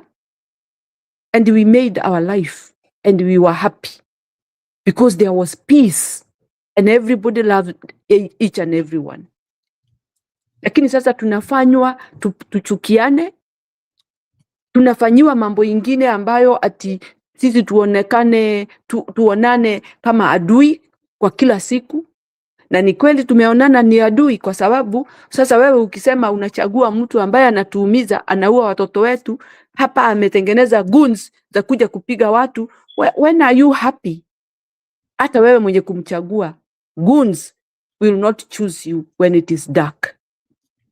When you have your money, you cannot eat comfortably.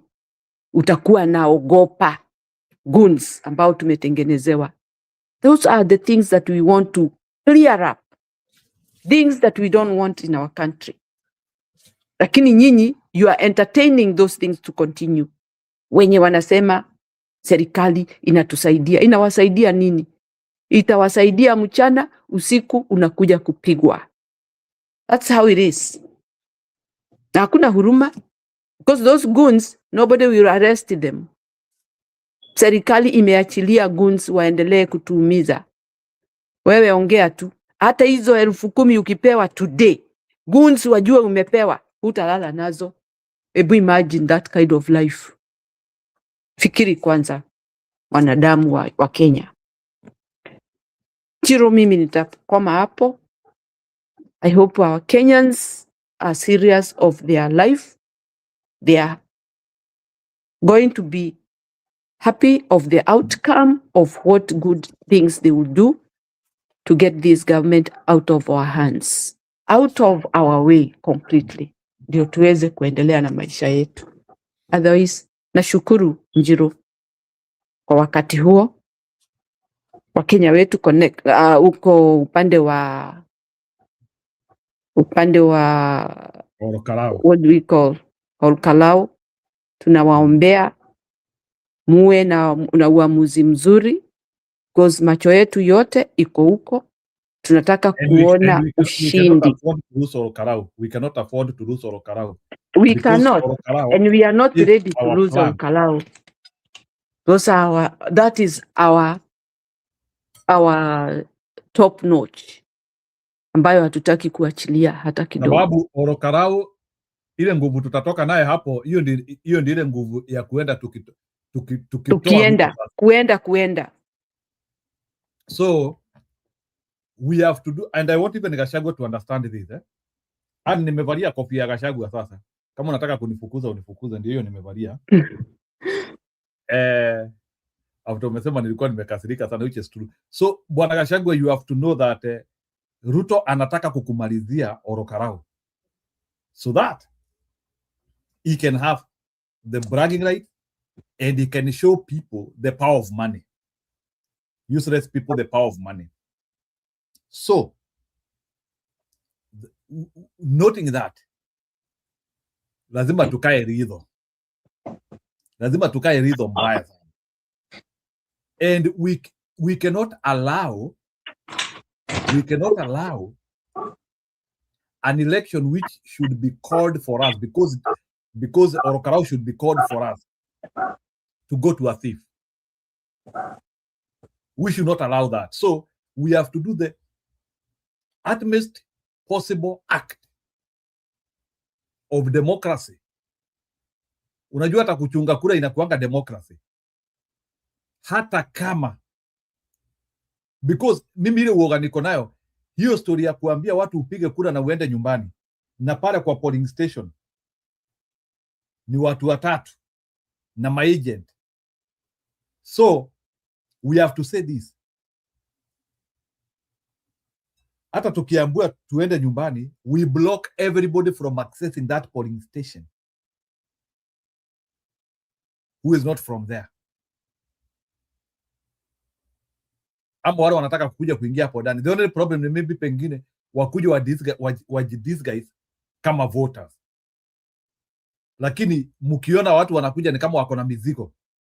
Hawa akina Ruko hawa, because me I know Ruko atajaribu kukuja kuingiza kura huko. We have to be careful.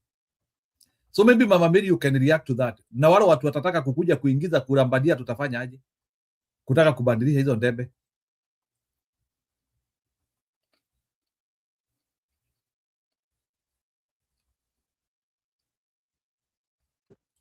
Mama Mary, did you say something? Nimekuuliza wakiamua Yes. kuja kuingiza debe kama vile waliingiza debe mbele, tutafanya aje? Hakutafanyika hivyo, Njiro. Let it not reach that point because it will not be business as usual. I don't think so.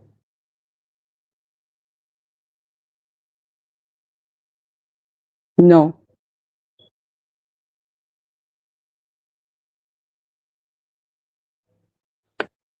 Kitu nataka watu wa Olkalau wajue, Ruto hafanyi hivyo kwa sababu ya kuwapenda.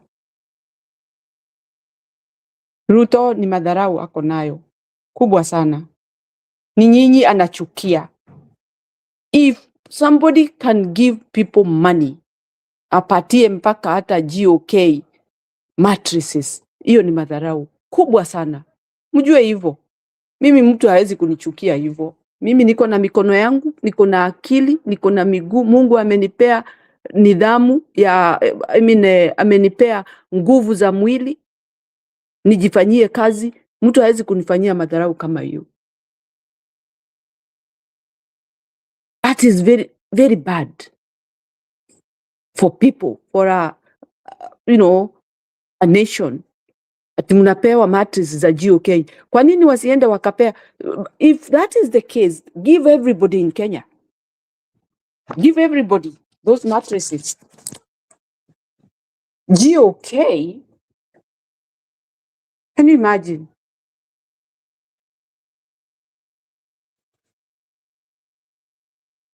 It's very sad. Siwezi kuamini mtu anaweza beba mattress aletee watu mattress ambazo zinakaa. Hata afadhali ange contribute kwa hospitali ama kwa shule, lakini asiseme anapea watu ati ndio wampee kura. It's an insult in the highest order. So, Mama Mary, insult. Yeah. And I'm very honest. Sijai kuwa na ubaya na Gachagua. Hata ukiona saa zingine nikiwa critical sana na Gachagua ni vile I'm a result oriented man. That is the problem I have.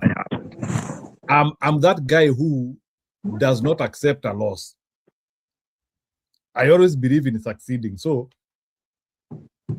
saa zingine ukiona, because like hii loss ya Olkalau, I cannot take it. Me, I don't want at story ya Olkalau tukuje tuseme hapa tunge ni hatukufanya hivi tu.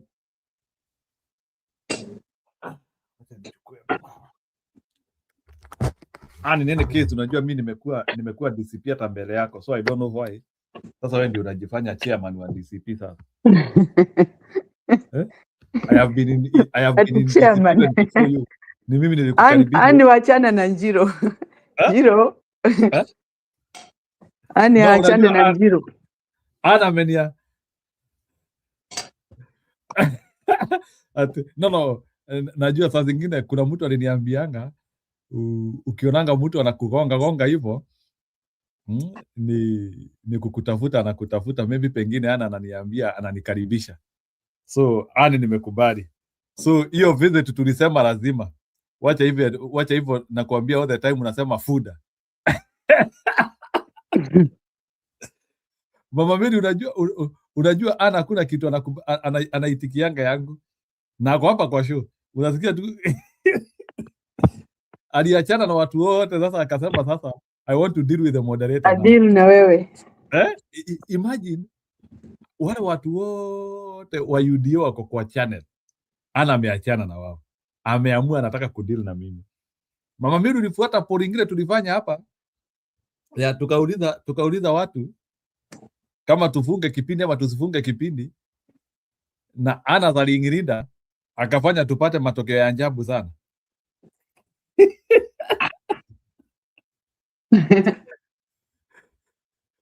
I think kama alikuanga kama ulikuanga, nitatafuta one of the schools ambazo zilikuanga na migomo mbaya sana za wasichana.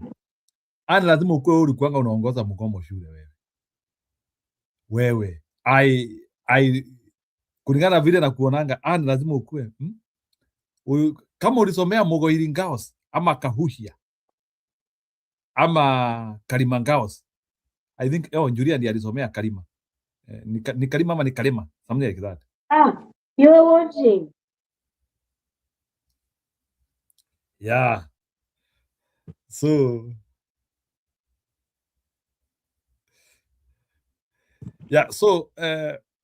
what I feel is that we have to be in this to win.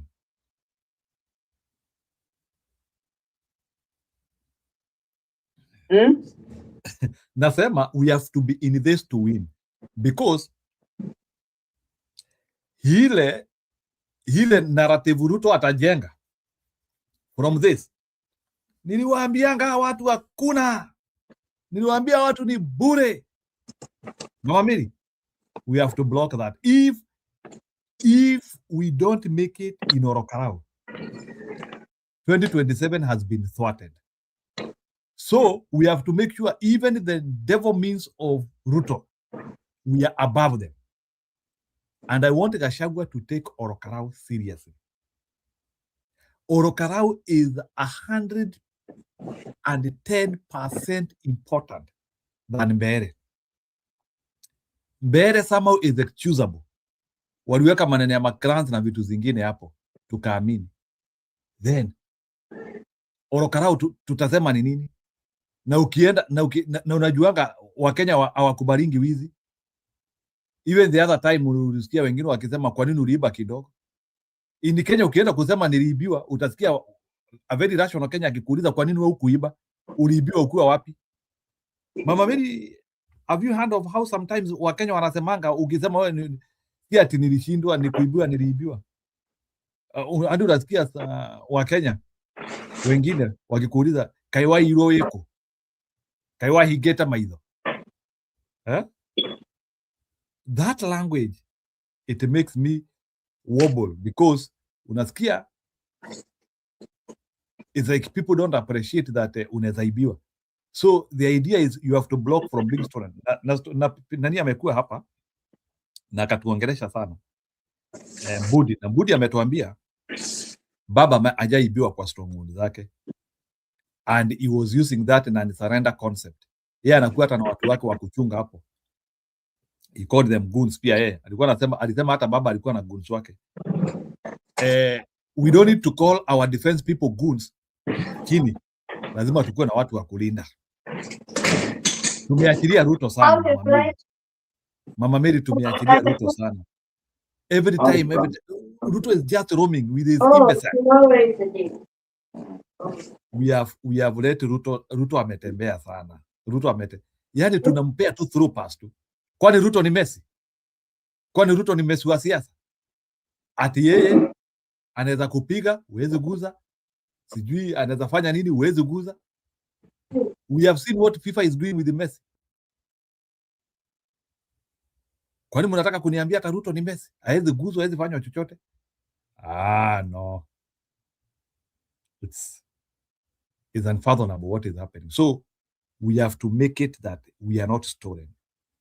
Hata wewe ukienda pale Karioko ama pale Country Bus umebeba mfuko yako na iko na ngiri moja hapo na unataka kuenda and you want to go to Western na uko na mfuko yako, unashikanga mfuko yako na mikono mbili because hiyo mfuko yako ukipickpocketua ama ikatwe, people will just be asking you, kwani ujuangi hapo iko na wezi? Na unaenda Country Bus kufanya nini? Wewe ujui hiyo place wasi wanaibianga mbaya sana. Let me give you a story of Country Bus. I always remember Country Bus. And what happened to me in Country Bus in my first day when I'm going to the university, Moi University. I will never forget.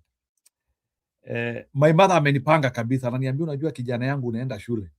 Lazima ujipange uende shule, beba chakula kabisa. Frankly speaking, mimi sijaenda Nairobi tena na nikajizurusha huko. So I was not when I'm going to the university, I'm not conversant with the Nairobi. So sikuwa nikijua pahali mingi. So mimi nilikuwa yule msewatu wewe ukifika tu room. So ukifika Tirum fanya hivi. Actually I get surprised that neza jizungusha Nairobi. Ati nilisoma Nairobi na ningetoka hapo sijui Jogoo Road wapi naenda na narudi. It was a tough place to know. Sasa mimi nimebeba ngunia, so my mother alinifungia ngunia 2. So my mother akaniwekea viazi nusu, alafu akaniwekea mbosho hapo pengine. So ngunia moja ilikuwa na viazi na mbosho. Hiyo ngunia ingine ilikuwa na arrowroot na ngwashe. So nilikuwa na ngunia 2. So I had a bigger ngunia moja ya kilo 70 na ngunia ingine ya kilo 50. So hiyo chakula my mother alikuwa ashaona it will last me for the next 5 months, tutakuwa shule for 1 semester. Now sasa mimi mzigo wangu nikabeba from Embu town to Tirum Nairobi, there's no problem. Nilikuja na mzigo ukafika vizuri. Sasa mimi kufika hapo Tirum, that time during my time hakukuwa na hizi mabasi za hakukuwa na hizi ma North Rift, sijui 2NK, they were not common. So when you are going to Eldoret, the famous vehicles were Eldoret Express, which somebody told me that it's now dead, and Matunda bus. Iya keshe kama wewe ni Gen Z uwezi shikanisha, wewe tu ruhusu tu story yangu iflow. Matunda bus, najua Mama Media anaweza jua Matunda bus. There was a bus, kuna bus ilikuwa inaenda mpaka Kitale, ilikuwa inaitwa Matunda bus. So there was Matunda bus. So kuna majamaa, kuna ingine ilikuwa inaitwa Kahuru. Kahuru, yeah, those buses now. Na ni mabasi zingine ilikuwa inatumia like 6 hours kujaa. So si mabasi zilikuwa zinajaa haraka. Ni basi ulikuwa unaenda hapo unakaa kabisa. Ukikalia saa 2 mtangoka saa 8. Mama Mary, you know, there was a na rafu pale kwa stage, wale makanga walikuwa wanaitwa makanga manamba. Ni majamaa wengine wako na macho ya red. Ni jamaa akikwambia wewe mjinga ingia hapa, itabidi uingie hivyo. So like you see, like when we are tunaenda, wakati sisi tunaenda kutafuta basi hapo, unajua majamaa they are forcing people kuingia hiyo Matunda basi, watu wataki kuingia. Sasa mimi nikiwa hapo nikiwa hapo country bus, sasa ati najifanya nachagua basi. Jamaa anambia mjinga, unachagua nini? Ingia hii. Mimi namwambia hapana, siendi na hii.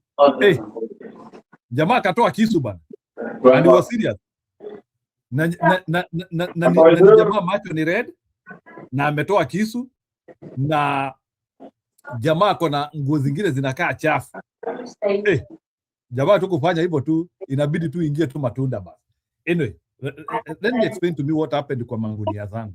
Sasa mimi nimefika hapo Tirum, alafu sasa nikauliza conductor wa hiyo gari nilikuwa nimekuja nayo,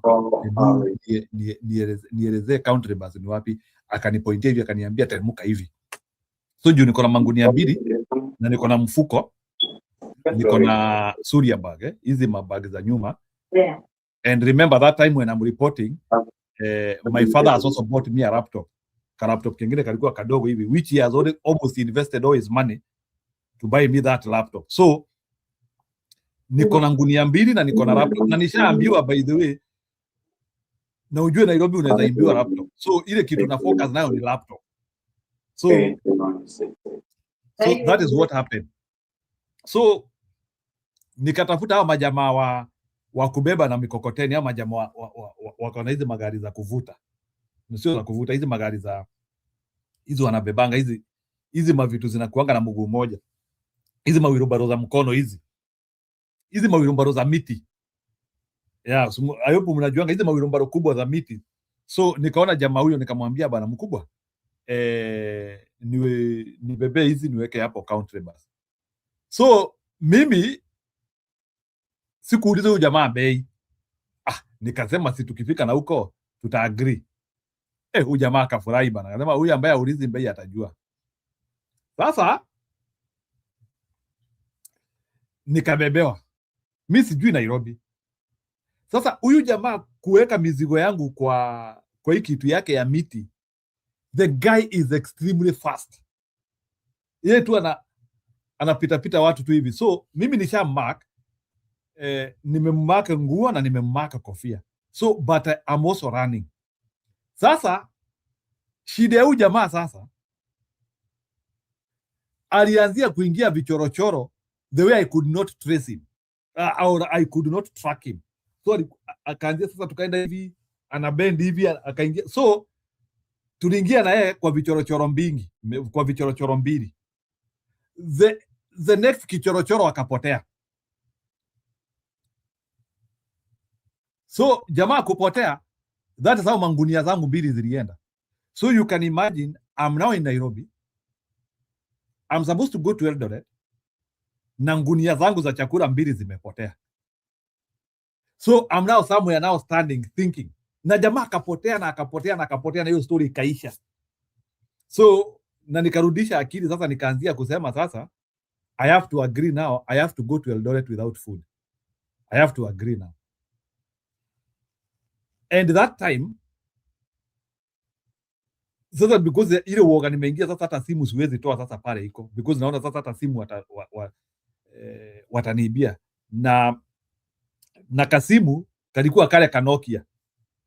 I don't know how many use that Nokia. Kale ka Nokia kalikuwa Nokia, nilikuwa nimenunua ka Nokia na my father. That time it used to cost 4,000. So he had invested quite some good amount of money to buy for me. Sasa nikasema ni sawa, haina shida, mangunia zangu zimeenda. I remember this day because it was one of my worst day, and it is my first day when I'm reporting to the university where I need to really, and nilo wakati at least you are hoping that somebody can have a fun. Sasa mimi kufika hapo country bus sasa, because sasa nimekazirika sasa, mimi nasema sasa wacha sasa mimi niteremke Eldoret, let me just go to Eldoret. Sasa mimi kufika hapo country bus sasa, na sina hata mzigo wangu because hata mzigo ushaibiwa sasa. Naanzia kujiuliza sasa nitapanda gari gani hapa. Kufika hapo bwana, majamaa akaanzia kuniuliza wewe unaenda wapi bwana, unaenda wapi? Nikawaambia bwana, najua kule naenda. At least I had been to, at least my father alikuwa ameniambia mtu hata akikuuliza unaenda wapi wewe usimwambie kule unaenda. At least my father alikuwa ameniambia hiyo. So jamaa ananiuliza wewe boss unaenda wapi? Nikamwambia najua bwana. Huyo jamaa akanikondolea macho bwana, akaniambia ati unasema nini? I'm talking of when country bus was a real country bus, whereby people used to force you to say where you are going, and they have to choose a bus for you. Huyo jamaa akakuja akaniinua bana. Unajua that time now I have a laptop. Sasa nikaanzia kuona, nikianzia kubishana na huyu jamaa, I'm at a point where by now I'm now going to lose the laptop. Wacha sasa ni cooperate sasa, wherever pale imefika hii, nikamwambia boss naenda Eldoret. Jamaa akaniambia basi ndio hii. Akaniambia basi ndio hiyo, ingia. Kuenda hapo sasa kwa basi kuchungulia bana, hakuna mtu.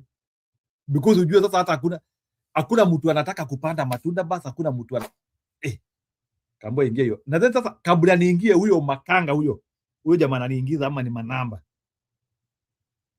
Akaniambia basi ni sawa na unalipa saa hii.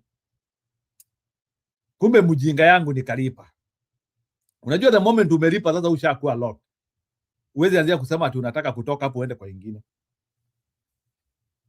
Nikapea jamaa pesa. Hata bei hiyo basi sio hiyo ngine. Nile sasa nisha panic. Let me tell you, I stayed in Nairobi for 12 hours waiting for that hiyo basi ichomoke. It was in the morning.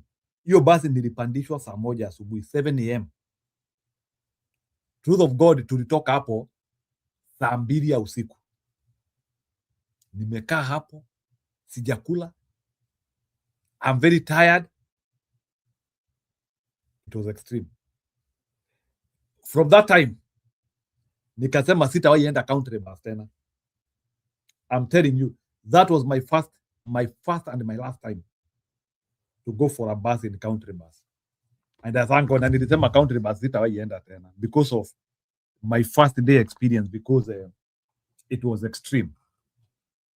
So that is how I learned. So the reason why nimeleta hiyo story ni when you get experience ya kufanyiwa mambo mabaya pahali ama na mtu, you have to be proactive and take enough precautions because the same thing can precipitate. Sasa mimi nilikuwa nimezoea, sitaenda kupanda bus, country bus. Hata tukakuja tukaanzia kukua na statement we always used to say cheap is expensive. Cheap is expensive. Sasa mimi from that time I was going to Eldoret with the shuttle. Mimi ungenisikia country bus, so wewe nipeleke tu kwa shuttle. So that time sasa ma North Rift zimeanza, so we could go to Eldoret using North Rift.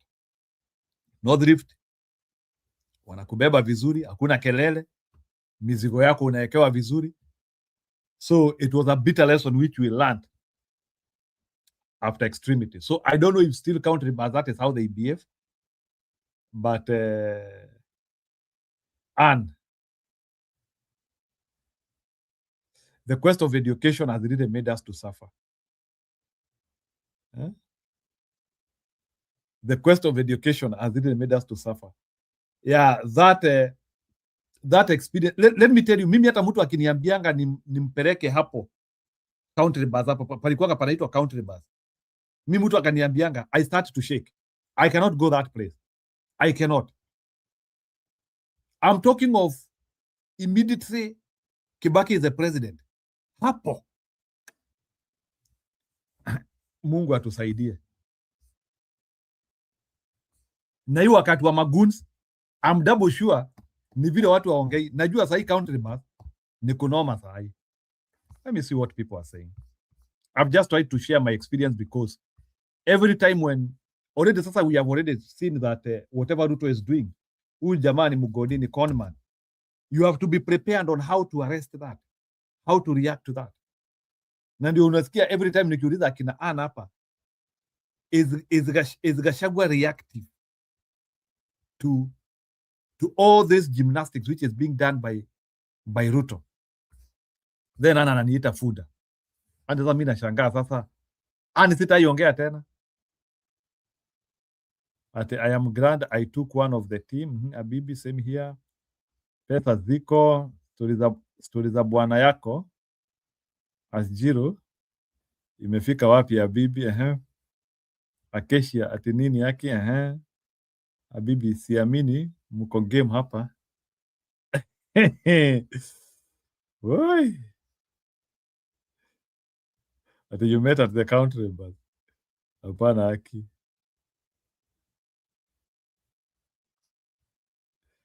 Okay, let me watch at least Ken Daniels is sympathizing with me. I like people who are sympathizing with me. Can you imagine I have ladies here who cannot sympathize with me? Ninyi ladies mulipeleka roho wapi? Roho ya mama ni ya kuhuzunika. Amwezi hata huzunika na hiyo story, amwezi niambia pole. Hata amwezi niambia mnaweza nirudishia those domas and ngwashes. My mother and really suffered a lot to assemble them for me. Yani amwezi hata niambia mnaweza nirudishia. I can imagine the shock in you. What Paul as Njiro. Something similar to that happened to me. Kumbe Wakenya wanapataka hiyo experience.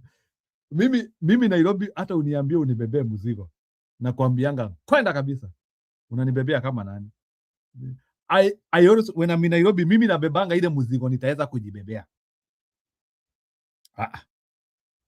Kama sio hivyo wacha nitafute taxi nifikishe. Jamaa anakuambia, customer tukubebe.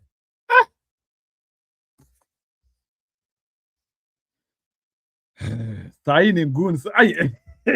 Ana nasema ati sahi ni goons country bana. Atulifanya poa kamama. Wow.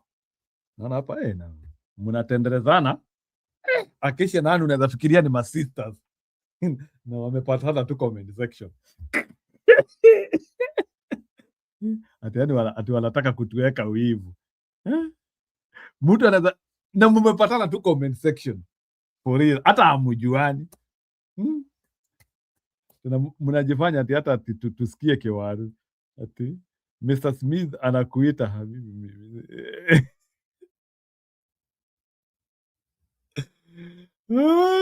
I don't know who is Mr. Smith, maybe ni Budi. Bwana Budi ni kama sijui ni kama wewe ndio umepewa kaniki ni mapa ama ni aje? I don't know.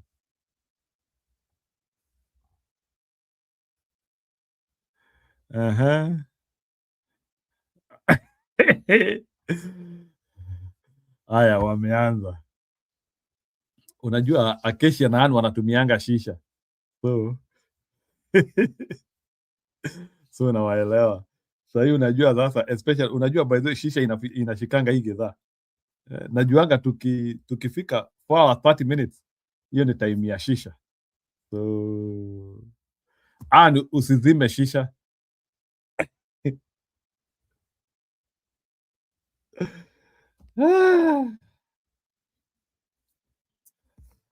And you don't have issues of people who have gotten bad things in the country bus.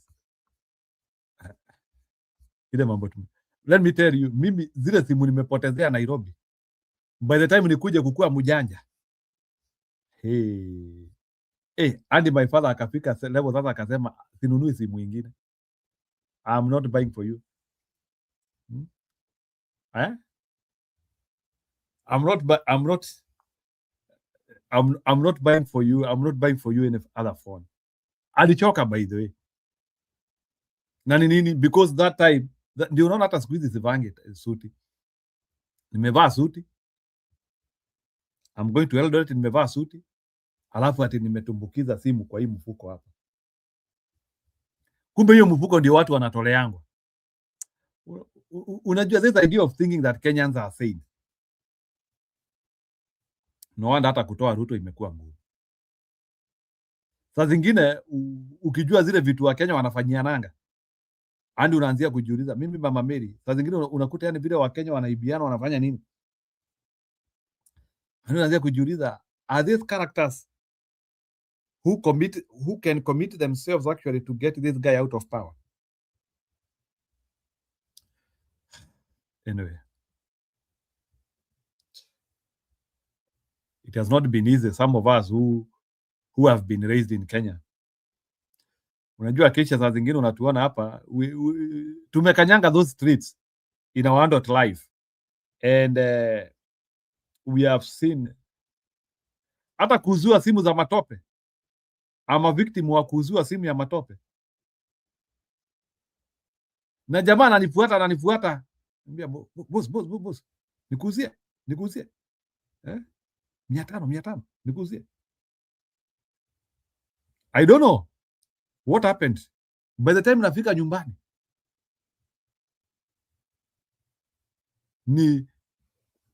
ni kikorogosho ya simu imewekwa matambara huko ndani, na nikiuziwa hadi nilifinya button na nikaona nini contact zikimove nikinunua. Nilifinya mpaka button hivi na nikaona contact zikimove. Lakini nikifika nyumbani nilijaribu kutafuta hizo contacts, I couldn't see them. Na unajua sasa hii sio biashara mbaya, tunajua yule alikuuzia ni nani, ana business card.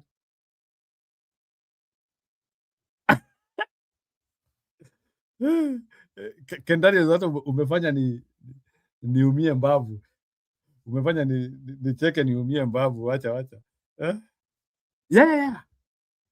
Acacia,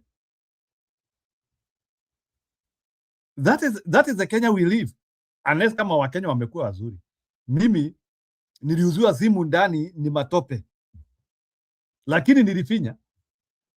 Frankly speaking, wakati nilikuwa nauziwa hiyo simu, sababu that time haikuwa simu, ilikuwa simu ya keypad.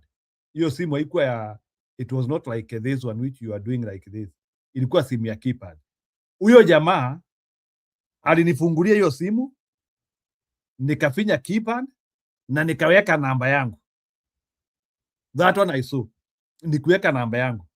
So between kulipa huyo jamaa 500 yake na kufika nyumbani, how that phone turned to a matope is what I don't know up to now.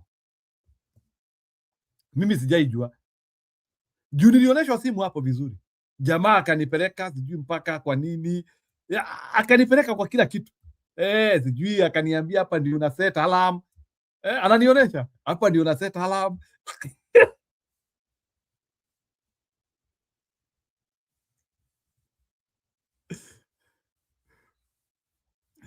Acacia, I will not explain to you because you are Gen Z. Ken Daniels ndiye anashikanisha hizi vitu. Maybe Acacia kama amujapitia, unajua maybe amujapitia hii maneno.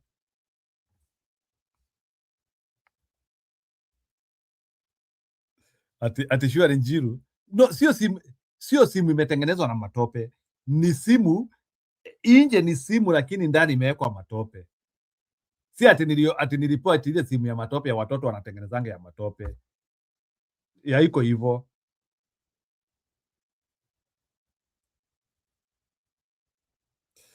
Ati unaona hata ana anashikanisha ati simu za matope zilikuwa along hiyo street ya iko karibu. Hiyo ni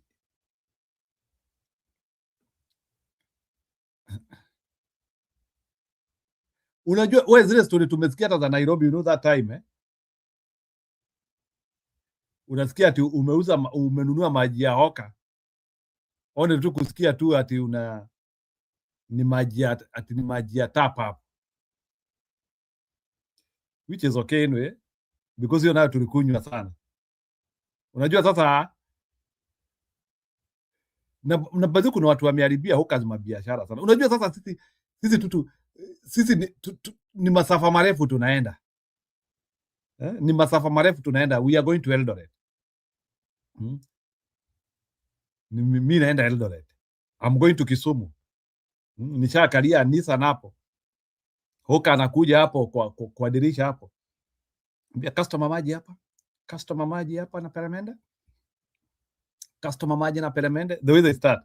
So you feel the obligation at least wacha ni promote Mkenya mwenzangu. Na hii 10 bob niko nayo hapa. Customer maji na peremende hapa. Nani anataka? Customer maji na peremende hapa. Nani anataka? Biscuit jugu karanga. Nani anataka hapa? Like, that has been our lifestyle, and that is why, like, when you see lifestyle being hijacked by these people, now, can you imagine now, with this lifestyle of goons na hizi vitu zinatendeka Kenya, do you think even the people will have comfort hata kununua vitu kwa hoka sasa? With all these criminalities, how sure are you that these products are of the right quality now? I hope even in supermarkets now, we can a little bit trust things which zile wanafanya huko, but how? It's really astonishing the way we are just losing our nation. Kama sahi mimi siwezi trust kitu ya KEBS. Hii Kenya Bureau of Standard. You cannot trust. There was a time when we are using product in our school, ziko na muhuri wa KEBS, but they are substandard. They are not what we think. Until somebody explained to us at hizo lebo za KBS zinauzangwa. Nikauliza mtu, what do you mean? Ati unatulingia tena because you know me I was boasting like unajua bana,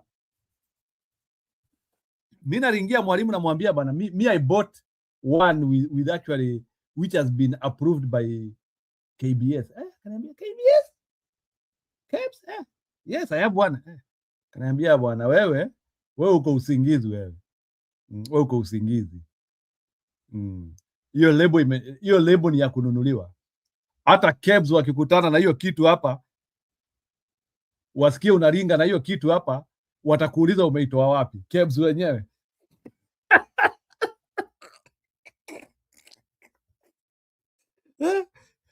That is what mwalimu wangu aliniambia. Mwalimu aliniambia, hii kitu unatuambia iko na muhuri ya KEBS. Ukipelekea KEBS, watasema hawaijui. Ndio mimi akaniambia hata KEBS wenyewe hawana habari kuna kitu hapa imewekwa muhuri yao na kuna mtu anaringa nayo hapa. That is how life has been. So Kenya, things have never been good for so long, and it has taken a lot of. It will only take grace for actually Kenya to be catapulted to its right position. Yeah, we agree that things in Kenya have been bad, but they have never been worse like now. Sai, Conman anakungojea. Hoka anakungojea. Akuzie kitu counterfeit ama apotee na pesa yako, because like those things used to happen. Sijui kama unajua sisi wengine wetu ambao tumenunua vitu kwa Hoka. Unagonga Hoka ngiri, unamwambia you know, like that time kabla tukue wajanja. Hoka anakuambia wacha nitafute change pale. And that was the last day when he was seen.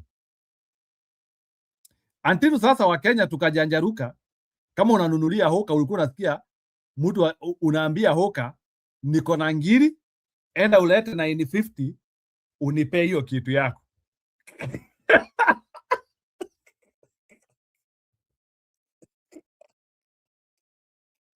Mama Mary, are you there? Nimekutoa kwa history sana. Mama Mary, are you there? I'm here. Mama Mary, umesikia hiyo story ya Hoka anakuuzia kitu ya 50 na uko na ngiri na unaitaka, unaambia Hoka enda uniletee 950 kwanza. It won't happen. It won't happen. Huyo anadisappear, anasema amepata mshahara ya mchana mzima, ameenda.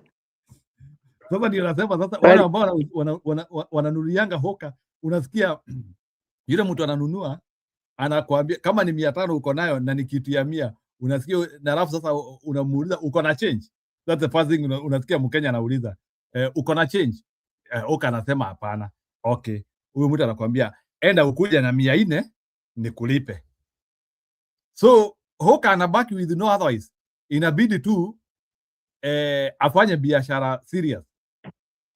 Na Wakenya wamejanjaruka hivi because of how badly Kenyans have been treated by fellow Kenyans. Let me tell you, Mama Made, something which happened to me when I reported to Eldoret. Because unajua mimi sikuwa nimenunua sufuria.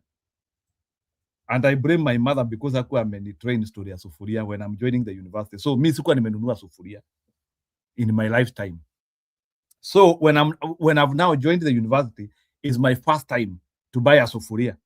Sasa mimi sikuwa na habari ya kwamba kuna sufuria iko na mabati so light, ukiwekelea kwa moto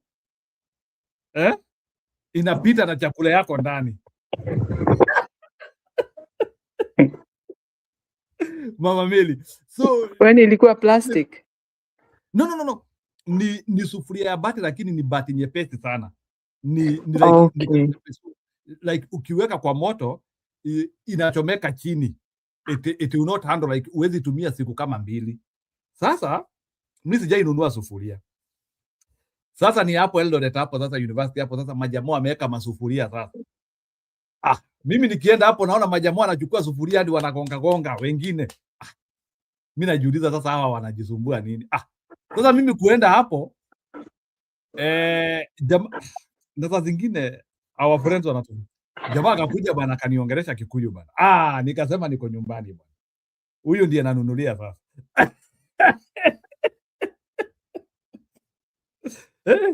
Jamaa kaniuliza mundu itu nikiorenda. Sasa mimi nikamwambia boss bana, mimi nataka masufuria bana. Nimefika leo na hata sijui nitapika aje. Jamaa kaniambia bana, sufuria ishi ishi. Sasa mimi sasa nilinunua sufuria kama vile nikamwambia nihesabie 3. Nihesabie sufuria 3 hapo ni bebe za kupika chakula ya mtu mmoja. Haya. Jamaa akanihesabia sufuria 3. Haya nikamwambia haya nihesabie vijiko 3. Haya nipe mwiko. Yaani so haya nikamwambia sasa jamaa wewe. So jamaa and by that time during our time sufuria ilikuwa inauzwa 100. Sasa huyu jamaa akaniambia na kuuzia 300 na dokere mundu. Hii ni bei yako peke yako. Sasa mimi naanzia kusema 300. Jamani wacha kupiga nduru bana wakati nimekupea na bei sawa alafu sasa unataka watu wajue. Nikamwambia okay sawa haina shida. Huyo jamaa nilimlipa almost 1200. Nikaenda. Sasa wacha sasa niende sasa kwa room sasa my new roommates. Wacha nianzie sasa kuwaringia sasa venye nimepiga jackpot bana. Wakubwa bana. Mimi nimeenda pale stage bana. Nimeangukia bana, nimeuzua sufuria 300. Hebu tuone hizo sufuria za 300 bana. Si mimi nimenunua yangu 100 pale. What do you mean umenunua sufuria 300? Bana. Wacha majamaa waangalie. Wacha wanichekelee bana. Hivyo ndivyo nilipigwa character development day 1 Eldoret. That's why I fear that town. Mama Mary. I'm sorry for sharing those stories. I'm just trying to explain the jitter truths which happen in Kenya and where Kenyans really do very bad things to each other. And sometimes they are very scary stories. So I've suffered through the hands of my fellow Kenyans, but including hata mtu anakuja na kugonga ushuhuda na ile kitu atakufanyia hapo utaacha umepigwa na mbubwazi. Mimi niliibua na mtu after kunipea ushuhuda.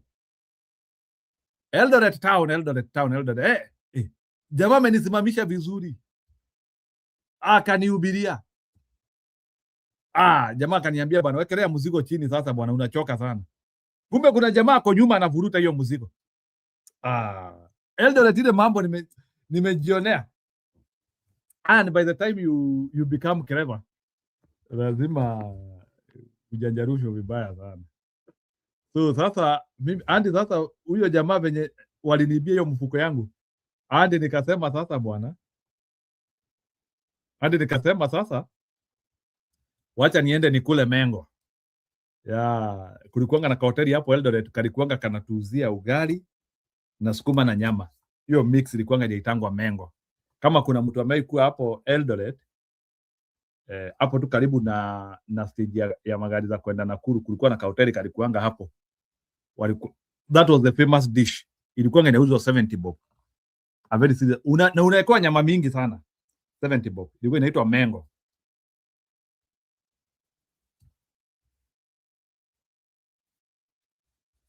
Mama Mary.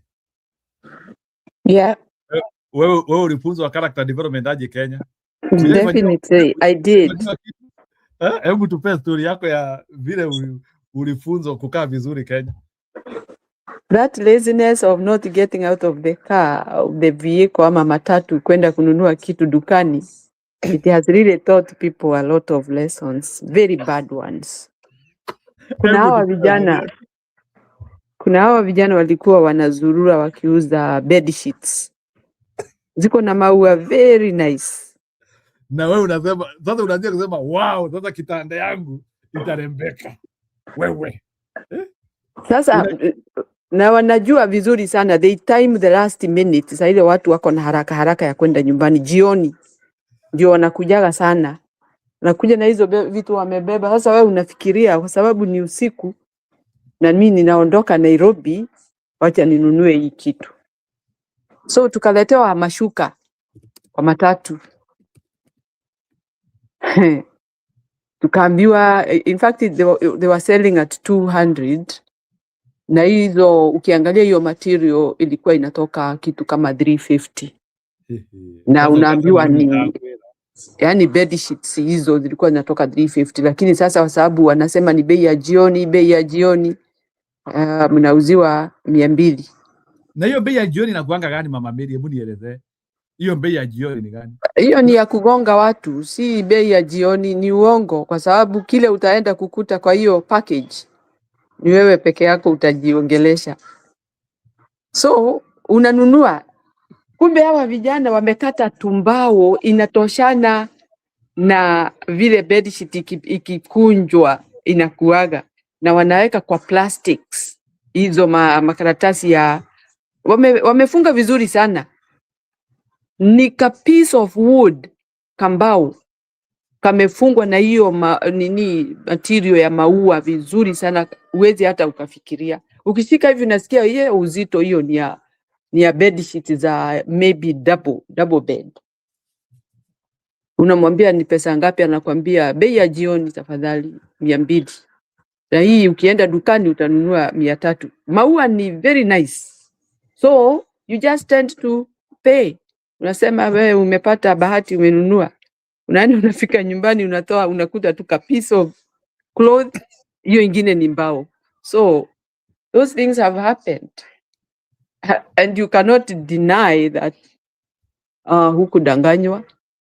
Hiyo ni na uwezi mpata, hata kesho ukienda Nairobi uwezi mjua ni huyu. Na watu ni kuama wanaamanga ama wanafanyanga aje, ama akidanganyia mtu hapa anaenda kona ingine. How comes I think what they, because they are Nairobians, they know how to kuhepa pahali amefanya kitendo kibaya. Labda atarudi baada ya wiki kadhaa aende sasa kona ingine, because those people, they have really robbed the people so badly. So unaenda nyumbani unakuta kambao na kapisi ya kitambaa, that's it, na pesa yako imeenda. Hizo vitu, that laziness of getting out of the car, that kind of feeling that you are buying cheaply, hiyo yote inakumaliza. Afadhali uende ununue kitu ambacho kweli kabisa kiko dukani. Kama huna pesa ya kutosha, enda nyumbani, tafuta pesa mpaka utosheleze hizo za kununua hiyo unataka. Otherwise, sasa Mama Mary, wow, nikwambie kitu ingine ili tutendekea. Not me but many people. It was a big scam in Kenya. Sasa kukasemekana ati kuna watu wanajuanga mitihani ile itakuja KCSE. I think it was either in 2014 ama 15. Kukasemekana ati kuna watu wako na access ya the true KCSE paper. Sasa mi hiyo story nilisikia but sikutilia maanani, because hiyo story ilisemwa in a place nilikuwa nafanya job that time, na and the guy was desperate ili anunue hiyo mtihani, because hiyo mtihani yote a full set ilikuwa inauzwa 150,000.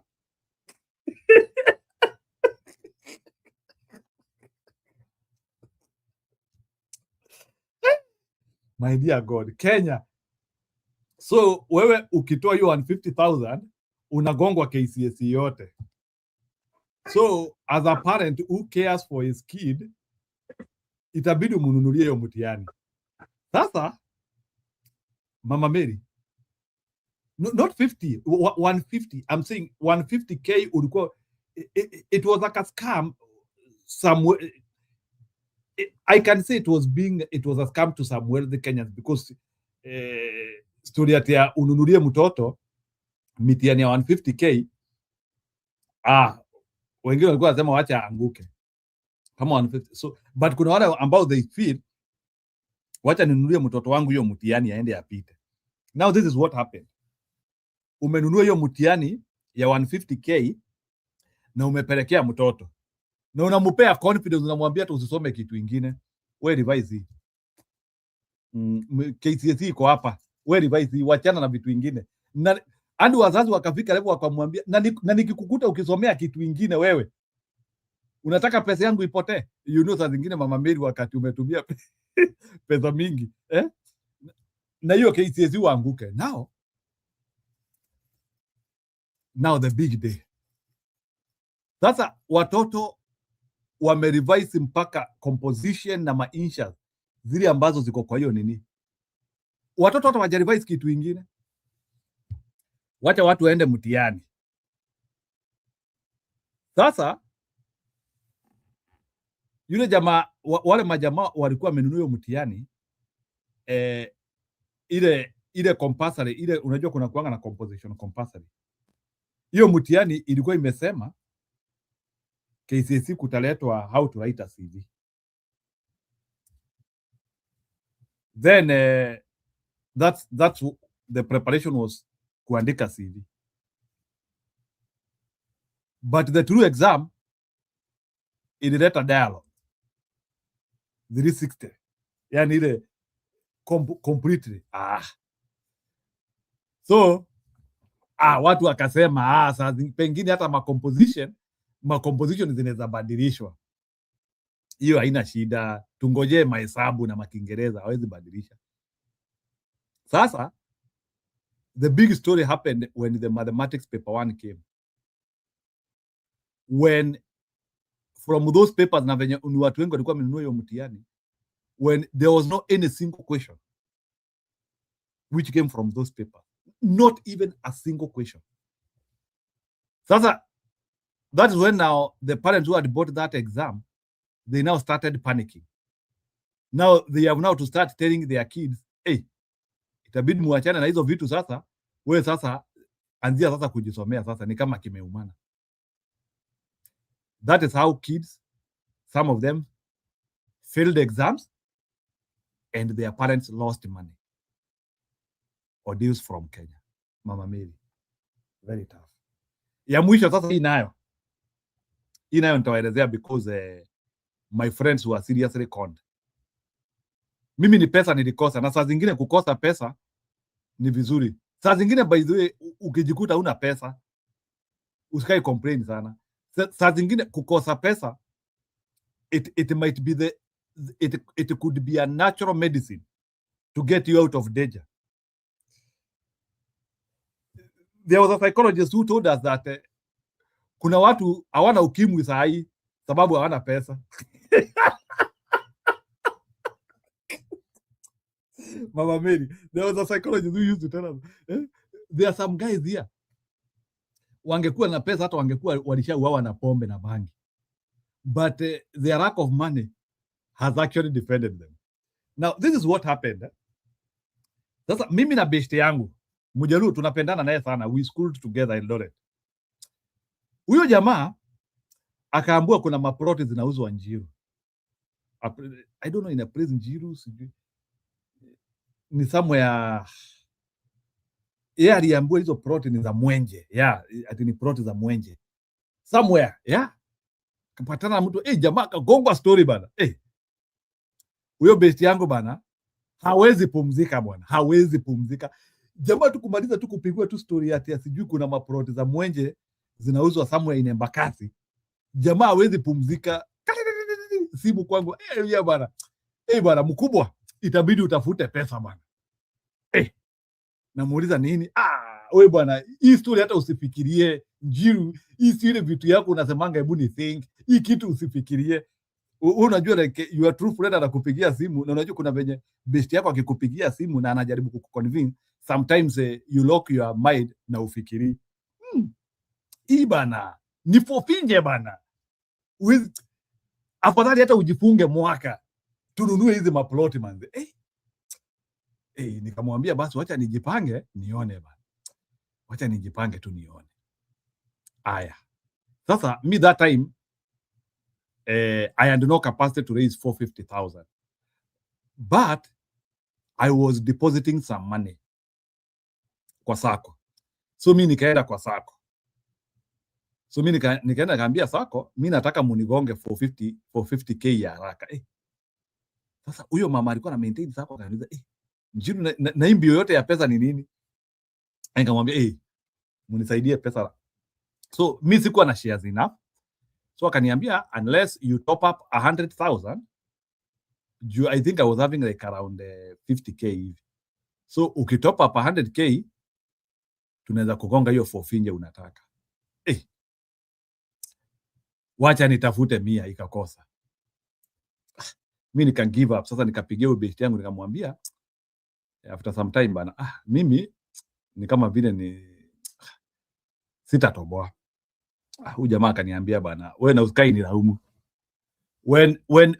When this plot will becoming something nice, uskai ni laumu. So my friend went and invested his 450k hapo. Imagine after some time walikuja wakaambia hizo plot ni fake. I did not have najua hapa hakuna mtu ameuza hizo plot za Embakasi. Mama Miru je, hizo plot za Embakasi fake? Wakenya hata walikuja kuzijua mwisho wana watu wengi sana waliuzwa. There were some Embakasi plots which watu walikuwa wanauzwa, sijui unakutana na watu sijui hata wako na allotment paper wanakuambia kuna maplot hapa sijui nini. Mama Miru, hujaisikia mtu ameuza hizo plot za Embakasi? Mama Mary. Hapana. Yeah. I don't know. Hakuna mtu ako kwa comment section. Amjaisikia hizo plot za Embakasi? Watu walikoniwa sana na zenyewe. Basi you people then you have really scaled yourselves. Sasa kuna huko ni midnight na hapa ni 7:31 am. Sasa tarumbeta italia wapi fast Yesu akikaa? No, Yesu atakuchukua na time yako. So yeah, Yesu atakuchukua na time yako, so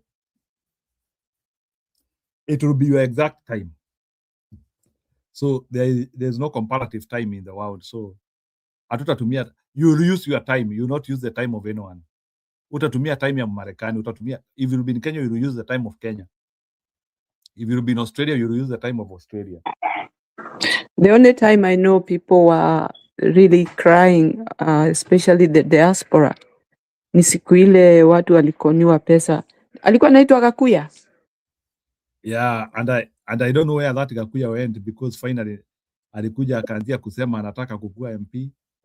I don't know if he managed to become an MP or a governor. Yeah, but watu wameuza. Ile ilikuwa inaitwa Egeza. Ni ile mashamba ya Egeza kama ni Egeza. Even I didn't know the name, but I had so many people crying, you know, how much money they were conned. Yeah. No, lakini mimi ile kitu na then another concept pia Mama Mary nimekuja kujua ya also ways in which Kenyans wanakoniangwa sana, because that one I have witnessed. Ukiwaisikia mtu anakuja kukukopa pesa na anakuambia in one day ama in 2 days narudisha hiyo pesa itawahi rudi. So that is something which I came to learn too late. So afadhali hata yule mtu anakuja kukukopa January anakuambia mimi nitakulipa December. That one is a more genuine person. Lakini ukiwaisikia ati mtu akikwambia hebu nisaidie ngiri 20 nitakulipa next week kama nitakulipa kesho, likelihood of that money returning is close to zero. And one psychologist actually explained to us why when people are borrowing money, they give you a short notice. Yeah, the concept is to make your mind redundant. Sasa hii pesa hata nisipompea in 1 week nitakuwa nimeifanyia nini? Sijui kama Mama Mary unaelewa that redundancy. It's true, because it is true, because how long is tomorrow that you cannot wait to get your money? So ukiwasikia mtu amekuja kukukopa pesa na anakuambia by kesho jioni nitakurudishia, just know that the con man has just arrived.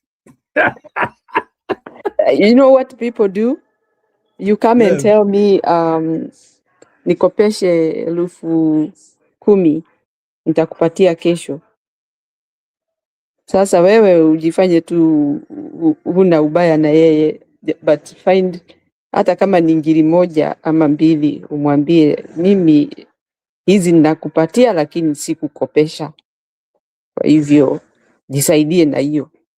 That's how you can make somebody just be away from you, because if you commit your money of that much, as we have agreed that somebody is saying I will pay tomorrow, that is a gone case.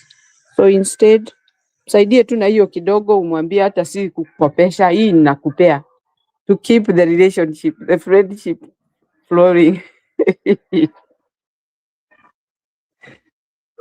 Na utaona labda atakataa, anaweza ona kama hukumfanyia kitu ya heshima hata kidogo, na si pesa zake. Mama Mary, I can assure you that that guy will still want to convince you more umpe hiyo 10,000. Anakuambia mimi siko nahitaji ingine, tafadhali nahitaji tu 10,000. Ni kesho tu. Ni kuna kadiri nilikuwa nangojea pale, lakini wameni promise ni kesho. Wameni promise ni kesho, akinipee tu. I've told you that because I met myself in such a situation where somebody tells you by kesho nitakuconsider, and it was a lot of money actually, but one thing which came to my, I had actually to talk with a psychologist so that anisaidie to understand that, and she was able to explain to me, akaniambia the psychology of this is what happens. Mama Mary nitakwambia, like and this one is psychological, by the way. One psychologist told us this, unaona hata wale wanaume waongo sana.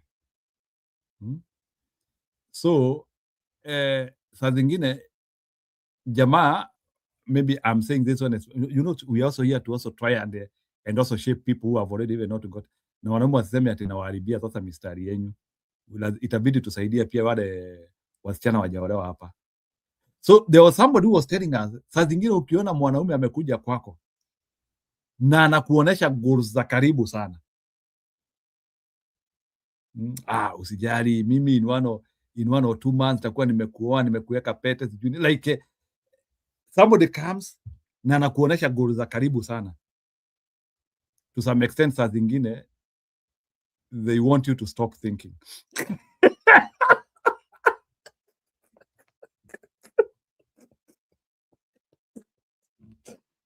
Mama Mary, ni kwa hayo, I don't want to over explain that.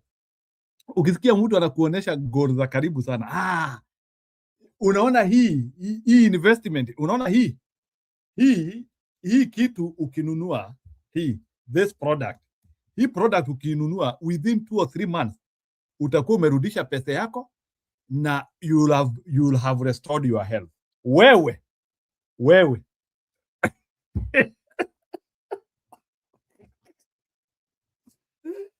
every time when goals are very short, there's a likelihood you'll be conned.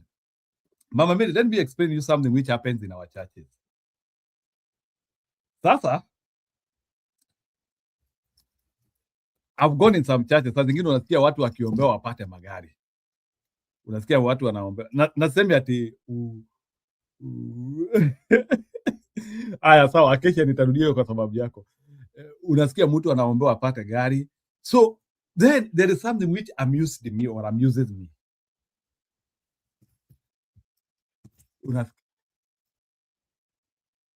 Aya, kila mtu ainue funguo yake. Kila mtu ainue funguo yake. By next year kila mtu atakuwa na gari yake. Is that true?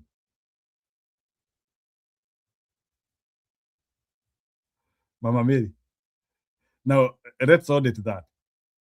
Kila mtu by next year atakuwa na gari yake. And you know, in that place, we have people of different economic model. Kuna mtu wa mapato ndogo, kuna mtu wa mapato kubwa. Kila mtu. There was a place bana tu, lakini kila mtu achukue parking, kila mtu achukue parking, kila mtu achukue. Anyway, it's good to have faith. I'm not saying that we should not have faith, but I think sometimes we also overhype Christians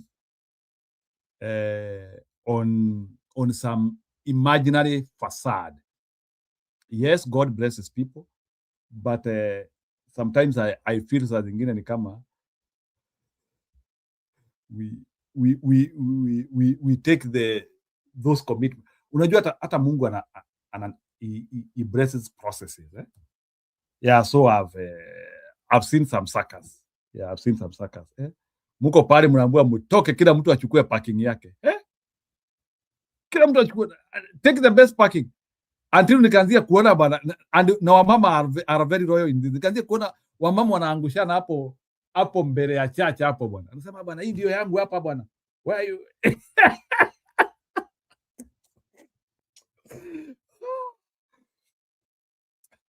Yeah, Acacia, I said this.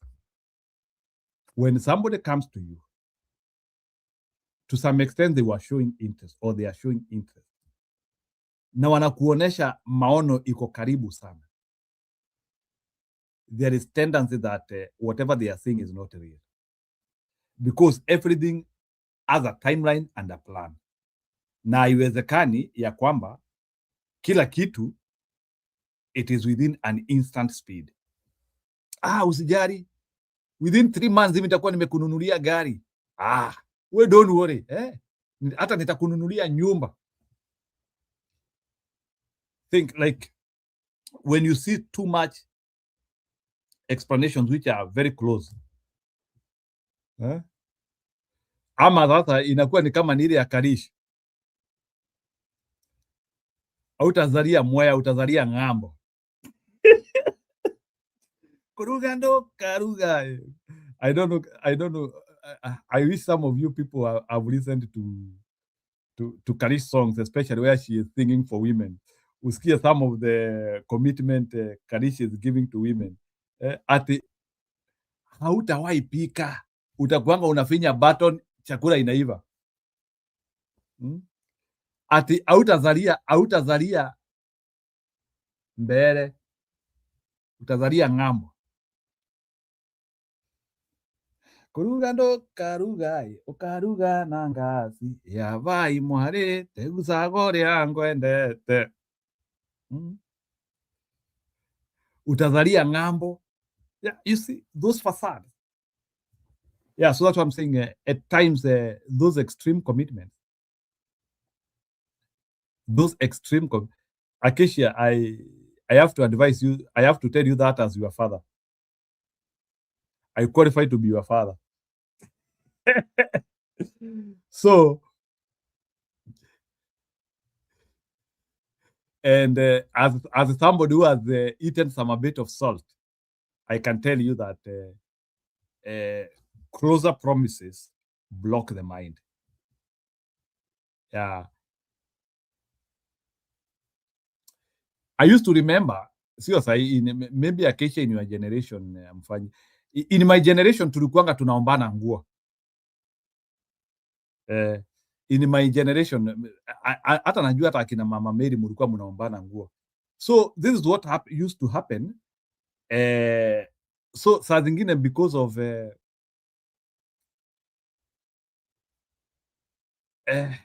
I'm liking this version of you. Kumbe you can be, I don't know who is fun. Ni Anne, yeah, Anne can be funny by the way.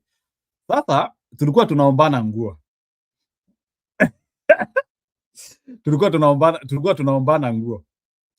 Sasa so at times your friend has a nice clothes, na pia uko na nguo mzuri. So in a Sunday saa zingine unaenda kuomba rafiki yako nguo uvae. So saa zingine na ulikuwa umeambiwa jamaa utavaa hiyo nguo tu leo, utarudisha. Lakini wewe uombe hiyo nguo just uvae uende. You actually ulikuwa unaomba hiyo nguo because maybe you wanted to, there is like a wedding in your aunt place who actually does not live close to where you are. It's like a distance of 60 kilometers. Umeomba huyu jamaa nguo and you are not actually telling him unaenda kwa harusi somewhere in Mwea, because he will not accept. So unamwambia tu nipe nguo nitakurudishia kesho. only for that guy to return to your home, kuanzia kusema hey, ako wapi Njiru? Kuna nguo nilimpea yangu jana nimekuja. Oh, huyu ako Mwea atakuja next week. So inabidi utulie for another 1 week. By the time unarudishiwa nguo yako. So they used to be tough things. And then you know during our time mtu hakuanga na nguo mingi. You know me, I'm of the generation whereby some of us tulikuwa tunaenda kanisa na school uniform. Najua Acacia hii haezi shikanisha. Mama Mary, are you there? I want you to explain this to Acacia. Nimekutorokea kidogo, nimekuwa busy. Yeah. Can you explain to Acacia the way people used to go to church na school uniform? Going to church and with the school uniform. Kwa sababu hatukuwa na Sunday school. Sunday best, that is. Sunday best. Hatukuwa na Sunday best, kwa hivyo tulikuwa tunakauka na uniform. You want to tell me hapa hakuna mtu ameenda church na uniform hapa? Yaani mnataka kusema nyinyi wote ni masonko yani? Unajua development iliendelea tu pole. Kuna watu wamekuwa wazuri kabisa. Yaani wako na kitu ya kuchange. Uko naenda na uniform, tukimaliza kanisa unakuja unatoa, unashuhudia vizuri, hiyo ni ya Monday.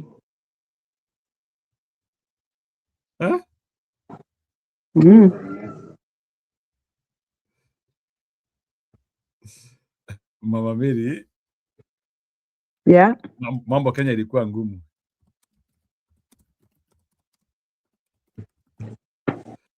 So I'm surprised Mama Mary, wewe inakaa ni kama huko vaa school uniform kwenda kanisa. Ati iko? Wewe unaonekana ni kama huko vaa school uniform kwenda kanisa. Which is good. I appreciate at least kama mzazi wako alikuweka at that level, you need to really appreciate. Oh, we did. Actually, we did. Yeah. Sisi tulikuwa tunaenda. It was not for long, baadaye. Yeah, of course, not for long. Na tuviatu tungine tulikuwa tunaitwa sandaka. Na sadaka. In our time. Yeah, sadaka. Ama ni sadaka. Something like that. Yeah, kaki. Alafu na wamama walikuanga na viatu vingine ya raba ilikuwa inaitwa ngoma. I don't know kama Mama Mary, I don't know, in your generation you have to remember raba ilikuwa inaitwa ngoma because ilikuwa inachoma wamama miguu, wanatoa mabrika. Sadaka ndio ilikuwa inachoma watu miguu. Kiwaka moto, jua likiwaka unasikia kutoa. Baridi ikiingia unasikia kutoa. There was no time. Sijui ni wakati gani hizo sadaka zilikuwa mzuri. So kuchoma. Na ni nani walikuwa wanatengeneza hizo viatu? Washaina wametuchezea sana. Yeah.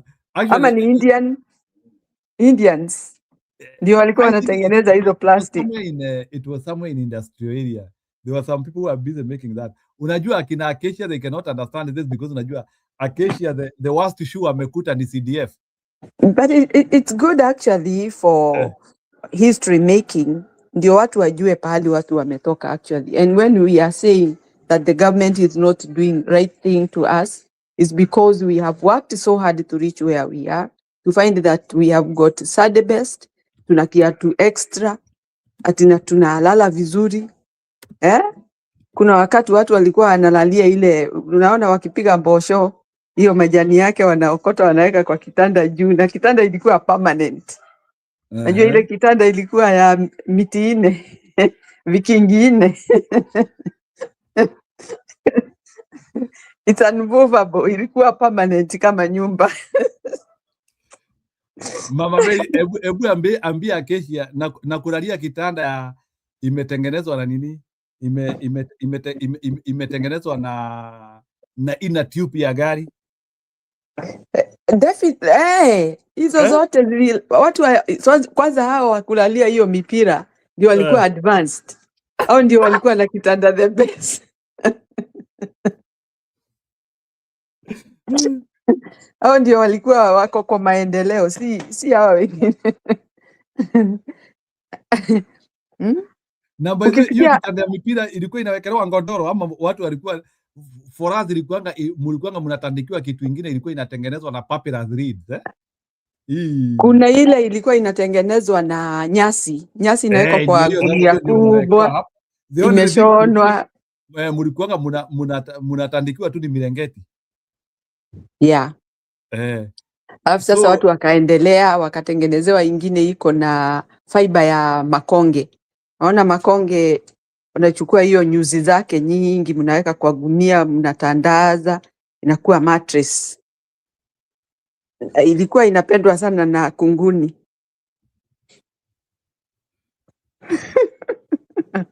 Alafu na Mama Mary na kiti ya mkonjo umepatana nayo?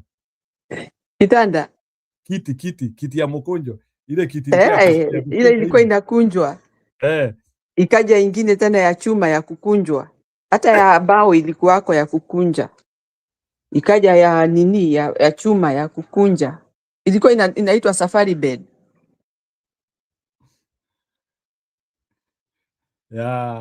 Hizo tulilalia. Mama Mary is reminding us of all the good days. When people earned less and they were still comfortable. That time and those times, to be honest, those times, I don't think they were thieves, they were goons. Ebuona, when we are advanced, goons zinaingia. Lakini wakati ule hatukuwa na mambo hiyo mingi hiyo ya maendeleo, hakuna goons. Watu walikuwa wanapendana, hata unatembea usiku. Mtoto wako unamtuma dukani, anaenda ananunua sukari na anarudi salama. Anarudisha hata change yako. I remember, Mama Mary, I used to be sent to the posho mill. My mother used to send me in a posho mill. That time I'm very small. I remember I'm in class 2, class 3, and I'm going around. Na unajua wamama at that time, because tulikuwa tunatumwa kwa posho mill, they were very specific juu walikuwa wanataka ile posho mill inahinyia.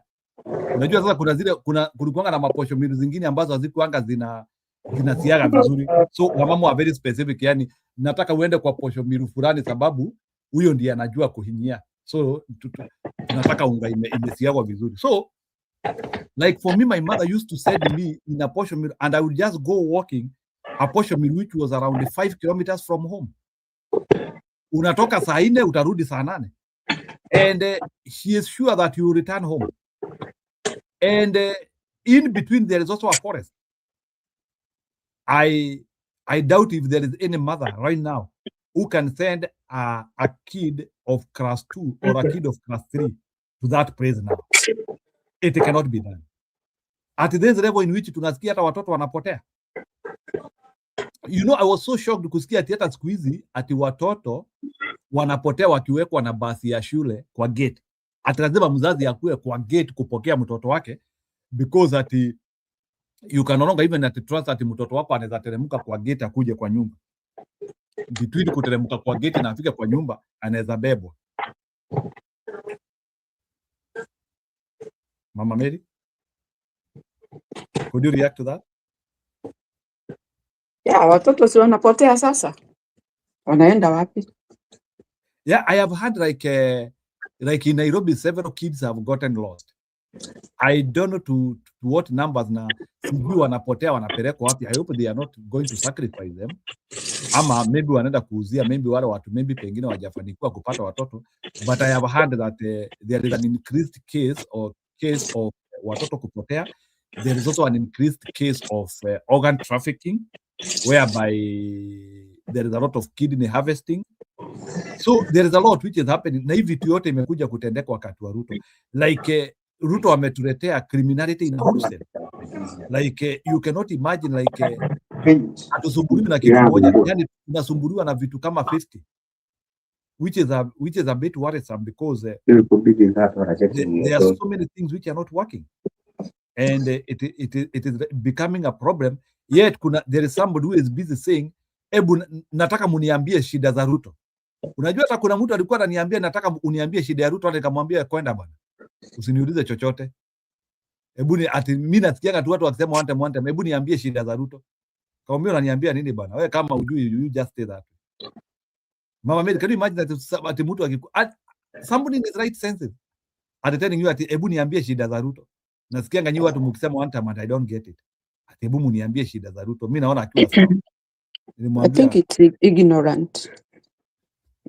It's ignorant. Ama just being rude.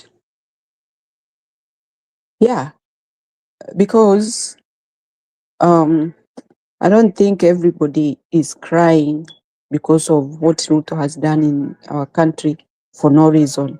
Everybody has a reason to give.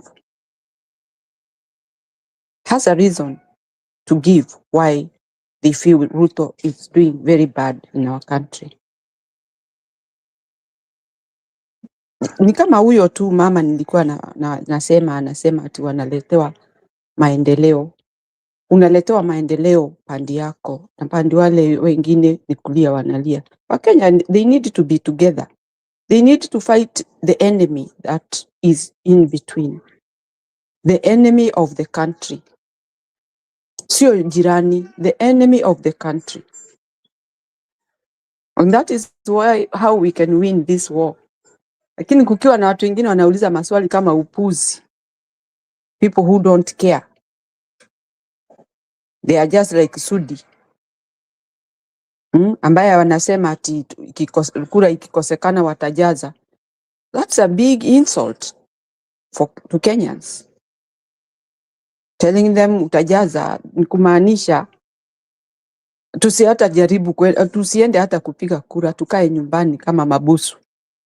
Tusifikirie habari yake kwa sababu wao ndio wanahitajika kuwa viongozi bila swali. Wasiulize swali hata moja. It's very sickening when you hear a Kenyan saying that. People are not crying for nothing. They know why. There are people who have lost their properties just because of the situation we are in. It's not that they didn't work hard or they were not working, they were sleeping. They were still struggling to see that they do something. Tena huyo mtu ambaye anasema hivyo, nataka aangalie hali ya nchi in a bigger way. Asiangalie pahali anakaa kwa sababu labda yeye anakaa ina mansionette, anaendesha limousine ama Range Rover. So hao hawawezi kuona tabu. Na ndio hao watu wale wanafuata Ruto. Because they have money. Na pesa ni mvunja mlima. So they feel that they don't care about whoever says there is a problem.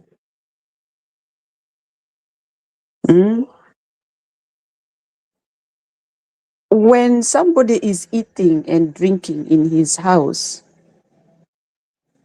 haangalii nje aone kuna watu wanatembea wakiangalia kando na kando kama wanaweza pata maharagwe ya kuweka kwa mdomo.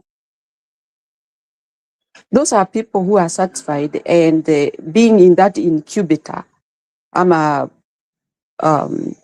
their whatever where they live, they will never see the problems people are going through because wow, they are contented. They have everything in their house. They have a house, they have a roof on top of their head. They have a car, they have everything. Tomorrow I wake up and go loot some money. That's how they are. Wako na pahali ya kuloot. Na mwananchi yule ambaye anajifanyia kazi yake ama ni kwa shamba ama ni wapi, mambo yake yote imeharibiwa. Ataenda wapi? They have nowhere to loot. Kama kila mtu Kenya ni kuloot. So these things need to be serious. Watu wawe serious na mambo ile wanaongea. Wewe ukiwa unasikia nchi ni nzuri kwako, endelea na maisha yako. Waacha sisi tupiganie nchi. But you will come to realize that you are the enemy also to the people you live with. People are not able to feed their children. Wacha hata masomo ama nini. Chakula ni maisha. Chakula ni uhai. Watu wakikosa chakula wanaisha. And we have seen it. Where there is drought, people die, animals die. Why? Because there is no food. And so when somebody says hawaoni makosa ya Ruto, okay, go live with him. Don't even tell us anything. Go, continue with your life. That argument is very painful, Jiro, very painful. Okay, imagine how many parents are crying, they lost their children. Hata afadhali uone mwili wa mtoto wako, lakini sasa hakuna. Mtoto wako alivanish hivyo na akaenda. Na unajua kweli kabisa ni hii serikali ilimchukua, ilipeleka mtoto wangu wapi? Na bado wanaendelea na kujigamba ati sisi tunataka kuweka Wakenya pamoja. Which Kenyans? You are destroying Kenyans, you are killing Kenyans, and you are telling them you want to put them together. That does not work. It's very sad. Kwa hivyo wale wanajaribu kusema ati haoni makosa ya Ruto, they are blind. Lakini nasema asanti kwao sababu ya hiyo mambo wanafanya. Ni kuudhi watu wale wengine, wale ambao wako na uchungu ya watoto wao. Inaudhi sana. But anyway, we cannot help it, Njiro. Tutasema Mungu ambaye ametuumba ndiye ataamua hii, na wenye wanatesa wale wengine, let them face the consequences. We are not praying for them not to face consequences. Tunataka hata wao wasikie uchungu ule watu wale wengine wamesikia. But we look for peace. We are not supporting violence, but when people are being violated, they fight back. They can't just relax and look bad things happening to themselves. They fight back. Na kufight back, that is why people go for maandamano. And people want to do the best of their country. It's not that we are denying this government to lead us. They are the one who are making us feel they are not right for us because of their behavior. They are terrorizing us. Otherwise, Kenyans, we have to wake up, fight for our country and for our rights. Have a good day. Have a good night.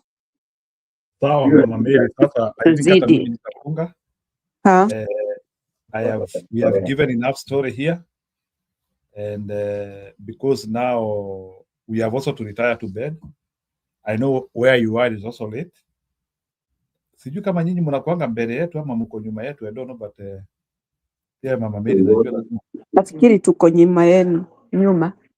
Kwenu labda ni usiku sana. Yeah, ours is 10 o'clock at night. 10 o'clock. We bado hata hujajipanga kulala.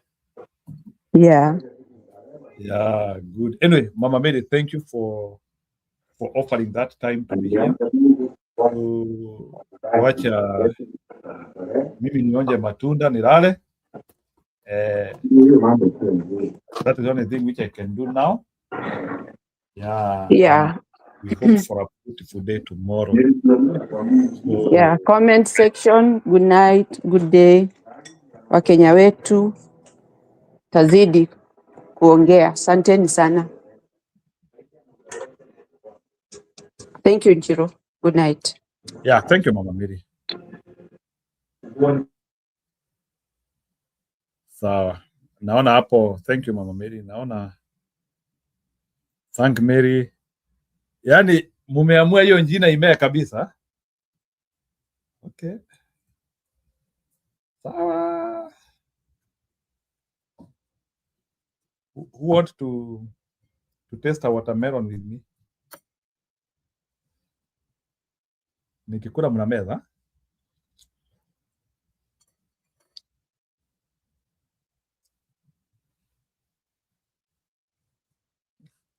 Na watolea kofia. Thank you, guys. No, Aishimu, being here is not easy. Yeah, so even me, I'm now sleepy. Please, just give me 1 minute. Yeah, I'm now sleepy. Munirusu ni I retired to bed. I think even though I started late, nilianzia almost 7 na kitu. So 7 na kitu na saa hii ni 12. Yeah, after having a very busy day. Yeah, that is why sio ati najipigia makofi, but it takes a lot of calories. After a very hot day, very many things which somebody did during the day, and still coming here for the show is not something which personally I take for granted. Yeah, so, and also you people offering your time, your mental thinking, especially wale wako kwa comment section. Sisi hapa kwa podium, kwa panel tunaweza kuwa tutumia akili sana, lakini wale wanaandika wanatumia akili sana. Especially Ken Daniels, Anna Kesia, Bayo Yusuf, huyo ni Yusuf. Yeah, kuna watu wanatumia. Leo sijaona je. Consequently ni kama yuko available. So, when I don't see J posting, I always see wala tumewapea advice, you take that advice for reality. Umesikia Kesia? If you are going to forget everything,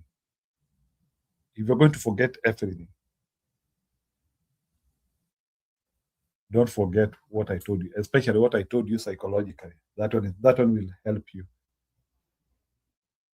Yeah, Kasongo tutaendelea kuchapa. We have hope that we are going to defeat him. Gachagua is going to do the right thing, and we will choke Ruto at the source. Can you say that?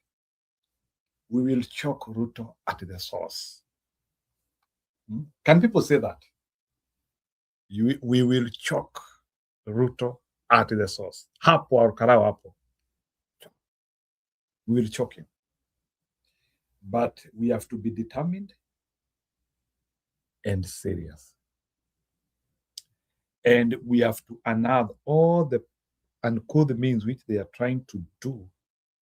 And we try to see how to finish one or the other. Yeah, anyway, others, thank you. Mnasikia hata sauti yangu. Oh, wow, anaandika. We will choke. Haya, Mbudi sio mimi nimesema. Is your sweetheart.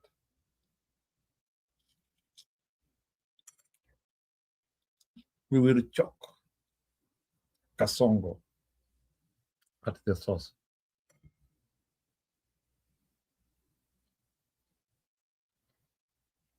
We will choke Kasongo at the source. Bye. Thank you.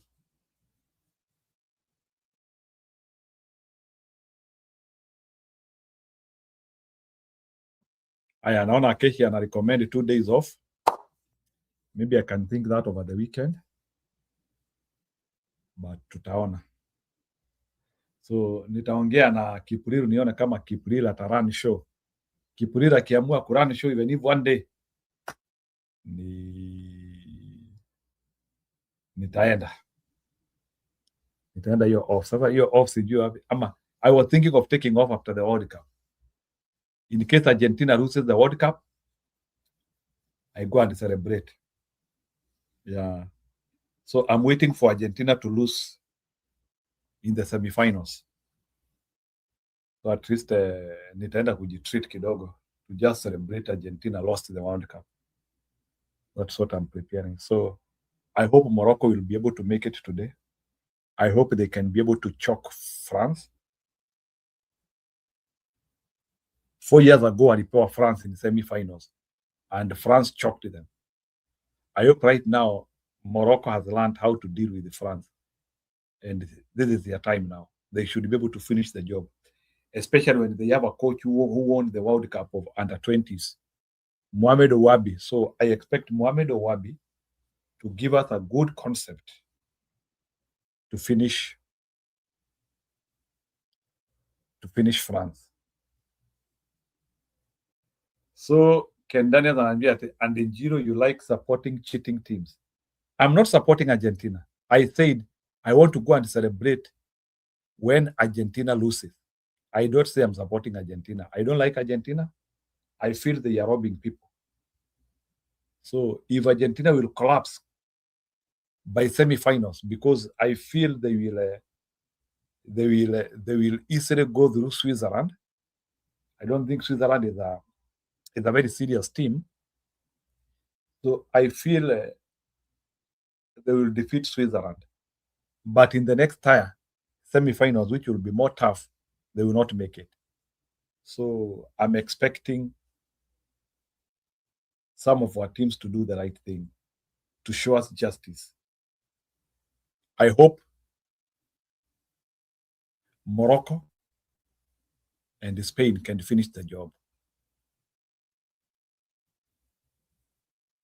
You said Nico deluded to suggest it's rigged. No, and wewe uliniambia vizuri sana finals itakuwa between Portugal and Mexico. No one is there. You even gave me the score 3-1. You extremely lied. Afadhali ungesema ujui nani atafika finals. But giving me a definite finals, that was extremely off. Hiyo siwezi kusamea.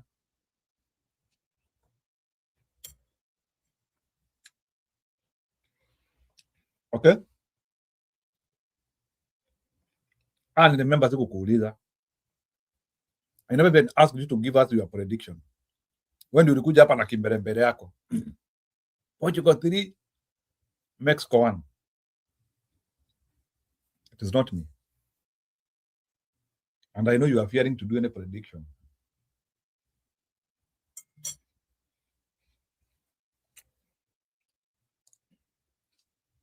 I also feel Norway can do serious work.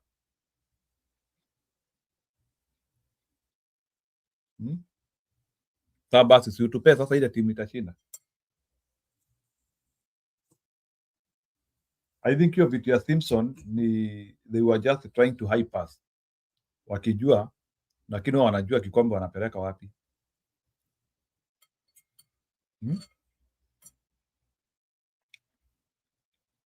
My thinking. But 100% FIFA inataka Argentina ishinde, hata ukiona vile wanaibia hata Egypt bao.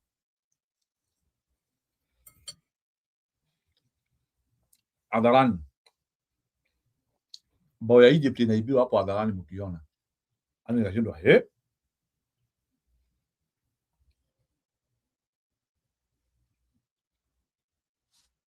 I'm not saying he did the right thing. Wataka kusema ni kama mimi ndiye naambia ngo jamaa kile kitu ataenda kufanya.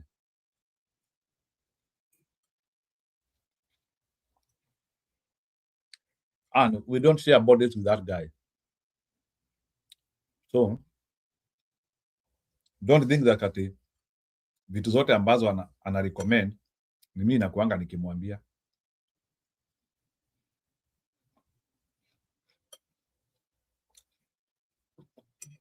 Lakini mimi naona hiyo concept ya Haaland ya kustroll, kutembea, tembea like he is not concentrating with the ball. Mimi naona hiyo concept ni kama watu wameidiscover. And I'm seeing in the next game which Haaland will play, mimi naona Haaland atamakiwa sana. Ama unataka kuniambia huyu hata ukimmaka atafunga tu? Mimi naona like there will be a lot of efforts to mark Haaland. Because ukiangalia Brazil waliachilia ujamaa sana. It's like they never knew that guy is real. I don't think I think hiyo game ya Brazil imefunza watu sana. I don't think kuna timu nyingine itaachilia Haaland ati jamaa anatembea tu hivi tu alafu from nowhere. I don't think. Yeah, Keshi, yes, I want to do it because It's my meal.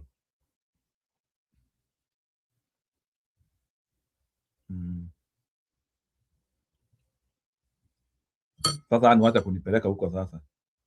Najua unatafuta unataka niongee. I will not speak. Ndio umecheka. You know unanipeleka kwa controversy. Hata nikuwekea Chris kumekucha. Ili wachane na mimi. Unajua nimekuja kujua wakati nasumbuka kichwa ndio nafurahi. But I have come to realize.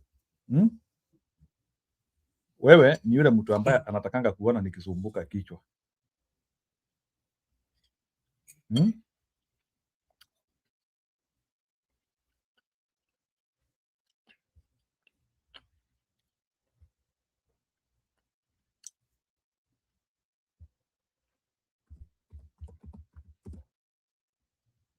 Wacha nikuwekee. Mnamuita Chris kumekucha. Let me put for you Chris kumekucha.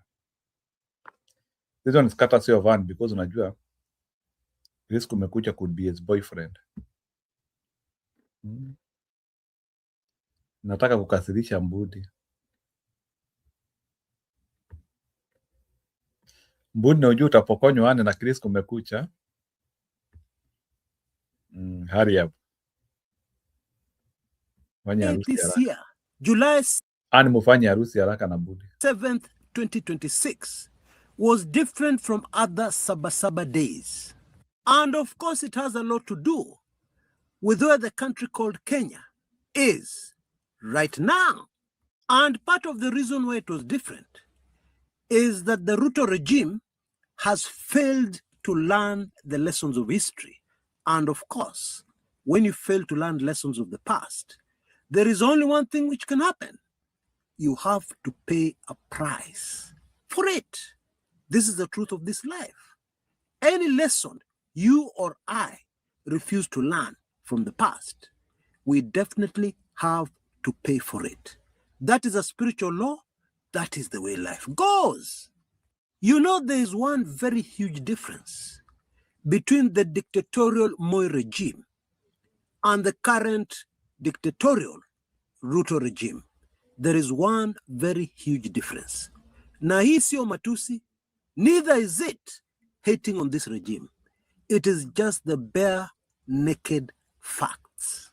Stay with me and I will tell you very shortly what that difference is.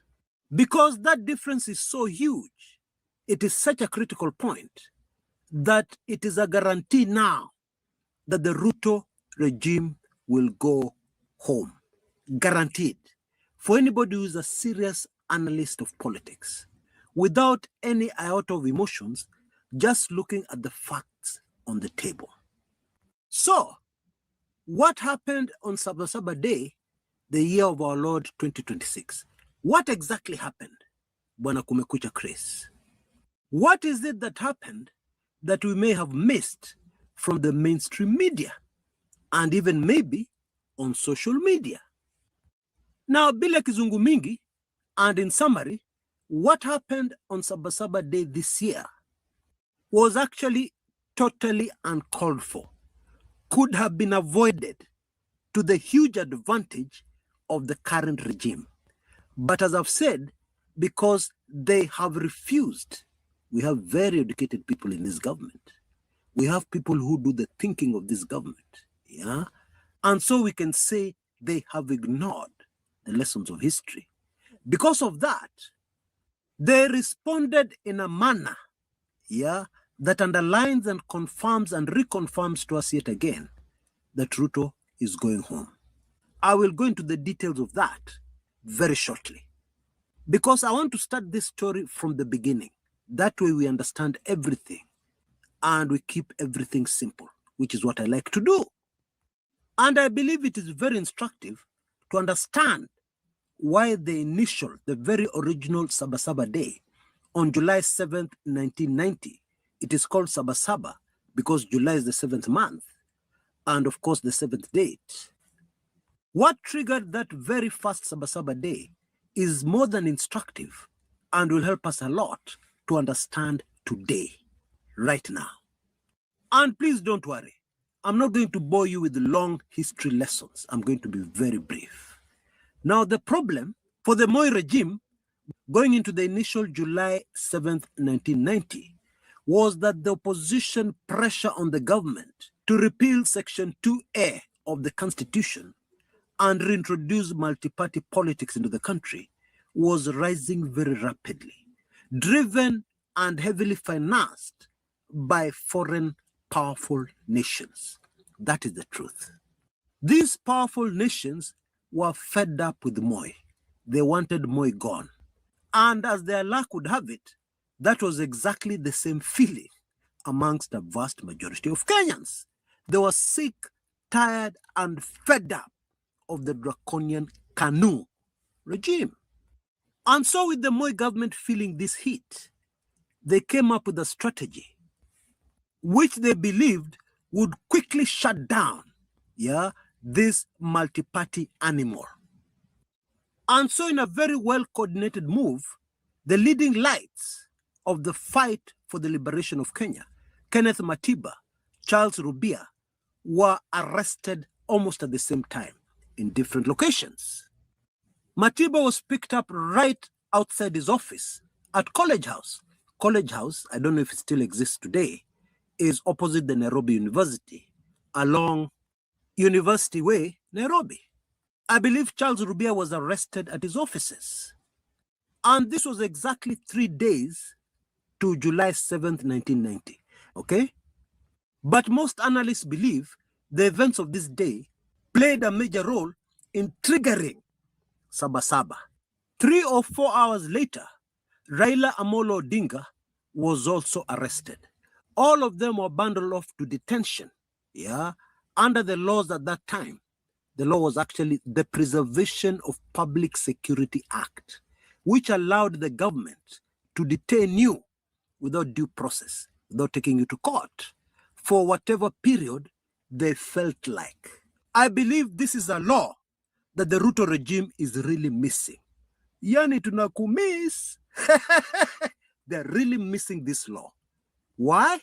Because they are behaving as if this law still exists. People are abducted, held for I don't know how long, and then released when the government feels like it. Isn't that true? Now, here's the super fascinating insight here, because with the benefit of hindsight, we can very confidently say that these actions of the government 3 days before Sabasaba actually worked against the government. Why? Because 17 short months later, 17 short months later, the government was forced to do exactly what Kenyans were asking, repeal Section 2A of the Constitution then, and revert the country back to multi-party democracy. That actually happened in December 1991. In other words, had they not done what they did 3 days to July 7th, 1990, it is quite possible that the KANU government would have survived for another year or even 2, who knows, without this multi-party thing that they feared so much coming into Kenya. That is the truth, the reality, which enables you and I to see the present very clearly, as follows. The way the Ruto regime is responding is speeding up its own exit, is speeding up the rise of the power of the opposition to this government. You know, people call politics a science, and I totally agree. Action and reaction. For everything you do, you expect a reaction. You expect consequences. That is how politics goes since the beginning of time.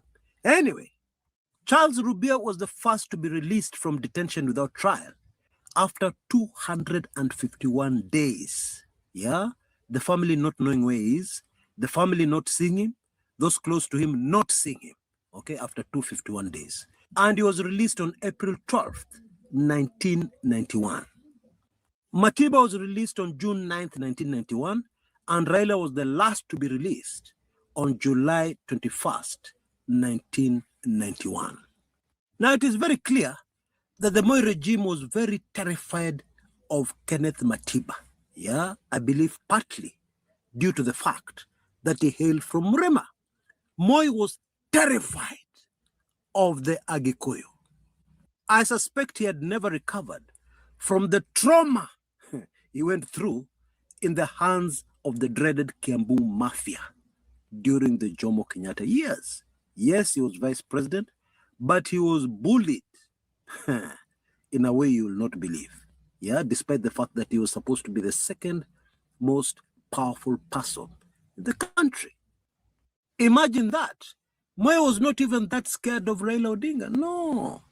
The main target was Matiba, because Matiba, when he emerged from detention, was never the same again. You see, while he was in detention, he was injected with something which completely messed up his health. The official story is that he was denied his blood pressure medication, which is a total lie. Matiba was fit as a fiddle by the time he went into detention. He used to annually climb Mount Kenya every year, right up to the peak. That was a very fit person. Blood pressure kitu gani? Now, that is very relevant information to what we are coming to shortly. But for now, back to Sabasaba. So 3 days after the arrest of these 3 gallant patriotic Kenyans, it was the 7th of July, 1991. And Kenyans were so angry. Yeah, the anger was boiling over. Actually similar to exactly what we have in Kenya today. Yeah, although in my opinion, at a much lower level. What we have today is at another level. Okay? Anyway, the anger in the country was boiling over. And so, on that very first initial Sabasaba day, Kenyans did something they had never done before in the history of the country. They defied the government and gathered at Kamkunji grounds to protest against the draconian rule of Daniel Toroitich arap Moi. Over 1,000 Kenyans were arrested that day, and very sadly, 20 Kenyans paid the ultimate price. They lost their lives. Now, what is very relevant for purposes today, what illustrates and clearly underlines the difference between Moi and Ruto, was that from that day, the Moi regime engaged the reverse gear. Okay? That is precisely what they did. How did they do this? For the benefit of younger Kenyans, Moi's regime was dictatorial, yes. However, they had serious thinkers in that regime who were influential enough and had the ear of the president. These serious thinkers working for the Moi regime realized quite correctly that the problem in the country was this anger which was boiling over. And so they made a deliberate effort to try and cool temperatures in the country. For starters, a forum was put together at the KICC, Kenyatta International Conference Center in those days, where Kenyans were invited to give their opinions on what the country can do, what the regime can do to improve. Very smart, very smart. Why? Because this was what we call venting. The most effective way of cooling temperatures in a country is to allow the people to vent, okay? And in a safe place, okay? Now, of course, in those days, Kenyans did not trust the government when this thing was announced. Many of us believed it was a trap. You go there and you start speaking honestly, and then shortly after that, the security boys arrest you. And so to give confidence to the public, the thinkers in the Moi regime organized for sons of famous well-known Kenyans to lead the way, akina Uhuru Kenyatta. And the then Vice President, Professor George Saitoti, sat at the KICC and listened to people venting. The government should do this, they should stop that, etc., etc. For days on end. And of course, the media covered it. very intensively. Kenyans started believing, actually, this government is going to do something to change. And guess what happened? The temperatures in the country started to cool down very fast and very dramatically.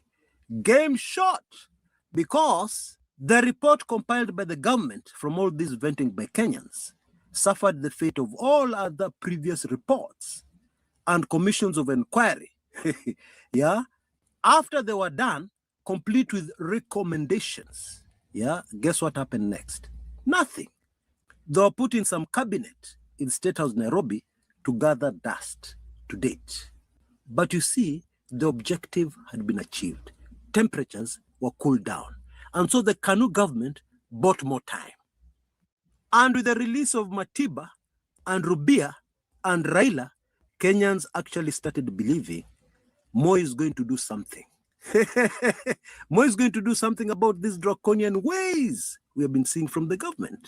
And then in December, the same year, yeah, Kanu and Moi did something Kenyans could not believe. Section 2A of the Constitution at that time was repealed, and Kenya reverted back to multi-party democracy. The anger of Kenyans completely cooled down. Kenyans were very happy. Kenyans were jubilant, celebrating. Nobody realized that what had actually just happened is that Moi had bought for himself another 10 years plus in power. Friends, 10 years is not a short time. It isn't. And even more important, consider carefully what would have happened if Moi had not decided to follow this very smart plan. What do you think would have happened? Well, for starters, Moi would never have had those 10 plus extra years in power. It would never have happened. Because the way temperatures were in the country at that time, I don't think it would have lasted another year. Oh, yes. Fast forward to the present. What happened on Sabasaba Day this year? Was very serious, counterproductive, did not help the Ruto regime at all. Because the most urgent thing for this regime is to at least buy time until the next elections in August 2027. But Ruto and his cronies completely lost that opportunity. And I am sure they still don't see. The way Moi saw in the 90s, preemptive measures had already been taken to ensure that crowds of people do not march to the CBD. Yeah, major roads into the city had big roadblocks where every vehicle was stopped. Even pedestrians were stopped. Unaenda wapi? Where are you going? And imagine it's a work day. It's supposed to be a work day. Aren't Kenyans just going to earn a living somewhere? And the few Kenyans who made it to the CBD and tried to mount peaceful protests, protected by the 2010 Constitution, hey, do you know what happened to them? They were very violently and roughly rounded up, thrown into the boots of Subarus.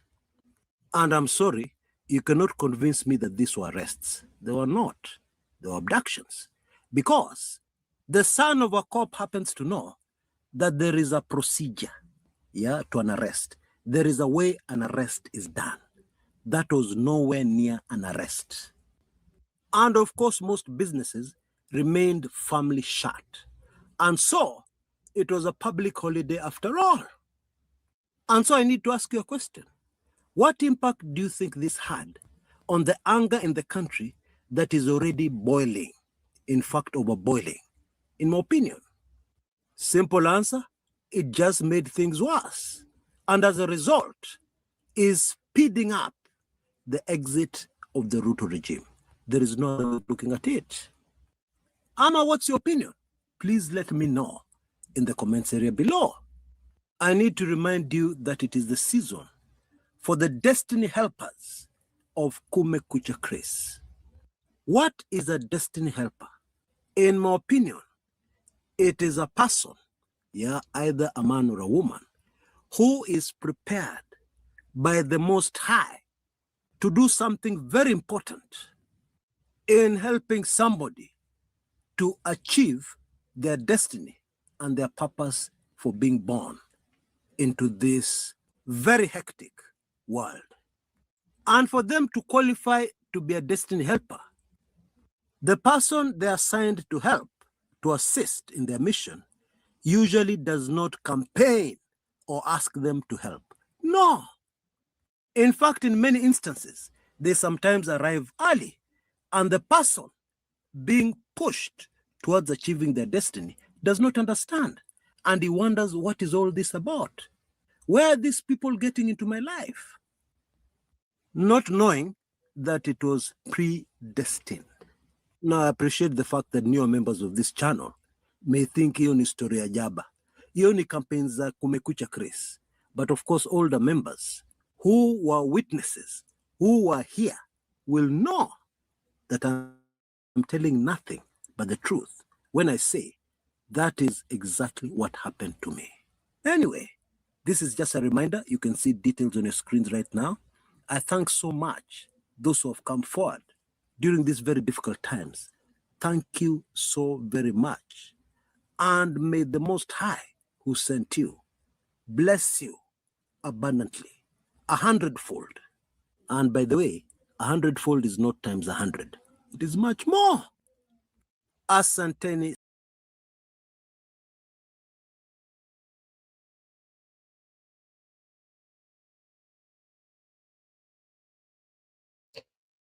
Yes, Habibis, nimeshukuru. Usiku mwema. Sina nguvu ya kuendelea tena. It was a lovely day. I'm clicking end the stream. Kama kuna mtu anatuma message, nawapea dakika moja. Tumeni message. Yule anataka kutuma message atume saa hii.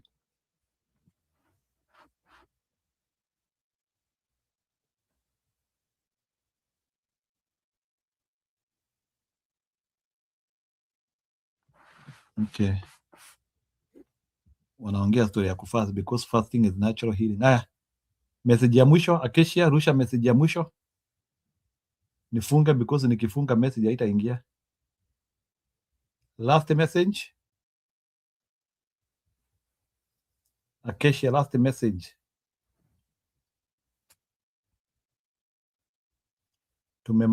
Tumemalika. Haya, kama mmemaliza ni sawa. Okay. Sawa, kama so nifunge. Haya. Acacia, tuma message ya mwisho. If you're still live.